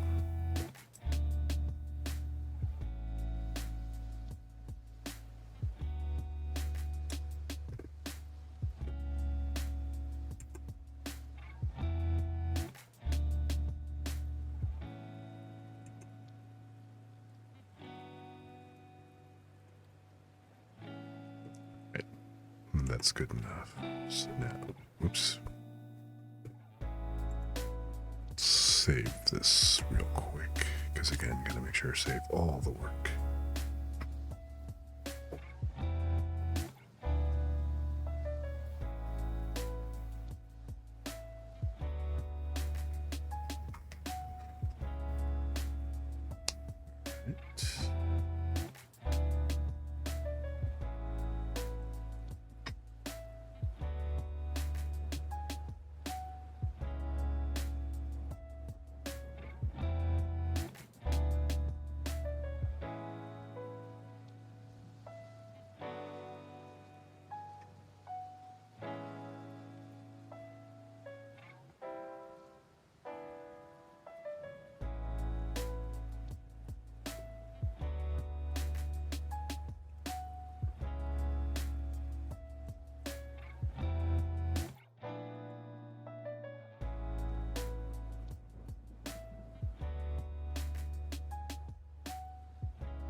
Yeah, this is bad. I can't open up another window while I got all this shit going on right now. I am bringing my machine to its knees. I hear the lamentations of the processor. The lamentation of the GPU. It does not like me much right now.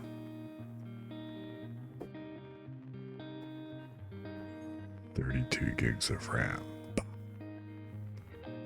I need more power, Scotty.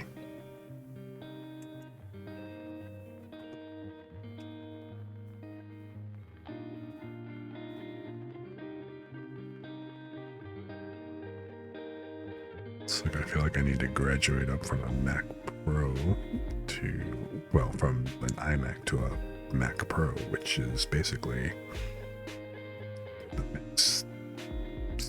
the Mac's box, the desktop version, just like a, you know, the external box with like all the horsepower, just like a PC. But why not just get a PC, you ask? Well, because honestly, I do like Mac. I do like Apple.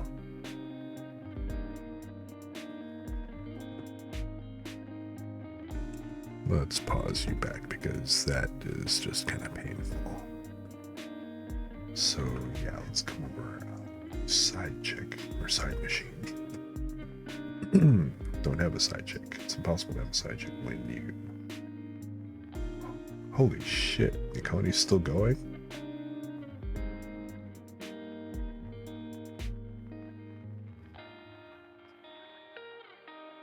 She's been streaming for 10 hours now. Bloody hell.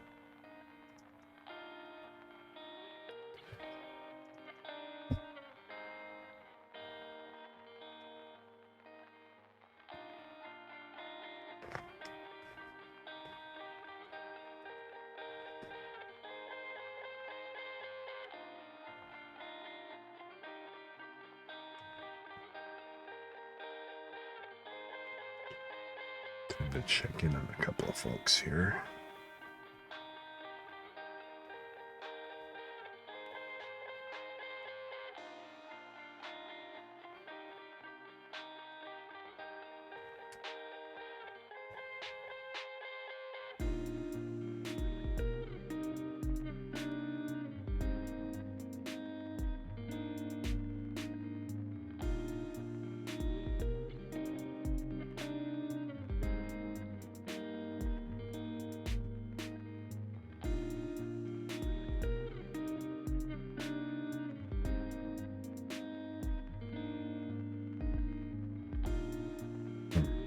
So let's see.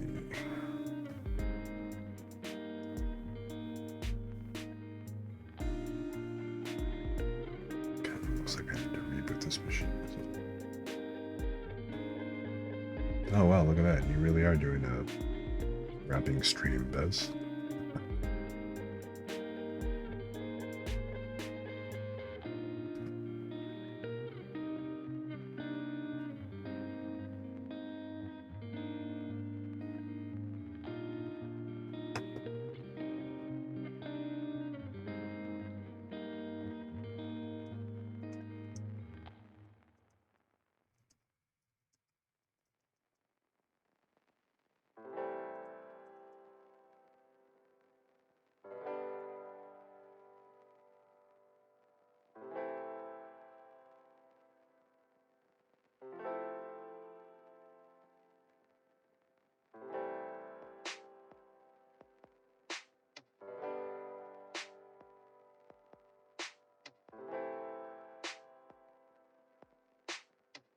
That robot voice on you just sounds so wild. That is so hilarious.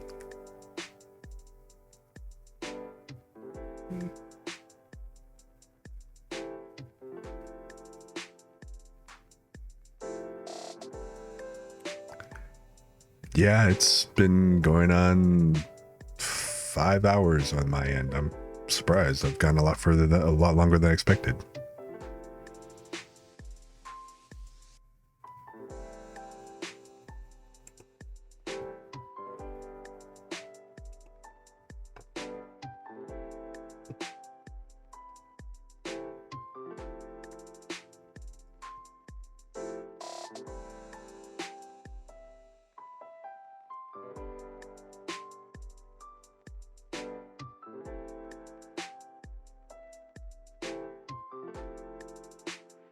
Yeah.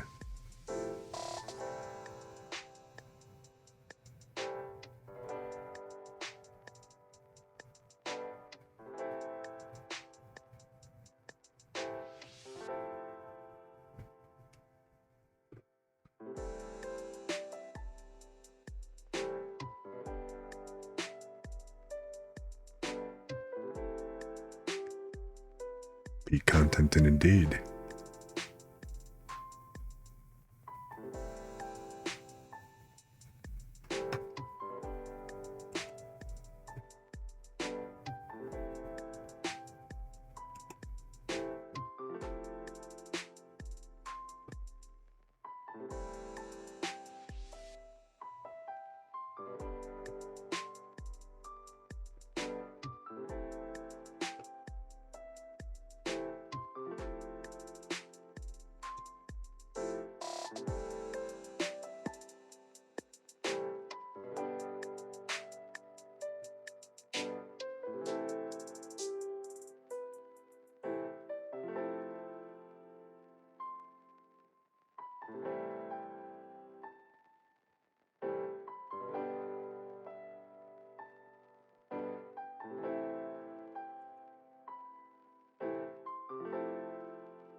Let's see here.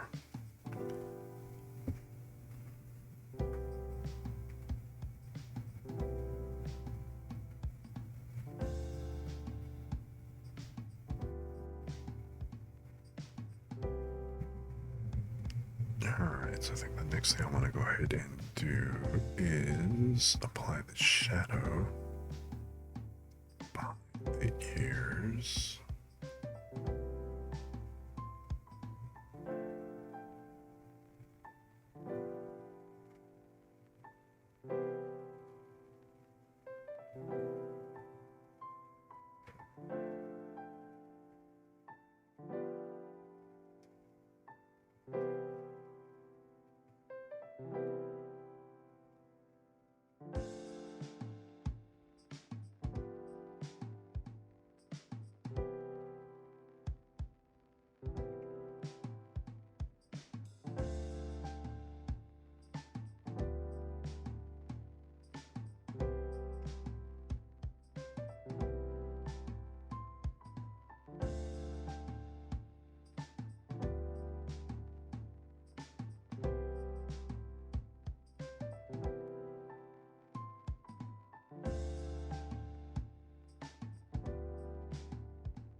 There's no embezzlement.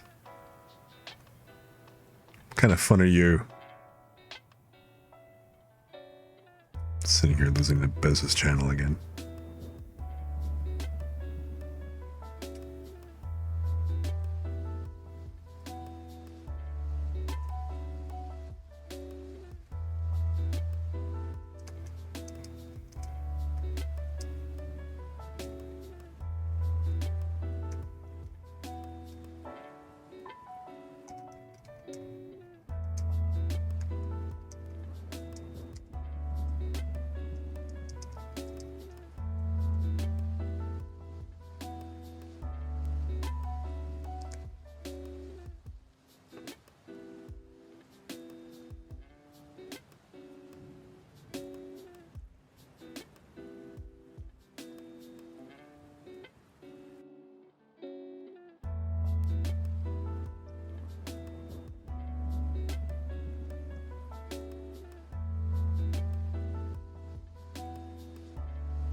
Take it easy, Bez.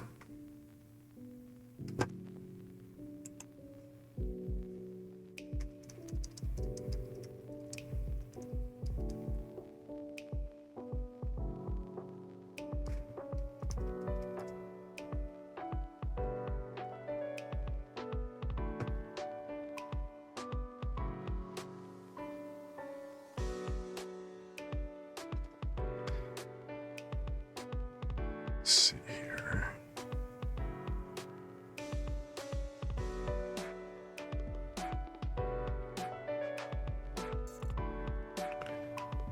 So I still need to go ahead and draw the other detail on the ears.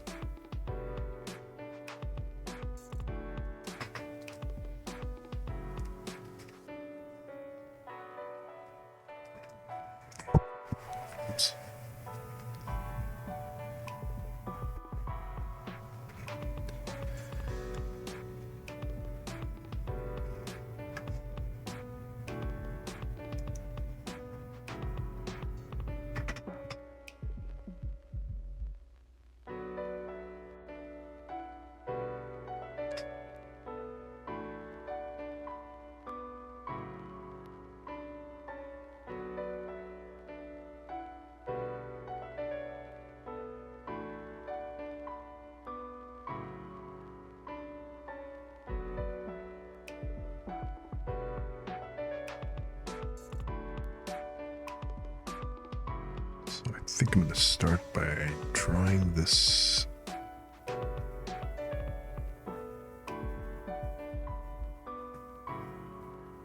No, you know what? I'm still going to use the airbrush for this. I'm going to up the hardness to about midway. And then let's just see here.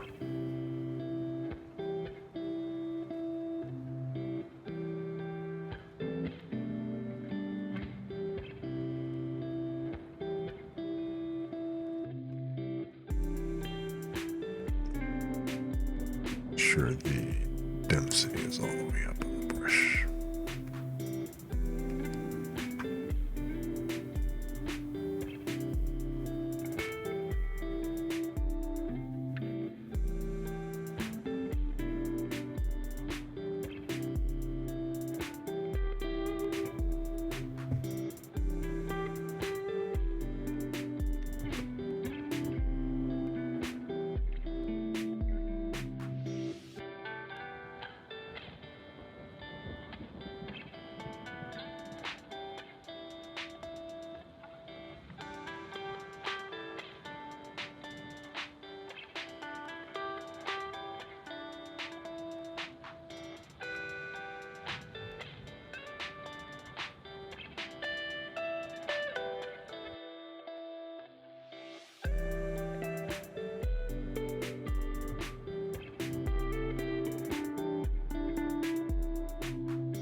All right, man.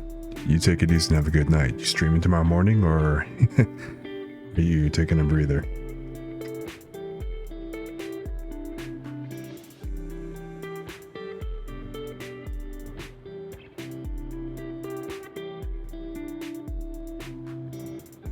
So, either way, have a good night, bro.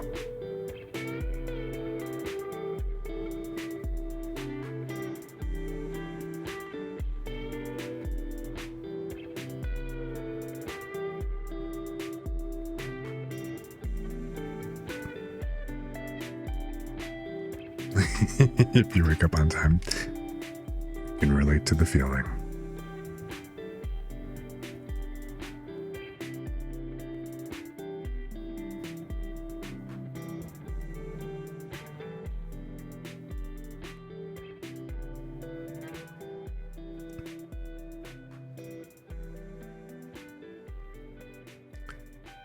Let's see here.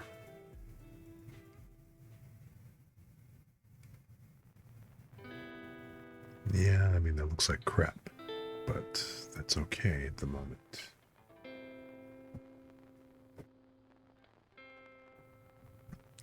Because what I'm... Oh, wait. I'm still parked on VRoid Studio.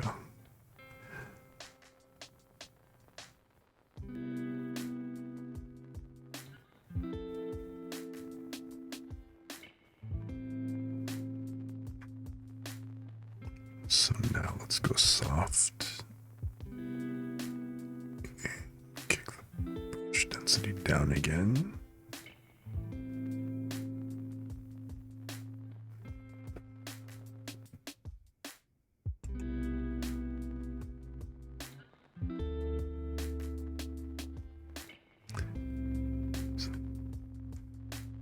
Glad you stopped by anyway, man.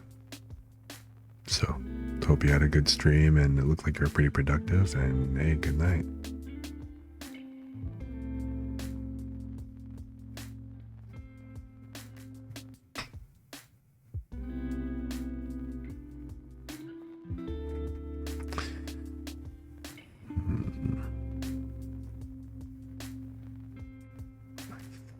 I think I want to increase this a bit.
Oh, no. No, that's right.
Well, damn. Okay.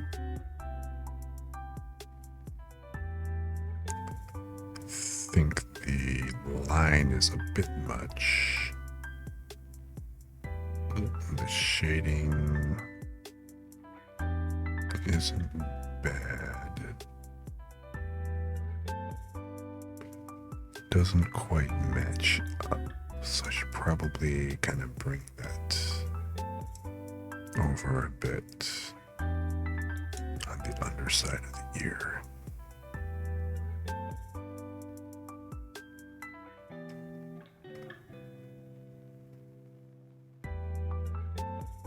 So I could probably bring that shading down this way to kind of match that side.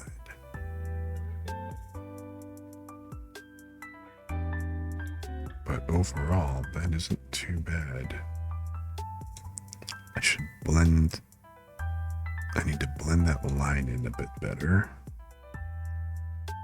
so that the harder shadow, the edge shadow, kind of blends into the rest of the shadow a little more even. Besides that, it's like, yeah, that actually works. That works pretty darn well.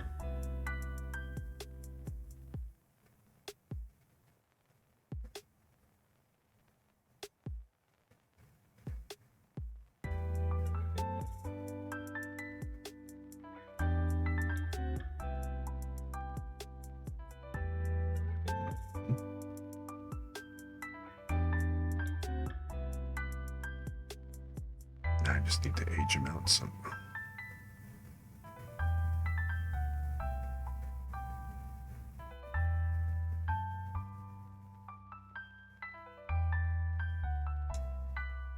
And by aging him out, what do I really need?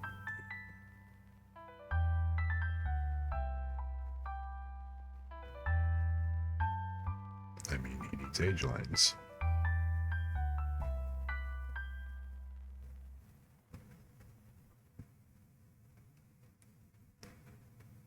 So maybe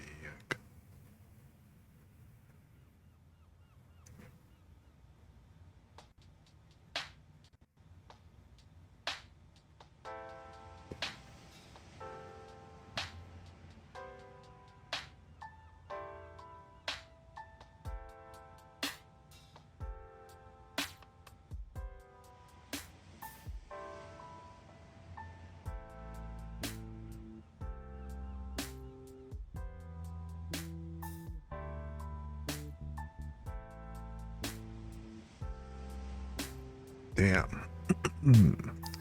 Yeah, okay. It's just not responding very well anymore. How much space is taken up?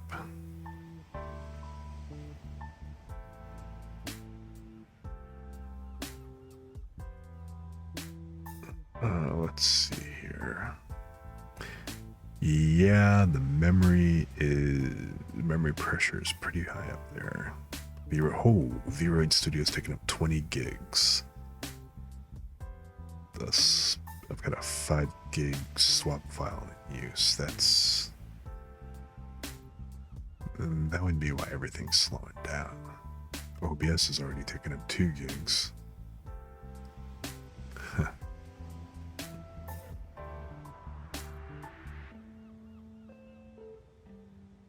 So, alright. But I think I'm actually at a pretty good stopping point. In fact, I need to go ahead and save my work in VRoid Studio before I lose it.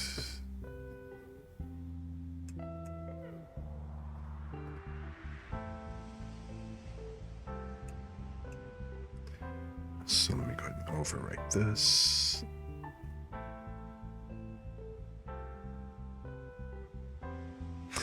Yeah, VRoid just keeps sucking up memory and doesn't release it. Kind of makes me wonder if there's a memory leak. Because there's no real reason why it should be holding on to that much. It's not like I'm adding that much every time I reload the texture. So I'm gonna have to be a little bit better about managing VRoid.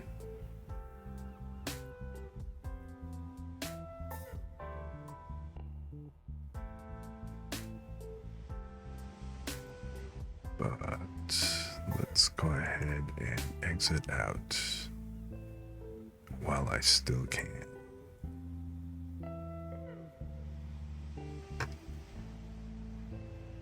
Before I do, can I take a snapshot of this as is?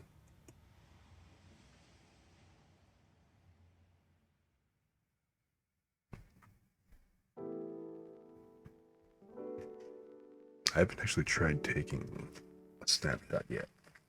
I kind of shudder to think of what's about to happen.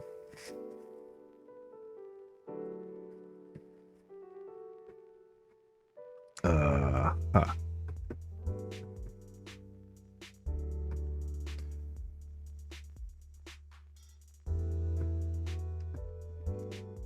And I don't want you to blink. Why would I want you to blink when I'm trying to take a damn picture?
Okay.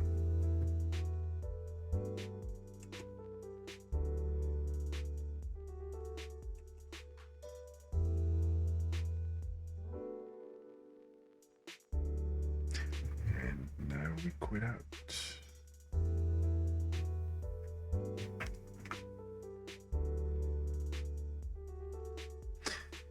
And recover a crap ton of memory.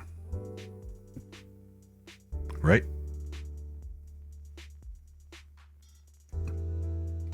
Yeah, I went from yellow pressure to back into the green. Damn, that just kicked out a ton.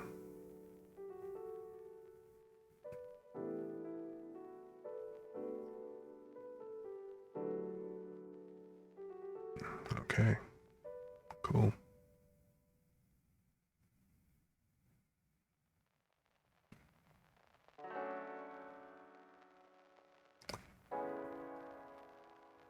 All right, back to normal levels of use. I didn't really check on Clip Studio Paint is actually pretty reasonable. It's only about a gig. I mean, that kind of makes sense. It's not that bad. And, oh, you know what? Since I'm not using that virtual audio device, it hasn't foobarred the camera or the microphone in VRoid Mini. So it's still my PNG tuber is still responding to my mic. It has not lost its brains. That's good. I'll just kind of keep that in mind when I'm working with.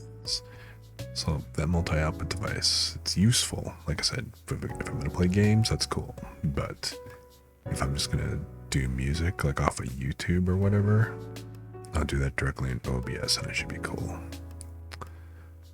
Or once I get my own tracks laid, then I'll just have a direct player on my computer and that'll be even better. Or how will that work, I wonder? I'll have to test it.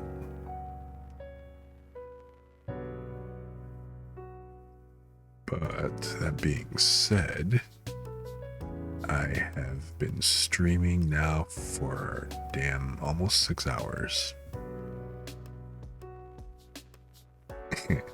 Right after I said I wasn't going to be doing many more of these like long streams. Of course, you know, I can't really say anything because somebody else I'm watching has been going on for 10 hours straight. And to be honest, if I'd started earlier, I could probably keep going. In fact, I'm sure I could keep going even now. Just not gonna, because I probably have to get up a little early in the morning. And there's a few things I still need to do to kind of wrap stuff up here. So I am going to go ahead and call it a night here. And appreciate the work that I have done so far. So anybody watching, I really appreciate you being out. If you're watching the VOD later on, I'm glad you decided to kind of come and hang and just take in the vibes and just relax and just chill while we do this comfy stream while I'm sitting here tweaking this. I swear I'm not trying to make it look realistic. It's still like, you know, an anime character. And it's still an anime basis. I'm just trying to move away from some of the stereotypical type anime look. You know, I might actually go back into a cell shaded version of this character later, just for kicks and variety. But for right now, I'm just kind of seeing what I can do with VRoid to make it not look, again, we're trying to avoid bargain bin Kirito. So I appreciate you guys all coming out. You all had a good time, and if you haven't already, feel free to drop me a follow and check out some of the people that, you know, that I refer and, you know, that I recommend, and those people I've given a shout out to in the past. And I hope you guys all have a good rest of your day or night or whatever other time it is in your area. And so for right now, I'm going to go ahead and sign off, and you know what? Great time.